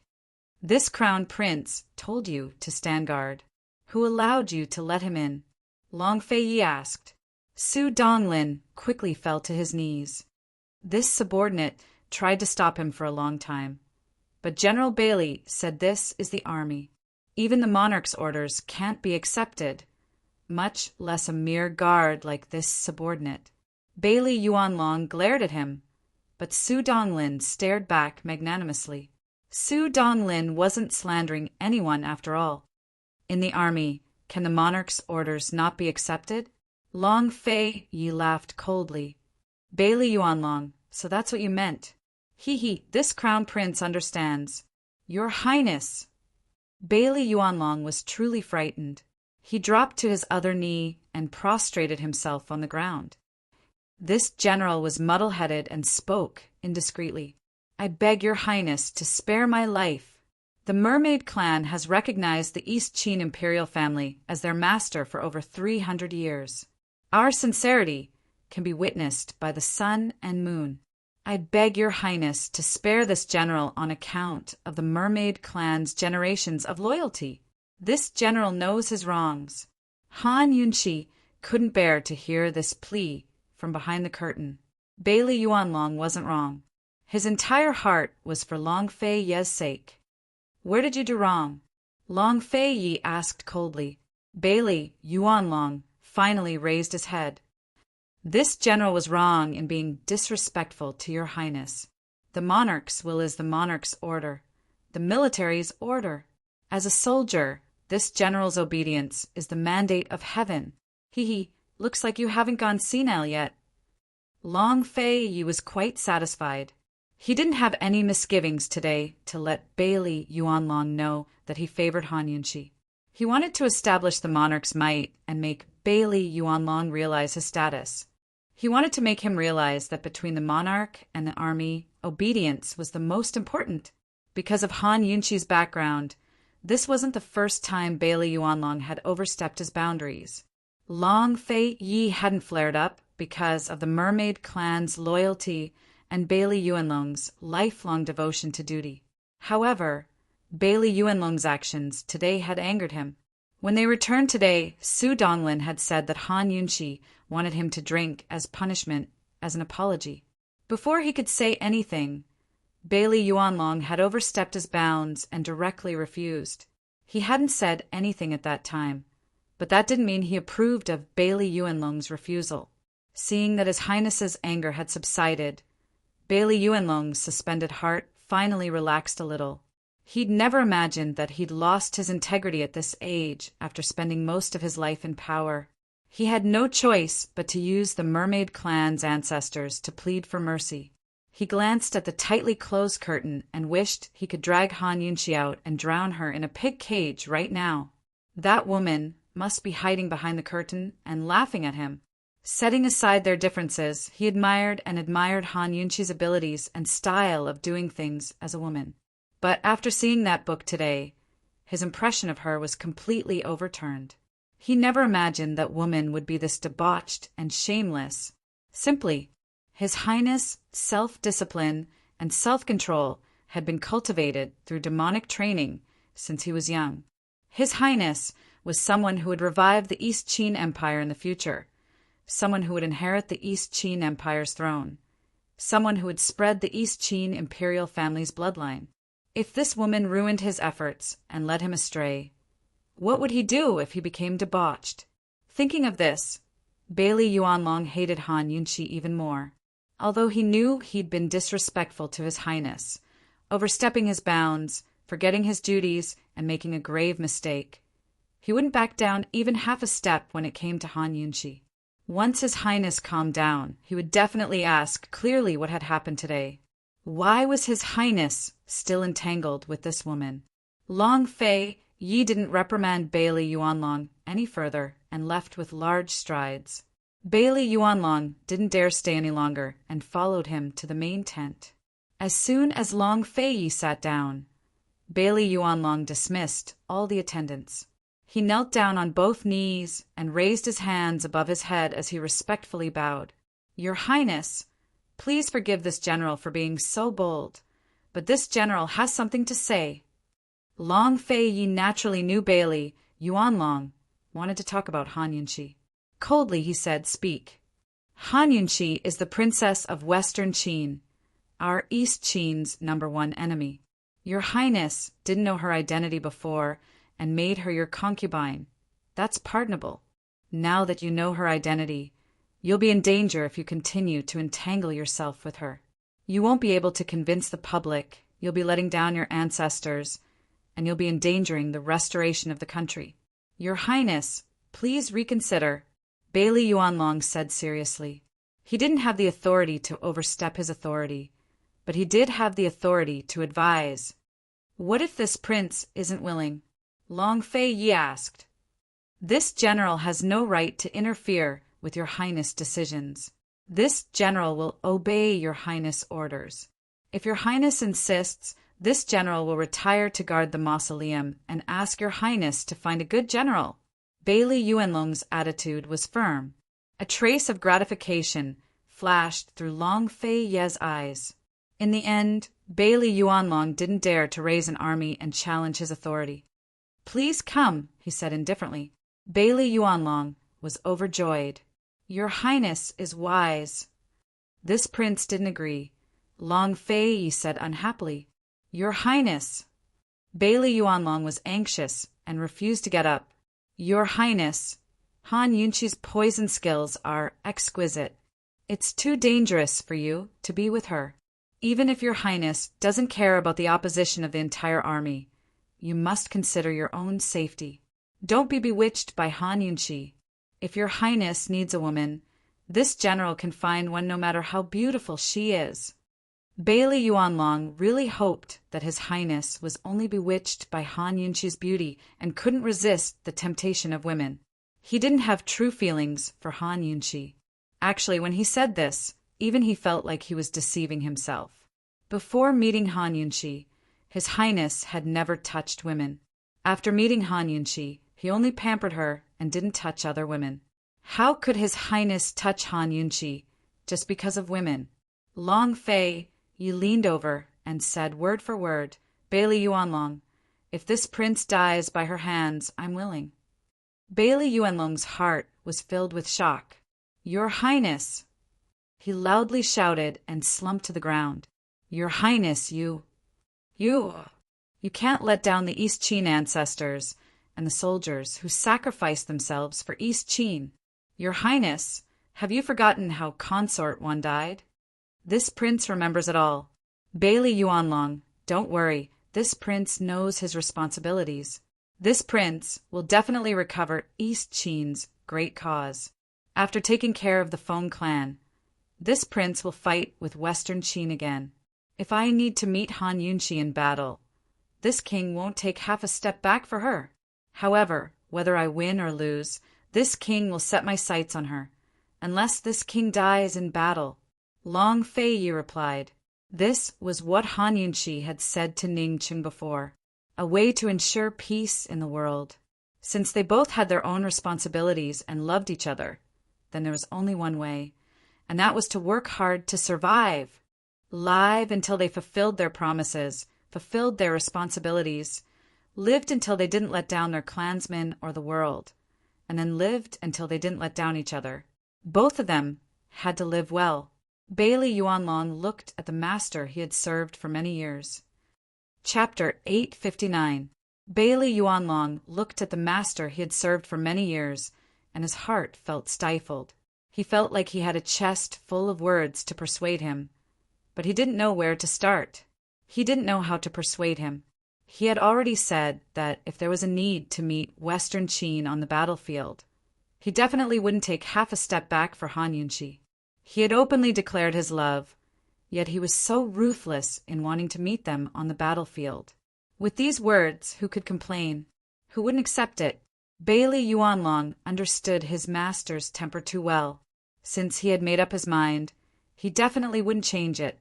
Perhaps if it was someone else, they would still try to persuade him. She had to persuade Long Fei to think of the East Qin bloodline. He not only shouldered the heavy responsibility of reviving the country, but also the responsibility of spreading new branches and spreading leaves for the East Qin bloodline. How could he be so selfish as to choose Han Yunqi? Even if he chose Han Yunqi, he couldn't let Han Yunqi bear an heir for East Qin. Moreover, Han Yunqi was the princess of Western Qin, so it was impossible for her to do such a thing for East Qin. An heir was the continuation of the imperial family. It was a very important matter, but Bailey Yuanlong didn't even mention it. No matter how stupid he was, he still understood the meaning of His Highness' words. After the war between East and Western Qin, regardless of victory or defeat, he would still want Han Yunqi unless he died. In other words, he could meet Han Yunqi on the battlefield for East Qin. However, if they forced him after the war and he couldn't be with Han Yunqi, he would choose death. This was an absolute threat. Bailey Yuanlong was stunned for a long time before he finally asked, "Your Highness, what is so good about Han Yunqi?" "Everything is good," Long Fei Yi indifferently replied. "Your Highness, you have such deep feelings. But what about Han Yunqi?" Bailey Yuanlong asked again. Long Fei Yi smiled. "If we meet on the battlefield in the future, don't think that you won't go easy on this prince." When Bailey Yuanlong saw his master smile, his heart, which was as hard as iron, suddenly softened and ached. At this moment, he saw not only his young master's dignity, coldness, and nobility, but also the haggard helplessness between his brows. His shoulders, when he was still young and weak, he had already carried the heavy burden of East Qin. For close to 20 years, he had carried it, not relaxing for a single moment. No matter how strong his heart was, he would still feel tired. However, the exhaustion of nearly 20 years couldn't compare to the haggard look he showed today. He was helpless because he couldn't let go of the heavy burden, and he was haggard because he was worried about a woman. Even though he was haggard and helpless, his eyes were still resolute, and this resoluteness was called willingness. What could Bailey Yuanlong say? What else could they do? How could he be willing to retire and return to his hometown? It was even more impossible for him to expose and publicize the fact that His Highness and Han Yunqi were still in love with each other and that their bodies and minds were entangled. Who was he going to expose to? If the soldiers found out, wouldn't he be in more trouble than His Highness? As the commander, he had to clean up His Highness's mess. Not only could he not expose them, he also had to work hard to keep their secret. If His Highness was impulsive and wanted to tell the truth to the entire army, he would have to painstakingly persuade him otherwise. Bailey Yuanlong's heart ached for his master, but he also realized that he had been tricked. He remained silent, feeling very sullen. After a while, he finally spoke. "Your Highness, no matter what, this general must remind you of something." Long Fei Yi looked over, and Bailey Yuanlong said very seriously, "Send someone to deliver medicine to the Western Qin princess." Sending medicine after pampering her naturally meant that she wouldn't have any children. Long Fei Yi pretended not to hear, but Bailey Yuanlong continued to persuade him. "Your Highness, even if this general pretends to be deaf and mute, if she really becomes pregnant at this juncture, the consequences will be unthinkable." Long Fei Yi still didn't speak. Bailey Yuanlong was about to persuade him again when Long Fei Yi looked up, his eyes suddenly cold. "You might as well try." "Your Highness!" Bailey Yuanlong was about to cry, but when he saw Long Fei Yi slowly clench his fists, he finally shut his mouth. He comforted himself that his Highness still had the heart to revive East Qin and was prepared to meet Han Yunqi on the battlefield. This was enough. As for the other matters, he could only take one step at a time and deal with them as they came. A complicated look flitted through Long Fei Ye's eyes. He called the shadow guard over and whispered a few words to him. The shadow guard then headed towards Han Yunqi's tent. Suppressing Bailey Yuanlong would give Han Yunqi more freedom and allow them to be a bit more magnanimous. For now, he could only give Han Yunqi this much. After all, he couldn't disappoint the soldiers and lose their morale. Both master and servant were silent, and the large tent was incomparably quiet.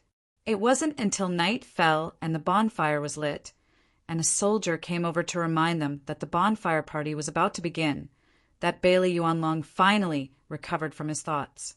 He said, "This general has no right to interfere with your Highness' private affairs, but I hope your Highness can consider the big picture and not lose morale because of personal matters." "I understand," Long Fei Yi replied indifferently. The dispute between master and servant ended with Bailey Yuanlong's concession. There was no need for Long Fei Yi to say anything else. Bailey Yuanlong naturally understood what to do. The bonfire party would begin soon, so Bailey Yuanlong withdrew to prepare for the relevant matters. This bonfire party wasn't just a celebration of Long Fei Ye's first visit to the army. More importantly, there would be a good show to watch. Long Fei Yi had never liked attending banquets, much less eating at the same table as others. If it weren't for the spies being discovered in the city a few days ago, he would have left with Han Yunqi long ago. Dealing with Jun Yixie's influence in northern Li was very troublesome. He needed to mobilize forces from all sides and play a game of chess. There was no rush, but to capture Bai Yanqing, he and Han Yunqi were more than enough. He had arranged for Bailey Mingxiang to put on a show for 9 Xian Palace's spies in order to lure the old fox into taking the bait. But unexpectedly, the old fox didn't show up even after a long time, not even making any small moves. After returning to the army from Medical City, he deliberately kept Bailey Mingxiang a woman in the Qiu district and spread the news that Bailey Mingxiang was the first woman from the Bailey clan to set foot in the army. She hadn't married yet, so it was very likely that she wanted to join the army. This news caused a lot of discussion among the people. If the old fox paid attention to Bailey Mingxiang, he would definitely hear about it and suspect that he kept Bailey Mingxiang in the army for dual cultivation. But until a few days ago, the old fox hadn't made a single move. He planned to take Han Yunqi away from the army. If the old fox didn't come, he would naturally have a clue to find him. But that afternoon, he and Bailey Yuanlong suddenly received a secret report that the Shadow Guard had caught a spy in the city. He personally rushed over and found out that the old fox had set his sights on the Qixi bonfire party. Half an hour later, Long Fei Yi walked out of the main tent. He had already changed into a military uniform, white robe and golden armor. His posture was tall and straight like a deity. Even the shadow guard beside him was seeing him in military uniform for the first time. They were all stunned. Long Fei Yi looked toward the open space in front of him. The bonfire was already blazing, and most of the participating soldiers were already in position. Bailey Mingxiang was also there. He then looked toward the barracks in the distance. The flames were even more intense, and the scene was vast and spectacular. The soldiers were all waiting for him. Bailey Yuanlong quickly arrived. Seeing His Highness's proud military posture, the haze in his heart dissipated. With His Highness personally leading the army, no matter when or who they were fighting, they would definitely win. Your Highness! Bailey Yuanlong bowed, respectfully. Long Fei Yi only nodded. Your Highness, everything is ready. Shall we go? Bailey Yuanlong whispered. Wait a minute. Long Fei Yi kept looking in the direction of Bailey Mingxiang. Bailey Yuanlong followed his gaze, but he couldn't see anything. Bailey Yuanlong couldn't figure it out. Who was His Highness waiting for? When he said everything was ready, it wasn't just for this banquet, but also for their arrangements. Waiting for Han Yunqi? Although he could pretend to be deaf and dumb, he already said that he wouldn't hurt the army's morale. His Highness was about to go to the barracks. Could it be that he would bring Han Yunqi with him? The East Qin soldiers were looking forward to seeing the crown prince. If he really brought Han Yunqi, this wouldn't just hurt the army's morale, it would also be an insult to the East Qin soldiers. How could this be tolerated? Bailey Yuanlong was about to speak, but Long Fei Yi already looked away. Let's go.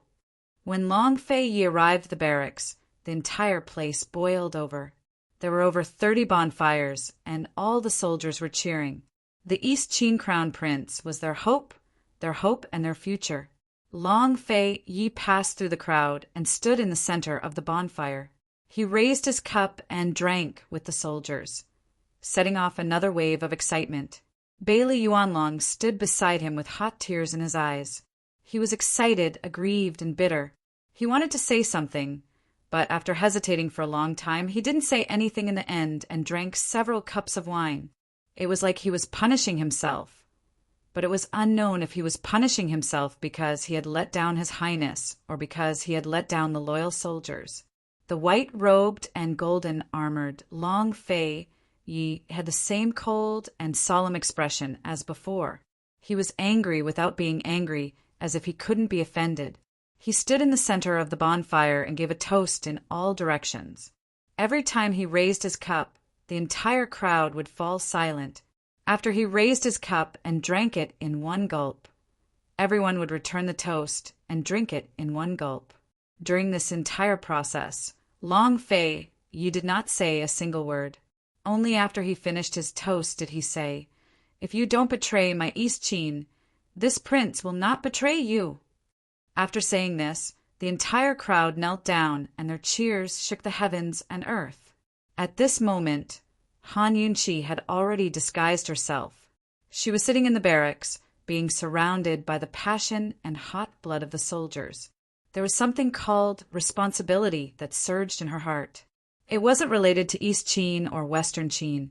It was just a person's sense of blame. She was not a real Western Qin princess. Her sense of responsibility towards Western Qin came from her identity as the Western Qin princess, from the gratitude of the Ningcheng siblings. But tonight, she finally realized the true weight of her responsibility amidst the thunderous cries of support. It was also the first time she realized how much Long Fei had shouldered, and how much he'd let her down for her sake. After a while, Long Fei Yi returned to the bonfire in the main camp. Standing outside the circle, his gaze fell onto Bailey Mingxiang. Bailey Yuanlong followed his gaze and quickly found a stranger he had never seen before. He saw that person. Chapter 860. The stranger was standing next to Bailey Mingxiang. It was a young man. He had delicate features, wasn't tall, and was very thin. His exact age couldn't be determined, but he looked about the same age as Su Donglin. "Your Highness, that's—" Bailey Yuanlong whispered. "Her." Long Fei Yi was very direct. Bailey Yuanlong jumped in fright. He walked closer and took a closer look before finding the face familiar. He hadn't expected Han Yunqi to be so good at disguising herself as a man. Even he hadn't been able to recognize her. It had to be said that she was both beautiful in female clothes and handsome in male clothes. Both were very eye-catching. Even though she was dressed as a guard and deliberately kept a low profile, her aura couldn't be concealed and was on full display. "Your Highness, today's banquet is still our—" Before Bailey Yuanlong could finish, Long Fei Yi cut him off coldly. "If the old fox uses poison, what can you do to him?" This question left Bailey Yuanlong speechless. He hadn't known the old fox's identity before, but now it was clear that the old fox was both a descendant of the Feng clan and the poison sect. No matter how tight Long Fei Ye's defenses were, they couldn't guard against Bai Yanqing's poison. Besides Han Yunqi, who else in the world could deal with Bai Yanqing's poison skills?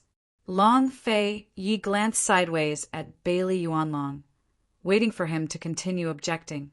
In the end, Bailey Yuanlong lowered his head, speechless. Han Yunqi watched Long Fei Yi and Bailey Yuanlong walk over. Recalling the two little black books, she couldn't help but feel her ears burn. Bailey Yuanlong quickly sat down to Bailey Mingxiang's right, not sparing Han Yunqi a single glance. Han Yunqi had no idea that Long Fei Ye's words had left Bailey Yuanlong speechless. She only assumed that Bailey Yuanlong was looking down on her because of the little black book and didn't even want to look at her anymore. So sad, she shot a resentful glance at Long Fei Yi, only to see him snickering at her. She immediately glared at him. Seeing her glare, he walked over to her. The feeling of walking toward her was too familiar. Han Yunqi almost forgot where she was and went up to greet her. However, Long Fei Yi quickly turned around and sat down. Only then did Han Yunqi realize the situation and her identity. Long Fei Yi sat down on the left side of Bailey Mingxiang, right in front of Han Yunqi. She was still worried that Long Fei Yi and Long Fei Yi would cause a ruckus, but the Shadow Guard had come to tell her that Long Fei Yi wanted her to attend tonight's bonfire party. However, she had to disguise herself as a man and attend as a bodyguard to avoid exposing her identity. Since there was a high possibility of an assassination attempt tonight, Long Fei Yi had already made some preparations and was waiting for the right opportunity to cheat. She absolutely couldn't let Bai Yanqing know about her secret relationship with Long Fei Yi. Otherwise, Long Fei Ye's plan to beat her at her own game would be for naught. Han Yunqi was extremely puzzled. This was the main camp, an important place for military affairs. If a spy managed to sneak in, then Bailey Yuanlong would be too inferior. How could an assassin come here? There was only one possibility. The assassin's martial arts were extremely high and extraordinary. As soon as Long Fei Yi sat down, Han Yunqi whispered, "Did the old fox personally come?" "I'm not sure. Just watch the show," Long Fei Yi replied in a low voice. Actually, Han Yunqi still had a few things she wanted to ask, but Bailey Mingxiang and Bailey Yuanlong were nearby, so she couldn't ask too many questions. Moreover, as a bodyguard, she also couldn't get too close. She could only endure for the time being. The bonfire burned fiercely, and wine and dishes were served one after another. Bailey Yuanlong first raised his cup to toast Long Fei Yi.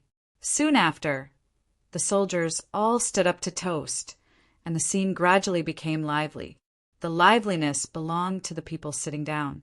As a bodyguard, standing behind Long Fei Yi, Han Yunqi couldn't do anything.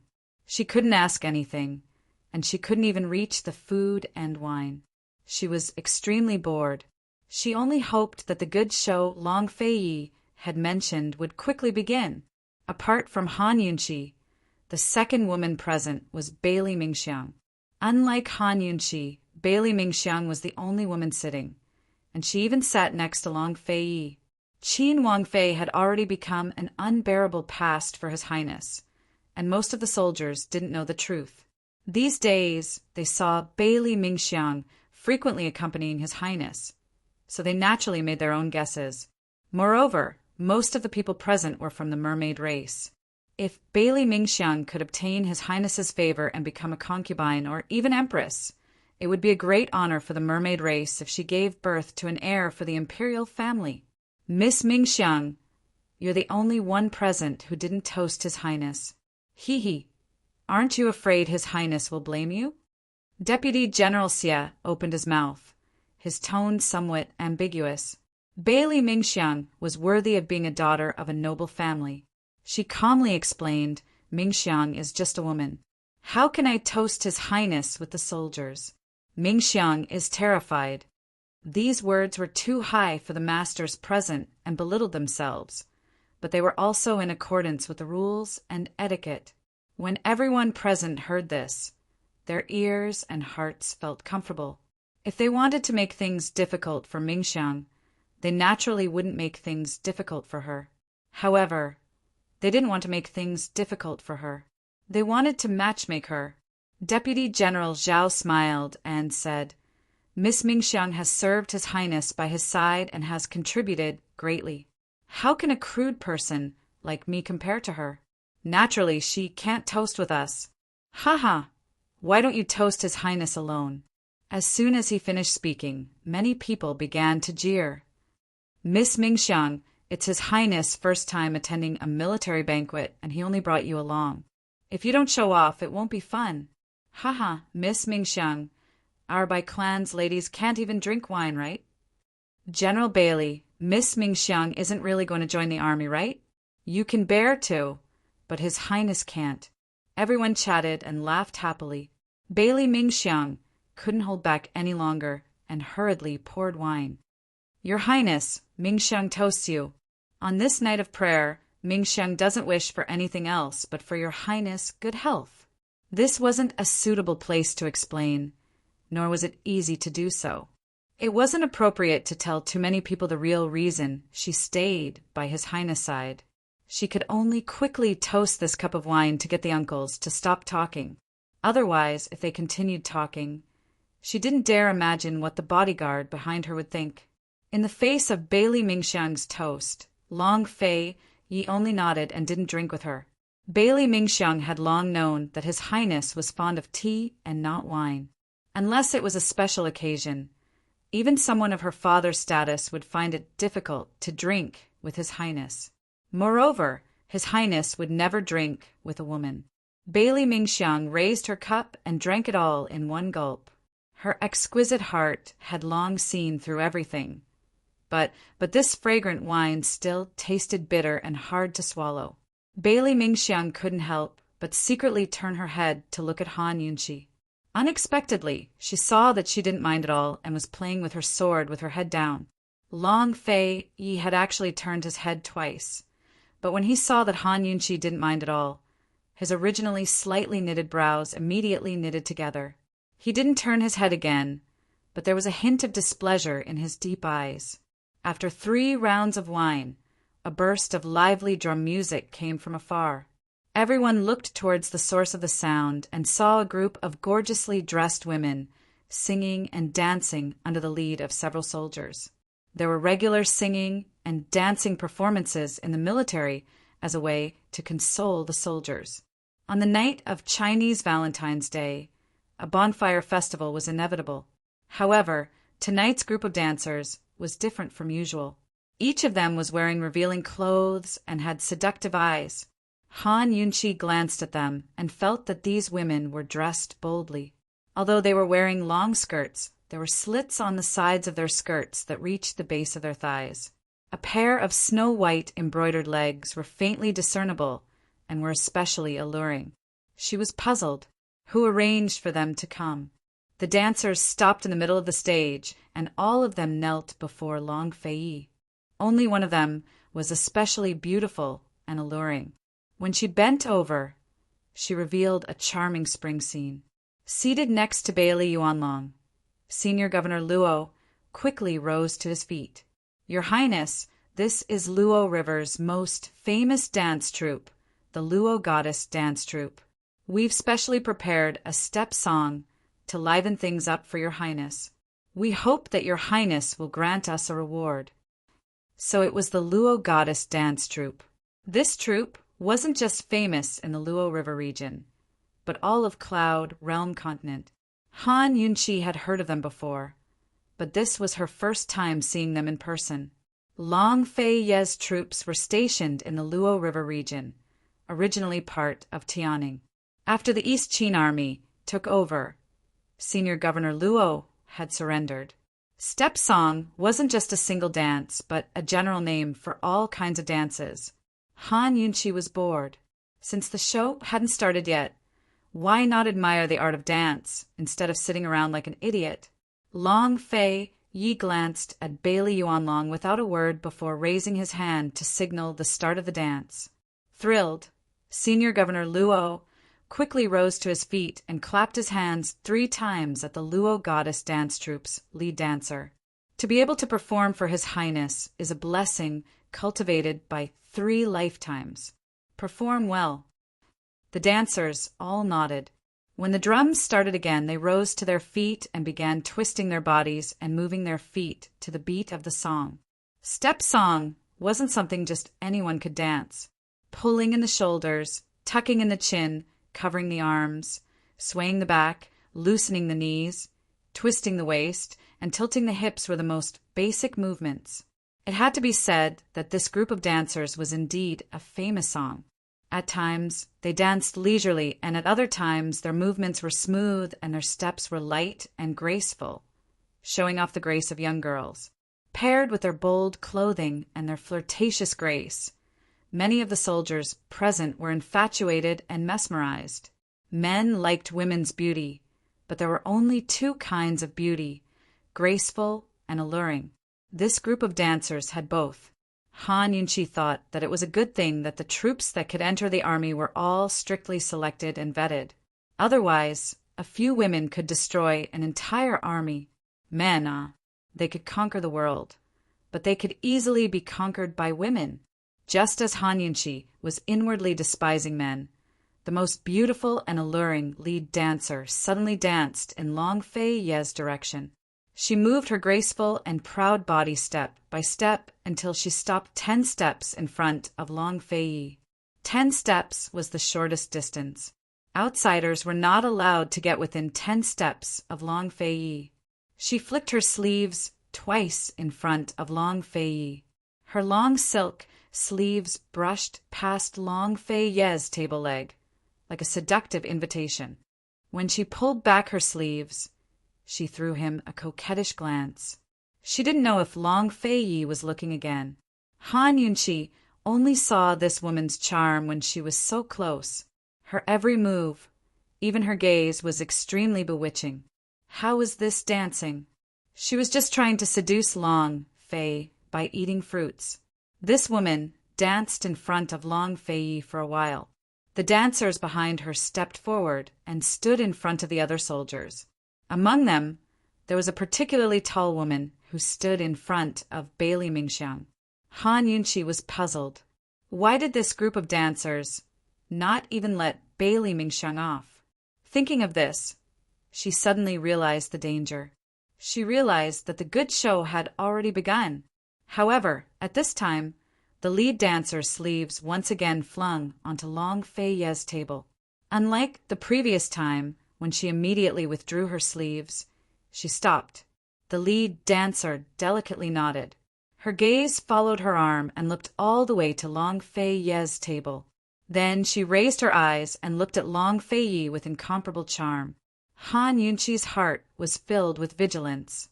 She was trying to determine whether the danger was with Long Fei Yi or Bailey Mingxiang, who knew that Long Fei Yi would unexpectedly grab the lead dancer's sleeves and pull her over.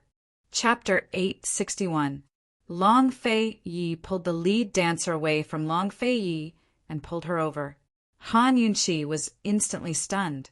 She didn't even care if there were spies among the dancers as she watched the lead dancer being pulled over by Long Fei Yi. This action was very familiar. He had pulled her into his embrace like this several times before. Han Yunqi's eyes quickly moved from the lead dancer to Long Fei Yi. What did this fellow want to do? Long Fei Ye's speed was even faster than her thoughts.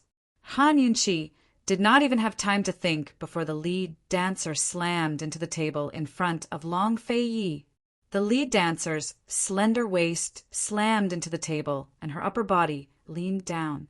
Half of her body was pressed against Long Fei Ye's table. Just how painful her waist was from slamming into the table, only the lead dancer knew. She was in so much pain that her expression was twisted. She thought that the East Qin crown prince would forcefully pull her over the table into his embrace. But who would have thought that he would have this kind of attitude? Han Yunqi did not expect this, and almost broke out in laughter. But it was a good thing she held it in. A trace of doubt flashed in the lead dancer's eyes, but it quickly disappeared. She was still very calm as she looked at Long Fei and acted like a spoiled child. "Your Highness, I'm in pain. So painful, so painful." For a while, other than the dancers, everyone's attention was focused on them. They were all curious as to why His Highness would make a move against the lead dancer. The soldiers present more or less understood His Highness. He had not touched a woman for many years, and it was well known in the army. Long Fei looked at the lead dancer, not moving for a long time. It seemed like he was examining her, but it also seemed like he was teasing her. No one could see through his attitude. How could the lead dancer see through him? "Your Highness, what do you mean by this? I don't care, so you have to give me an explanation."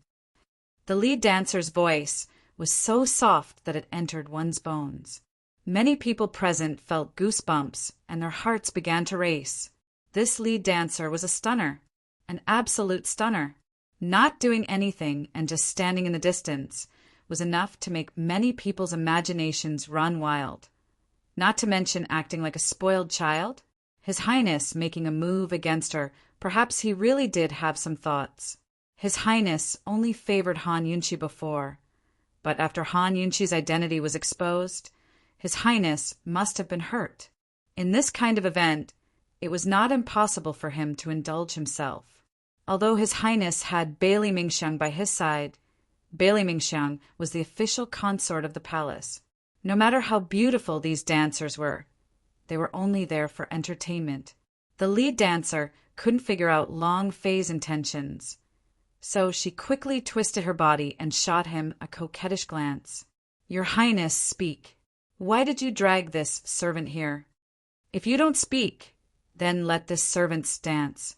As she spoke, she used her other hand to tug at the sleeve tentatively. Unfortunately, Long Fei pulled it very close, and she could not move it at all. This time, the soldiers were even more suspicious and looked on with naughty smiles. It was rare to see His Highness making a move against a woman. Who wouldn't be excited? Seeing that she could not pull open the sleeve, the lead dancer simply leaned against the table and twisted her graceful body. Her other hand was still moving gracefully, and her legs were also changing their steps. She could actually lean against the table and dance, and her dance was very beautiful. However, under the beauty was a scene of seduction. The lead dancer's low-cut neckline couldn't hide anything at all. Moreover, she'd purposely pulled it down so that her chest was exposed to Long Fei's eyes. Her seductive breasts swayed with her movements, revealing everything to Long Fei. As she moved, she also tugged at Shui Xiu, looking like she wanted to change the subject. "Your Highness, let me go." "Your Highness, don't." "Your Highness, I don't want." Hearing this coquettish voice, those who did not know the situation would really misunderstand that something unsightly had happened here. The soldiers were all restless. If not for Long Fei and Bailey Yuanlong overseeing the scene, they would have already come to snatch her away. Although His Highness did not make a sound and his expression was grave and stern, he did not let go either. Many people guessed that this lead dancer had a chance. Perhaps His Highness would keep her in the army tonight to serve him. Originally, he had arranged for the song and dance hall to enter the army so that the soldiers could indulge themselves. After the song and dance, the chosen dancers could stay for the night. As the dance music gradually became more hurried, everyone could not help but become excited and nervous. They were waiting for His Highness to take this woman into his arms when the music reached its climax. However, Bailey Yuanlong and Bailey Mingxiang, father and daughter, both looked at the delicate guard behind His Highness at the same time. They saw that guard coldly narrowing his eyes and staring at His Highness's back. Long Fei was sitting and Han Yunqi was standing. From Han Yunqi's angle, She could see the charming expression of the lead dancer's neckline even more clearly.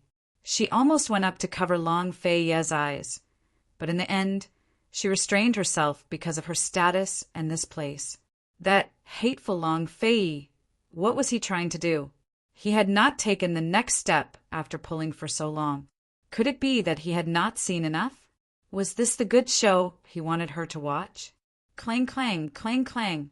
The dance music was about to reach its climax, and the dancers began to dance faster and faster. The lead dancer glanced at the dancer standing in front of Bailey Mingxiang. She seemed a little hesitant, but she still resolutely untied her belt, took off her dance skirt and long sleeves, and broke free from Long Fei Ye's restraint. Under the dance skirt, she only wore a pair of trousers and a doudou. Her impressive figure immediately attracted everyone's attention. In an instant, everyone was stunned. Even Bailey Yuanlong was a little stunned. Unexpectedly, at this time, the tall dancer in front of Bailey Mingxiang suddenly threw her sleeve at Bailey Mingxiang. Bailey Mingxiang had been very vigilant and immediately leaned back. Who knew that a dark needle would suddenly fly out of her sleeve so quickly that no one saw it? Fortunately, Bailey Mingxiang reacted quickly. She shouted, "There's an assassin! There's an assassin among them!" As soon as she finished speaking, the dark needle flew past her cheek. Bailey Mingxiang stood up and drew her sword. The tall dancer didn't show any weakness and fought with her bare hands. Everyone thought that the dancer throwing her sleeve at Bailey Mingxiang was part of the dance. Seeing this, they were all shocked and panicked. They stood up one after another, almost at the same time, except for the lead dancer. All the dancers were frightened. They screamed and ran around, and the scene suddenly went out of control. However, it only went out of control for a moment.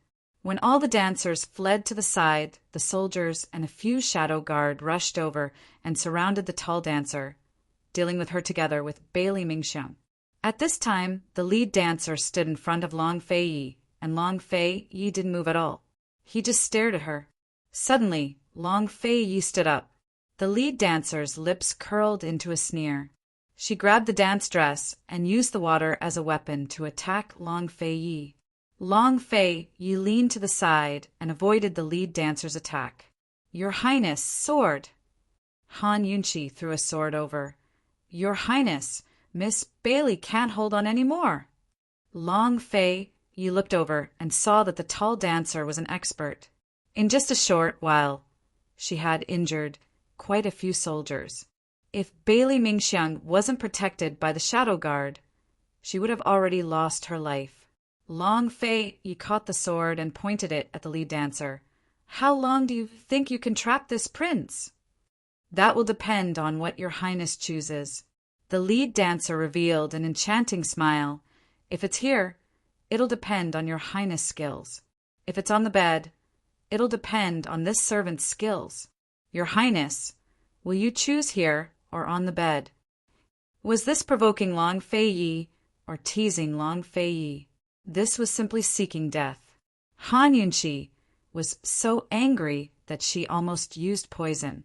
If it wasn't for the fact that she was afraid of revealing her identity and letting the soldiers know that she was disguised as a guard and letting Bai Nianqing know that she was by Long Fei Ye's side, she would have already asked to work together with Long Fei Yi.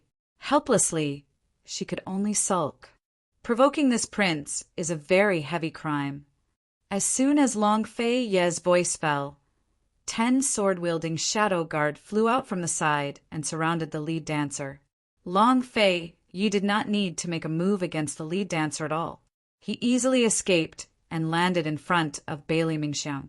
Seeing this, the tall dancer suddenly retreated. Using her body as a shield, she ignored the blades of the soldiers and retreated to where the large group of frightened dancers were. Ah! Ah! Save me! The assassin is here, save me! The dancers all screamed out and crazily ran around, running towards Bailey Mingxiang and Long Fei Yi. In the chaos, a green-clothed dancer suddenly pulled out her sword and unexpectedly stabbed at Bailey Mingxiang. Her speed was so fast that no one could react in time. Everyone was shocked. Even Bailey Mingxiang did not react for a while as he stood there in a daze.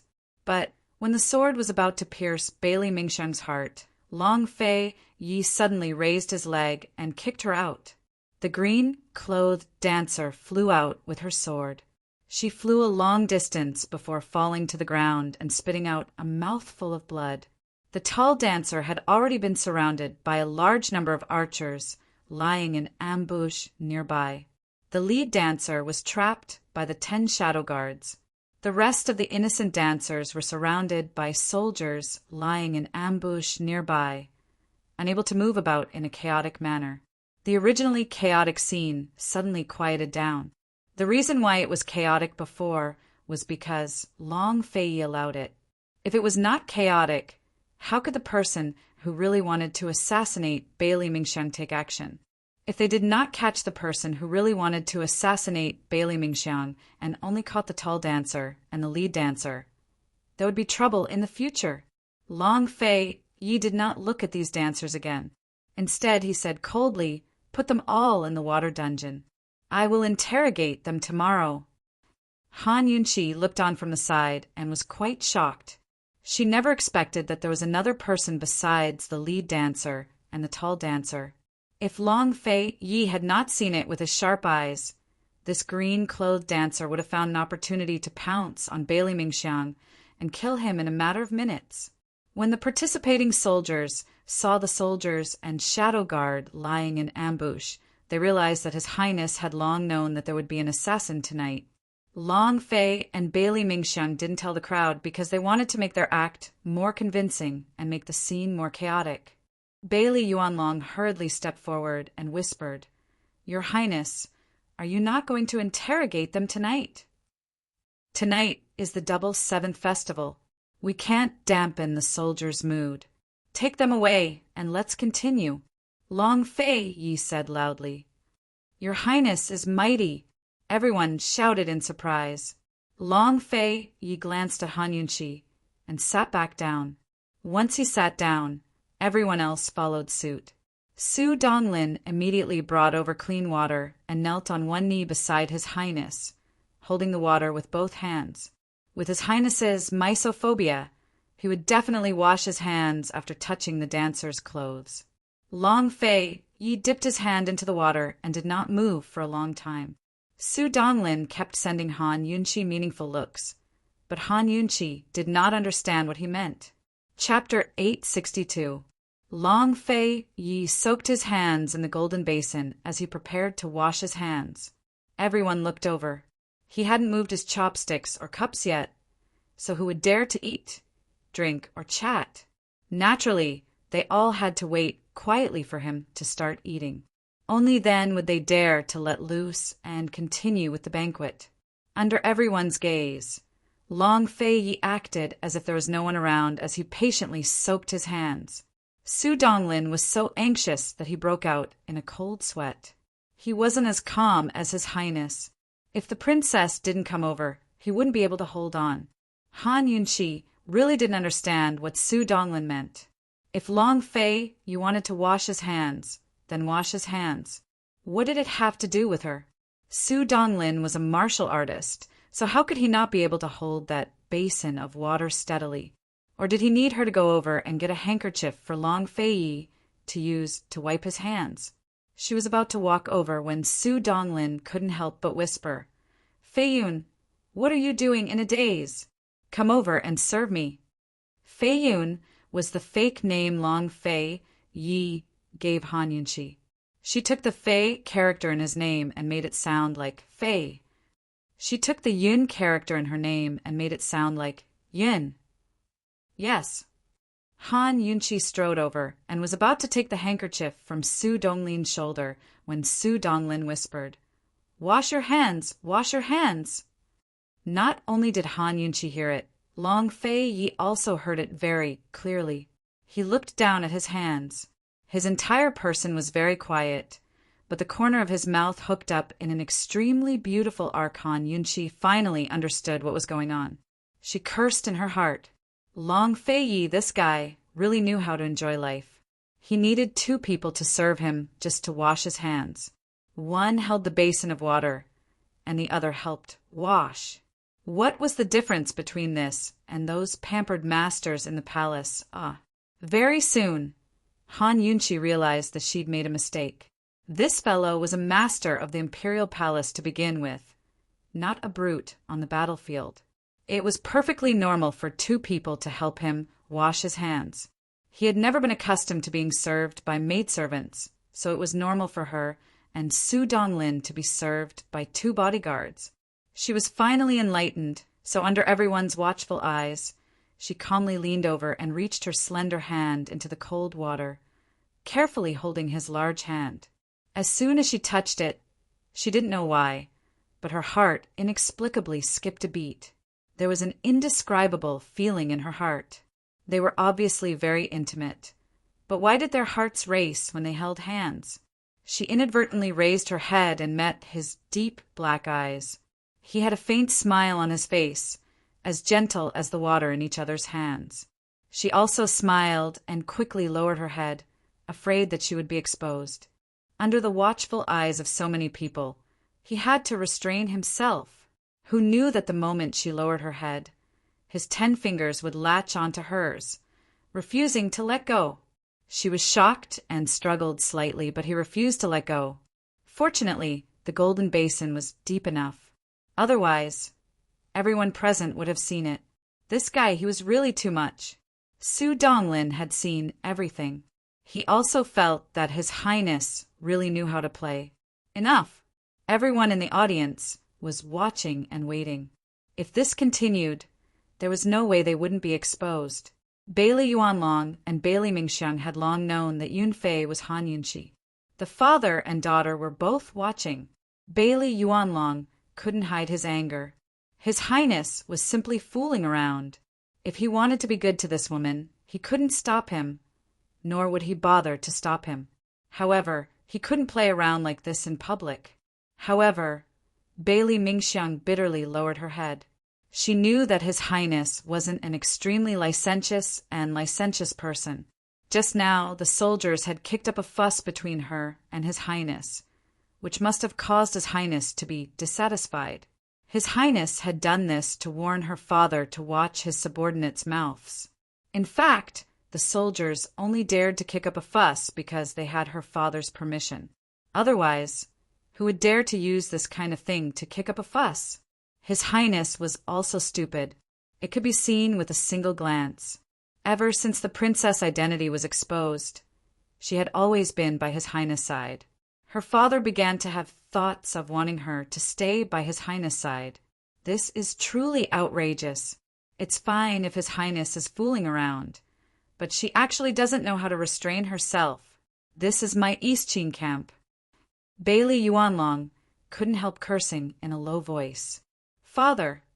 Bailey Mingxiang grabbed his hand in shock. Fortunately, the tables on the left and right were long and people were sitting far away, so they didn't hear anything. Bailey Yuanlong glared at her. You should at least learn from her. Bailey Mingxiang didn't know whether to laugh or cry. Her father had probably gone crazy from His Highness' torment. He scolded the princess while also wanting her to learn from her? What could she learn from the princess? She could learn how to dress. She could learn how to detoxify poison.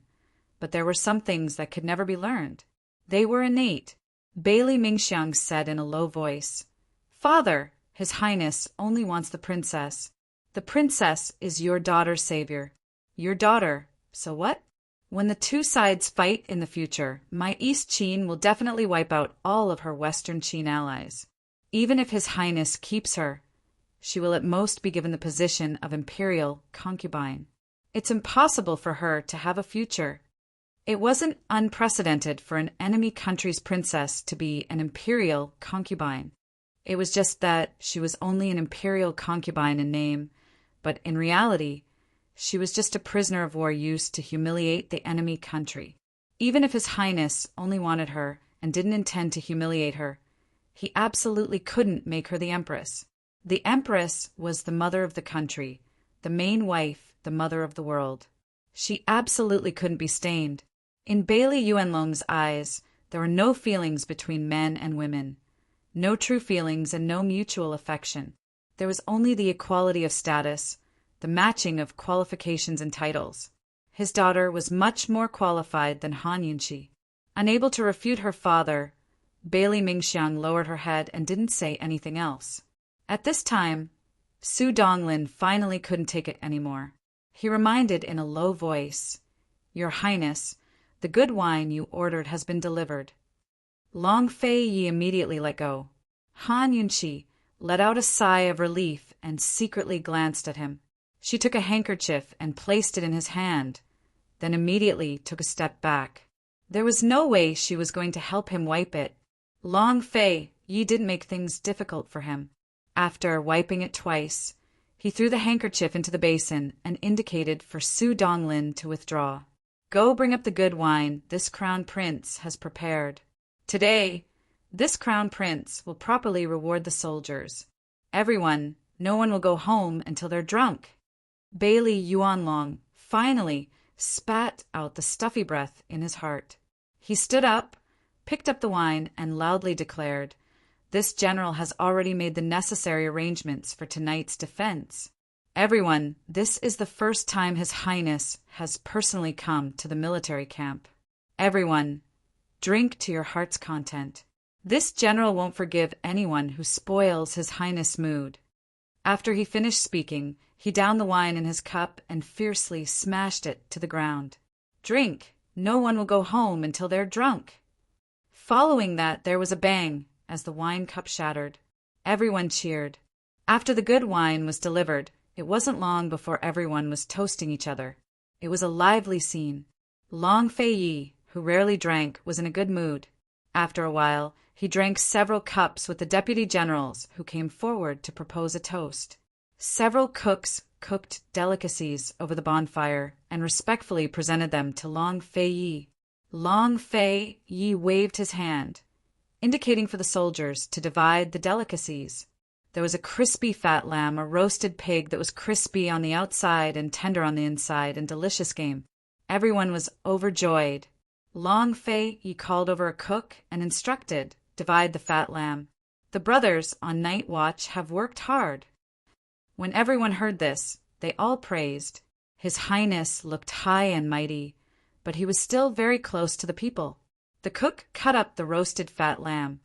Deputy General Zhao picked the most delicious leg meat and delivered the first portion to Su Donglin. "Grandfather Su, the Shadow Guard Regiment has worked hard these days." Su Donglin was His Highness' favorite. Who wouldn't want to curry favor with him? Su Donglin naturally accepted it. He picked out the best portion and handed it to Han Yunqi, saying seriously, "Here, this is His Highness's reward." Han Yunqi was His Highness' only woman. How could Su Donglin not curry favor with her? Just like that, Han Yunqi received Long Fei Ye's reward.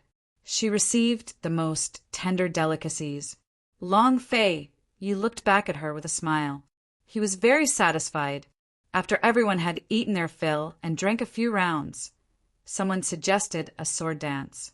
There were no dancers or singers to liven things up, so Bailey Yuanlong was the first to draw his sword and perform a sword dance.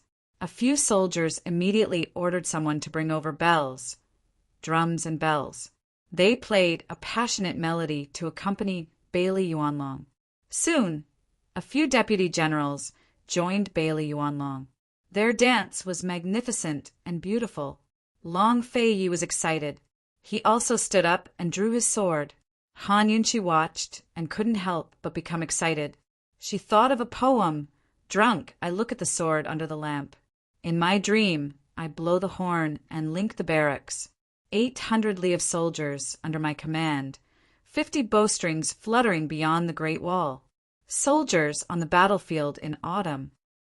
The liveliness of the main camp affected the surroundings. The entire barracks was as bright as day, bustling with noise and excitement. The banquet didn't end until late at night. Everyone was drunk, especially Bailey Yuanlong, who was dead drunk. After so many years, this was the first time he had indulged himself. Bailey Mingxiang supported his father as he responded. He couldn't help but look back, only to see that His Highness, who had drunk several jars of wine, wasn't drunk at all. He was walking toward the main camp with Su Donglin and Feiyun following behind him. Bailey Mingxiang should have left, but in the end he couldn't control himself and stopped in place. After His Highness and the others arrived at the main camp, Su Donglin waited at the door while Feiyun followed in. It wasn't until he saw this scene that Bailey Mingxiang turned back and silently continued to support his father as they left. In the dark night, she silently left a trail of bitter tears. No one could see it clearly. Your Highness, Mingxiang really likes you. But Mingxiang can't, dare not. Han Yunqi followed Long Fei Yi back to the main camp. She was immediately awed by the luxurious and domineering atmosphere of the main camp. Just the complete tiger pelt on Long Fei Ye's chair alone was worth a lot. The main camp was the same as her own, divided into an inner and outer room. The inner room was Long Fei Ye's bedroom, while the outer room was where they discussed official business. The difference was that the outer room alone was comparable to her tent. Long Fei Yi lazily sat down on a short couch and sized up Han Yunqi's appearance in men's clothing. He hadn't had a chance to properly look at her appearance today. Han Yunqi ignored him. She had nothing to do tonight, so she was counting his wine. There were 8 jars in total. Drinking like this was too harmful to the body. The best remedy was warm water. Large amounts of water could expel the alcohol from the body. Han Yunqi hurriedly absorbed the water and prepared to pour Long Fei Yi some. Unexpectedly, just as she reached the basin, Long Fei Yi came over and hugged her from behind. Her hand had just touched the water when his large hand pressed down and pressed her small hand to the bottom of the basin. Stop fooling around. I'll pour you some water. You drank too much tonight. Han Yunqi was very serious. Long Fei Yi didn't answer her. He took her small hand and very carefully washed her fingers one by one. He whispered, "Do you think I'm drunk?" Chapter 863. People who were too smart would always have a lot of troubles, just like Han Yunqi. Long Fei Yi obviously wasn't drunk. She could have just answered him, "I'm not drunk," but she was conflicted. What did he mean by asking this? He must have a special meaning. Otherwise, wouldn't it be nonsense for him to ask this, since he knew that she wasn't drunk? Since he had other meanings, she couldn't answer casually. Otherwise, she would definitely fall into his trap. Han Yunqi remained silent. Long Fei Yi waited patiently and continued to wash her hands. Unlike her previous perfunctory actions, he helped her wash her hands especially seriously and meticulously. He washed her 10 fingers one by one, not even letting go of the gaps between her fingers. He gently rubbed them as if he was giving her a massage. It was especially comfortable.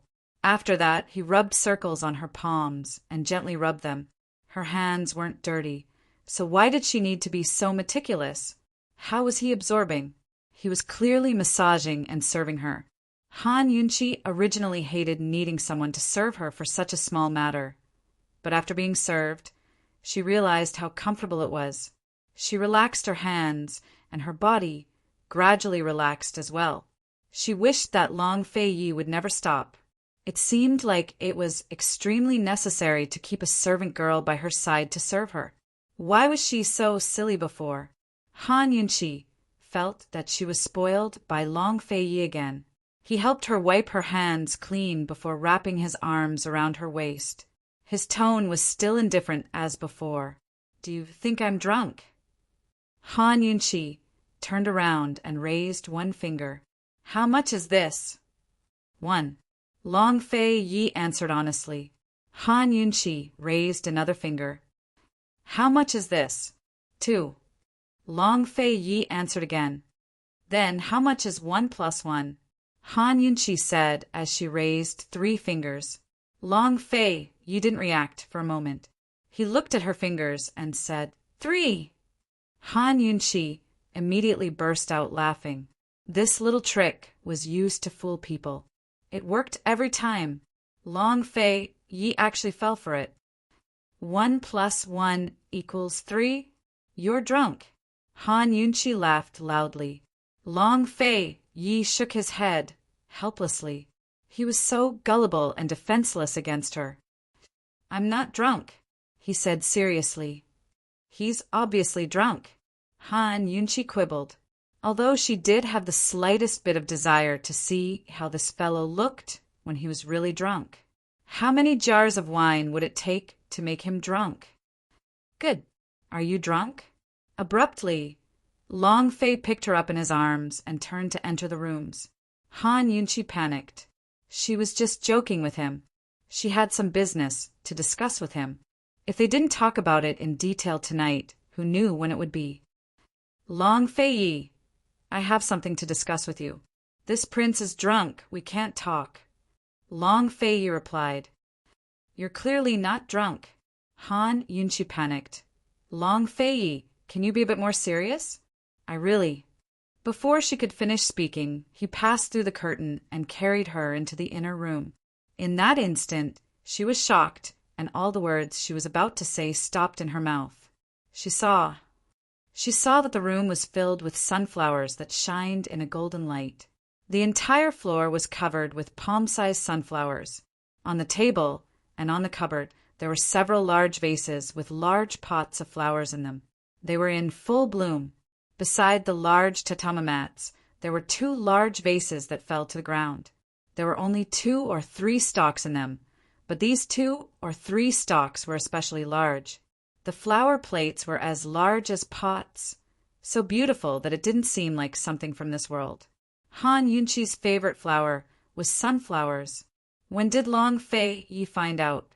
She had never seen such a large sunflower before, and had never seen such a beautiful sunflower bloom at night.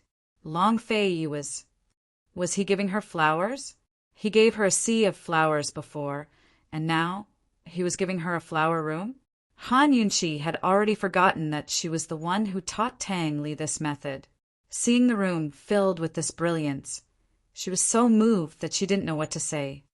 "Do you like it?" Long Fei was standing behind her.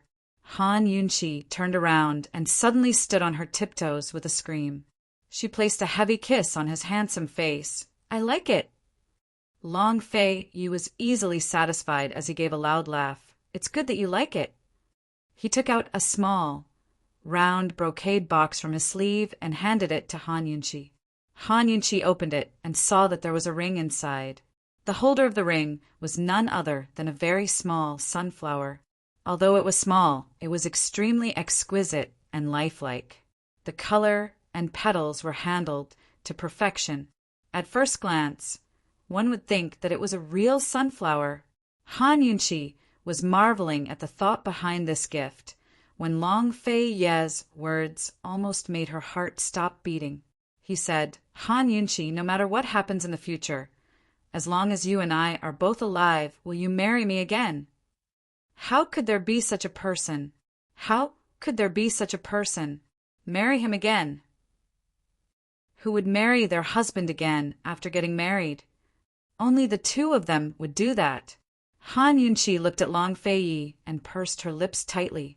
She was filled with emotions and didn't know what to say. After a while, she muttered, "Long Fei, are you really not drunk? Are you marrying me or not?" Long Fei asked again. She didn't know if he was anxious, but there was a hint of warning in his tone. "If you don't help me put it on, I won't marry you." Han Yunchi smiled as she talked about her conditions. Unexpectedly, Long Fei didn't agree. "Keep it well. If you and I are both alive, I'll help you put it on." Han Yunchi's heart skipped a beat. She hadn't been in the army for long, less than half a month, but she had been too happy. If he hadn't reminded her, she would have almost forgotten that they would meet on the battlefield one day. "Okay, I promise you," she answered seriously as she put away the proposal ring. On the night of Chinese Valentine's Day, her husband, her man, who was also her old enemy, proposed to her with a promise of life and death. "Bailey Yuanlong knows about it?" she asked. Amen. He pulled her to sit on the couch and hugged her as he leaned against the armrest. He was very well behaved and didn't do anything other than hug her. "What do you think about the matter of them making a fuss?" Han Yunchi was stunned at first, but she immediately understood. Those soldiers had made a fuss, just now, wanting to push Bailey Mingxiang to Long Fei. Of course she had heard it, but she didn't care too much. Firstly, those soldiers didn't know the truth that Bailey Mingxiang was by Long Fei's side, so they would naturally make a fuss. Secondly, it would be strange if Bailey Mingxiang didn't like Long Fei. Who could resist such a man? Thinking back to when she was disliked by him, she wasn't willing to be abused. She would always be infatuated whenever she saw him, not to mention Bailey Mingxiang. Even a random servant girl from the Duke of Qin's estate liked Long Fei to the point of hovering between life and death. She wasn't that petty. Bailey Mingxiang was different from Duan Muyao. She had never done anything that crossed the line and had always been well behaved.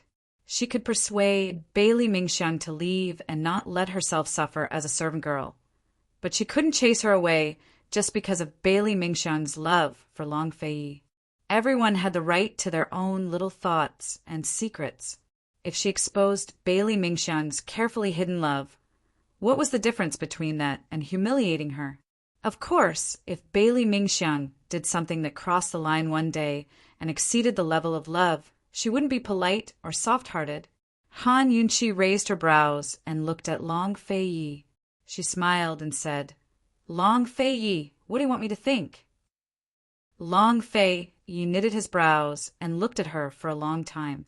He didn't say anything and directly pushed her down and tickled her. "You woman!" He was hoping that she would mind. He was looking forward to seeing her jealous face. Instead, she was laughing at him. Han Yunqi was afraid of tickles. "No, I was wrong. I'm angry, okay?" After saying this, she couldn't help but laugh loudly. "Long Fei, you're too childish." When she said this, Long Fei's hand suddenly stopped. Han Yunqi also stopped laughing and stopped struggling. She looked at him suspiciously. She saw that his face had become especially serious and couldn't be associated with childish at all. She seemed to have said something wrong. He didn't say a word and just stared at her. She pursed her lips and pushed him carefully, but didn't manage to push him away. She pursed her lips and said timidly, "Long Fei, I'm really angry and jealous." She hadn't even laughed, but he couldn't help but laugh out loud. No matter how fierce he was, she wouldn't be afraid. She was the only one who dared to pluck the fur from a tiger's head. As he laughed, he moved closer and gradually became gentler as he kissed her. If he wanted to subdue her, this was the only way. However, this time Han Yunqi pushed him away forcefully and asked seriously, "Long Fei, is the lead dancer pretty?" Long Fei laughed, but didn't say a word. "You've been looking at her for so long. Are you done?" Han Yunqi asked again. Long Fei was still laughing. Han Yunqi pinched him. "Tell me, is she pretty?" Han Yunqi felt goosebumps all over her body at the thought of the lead dancer's revealing appearance. She thought of what Long Fei had seen. She felt uncomfortable. She minded. "Tell me." She was really angry now. "I'm not sure." Long Fei answered truthfully. Before Han Yunqi could ask further, he said, "I'm really not sure. I've been staring at the green dancer. Her martial arts are the best." "Really?" Han Yunqi was actually convinced. Long Fei was probably the only one who had realized that the green dancer was the one who wanted to attack Bailey Mingxiang. She wanted to ask more, but Long Fei suddenly said in a low voice, "She's definitely not as pretty as you." After saying that, he lowered his head. Han Yunqi's hands were restrained, and she couldn't resist at all. Before Han Yunqi was about to lose consciousness, she thought of a question. Did she love Long Fei more, or did Long Fei love her more? Before she could answer, she was already intoxicated by his rough strength and was brought into waves of unbearable pleasure by him. When Han Yunqi woke up, she was already lying on the tatami mats. The lights in the tent were still lit. She didn't know what time it was and whether it was dawn yet. Long Fei was sleeping beside her with one arm wrapped around her. When she got up, he immediately pressed her back down. He turned over and hugged her. "Sleep, be good. She obediently snuggled back. How could she be sleepy? When she saw the messy clothes on the floor, she secretly looked under the silk quilt. She couldn't help blushing and laughing. Just like that, Han Yunqi nestled in Long Fei Ye's arms and waited for him to wake up. She touched his tall nose and his long eyelashes from time to time. When would this guy wake up? She had something important to ask him.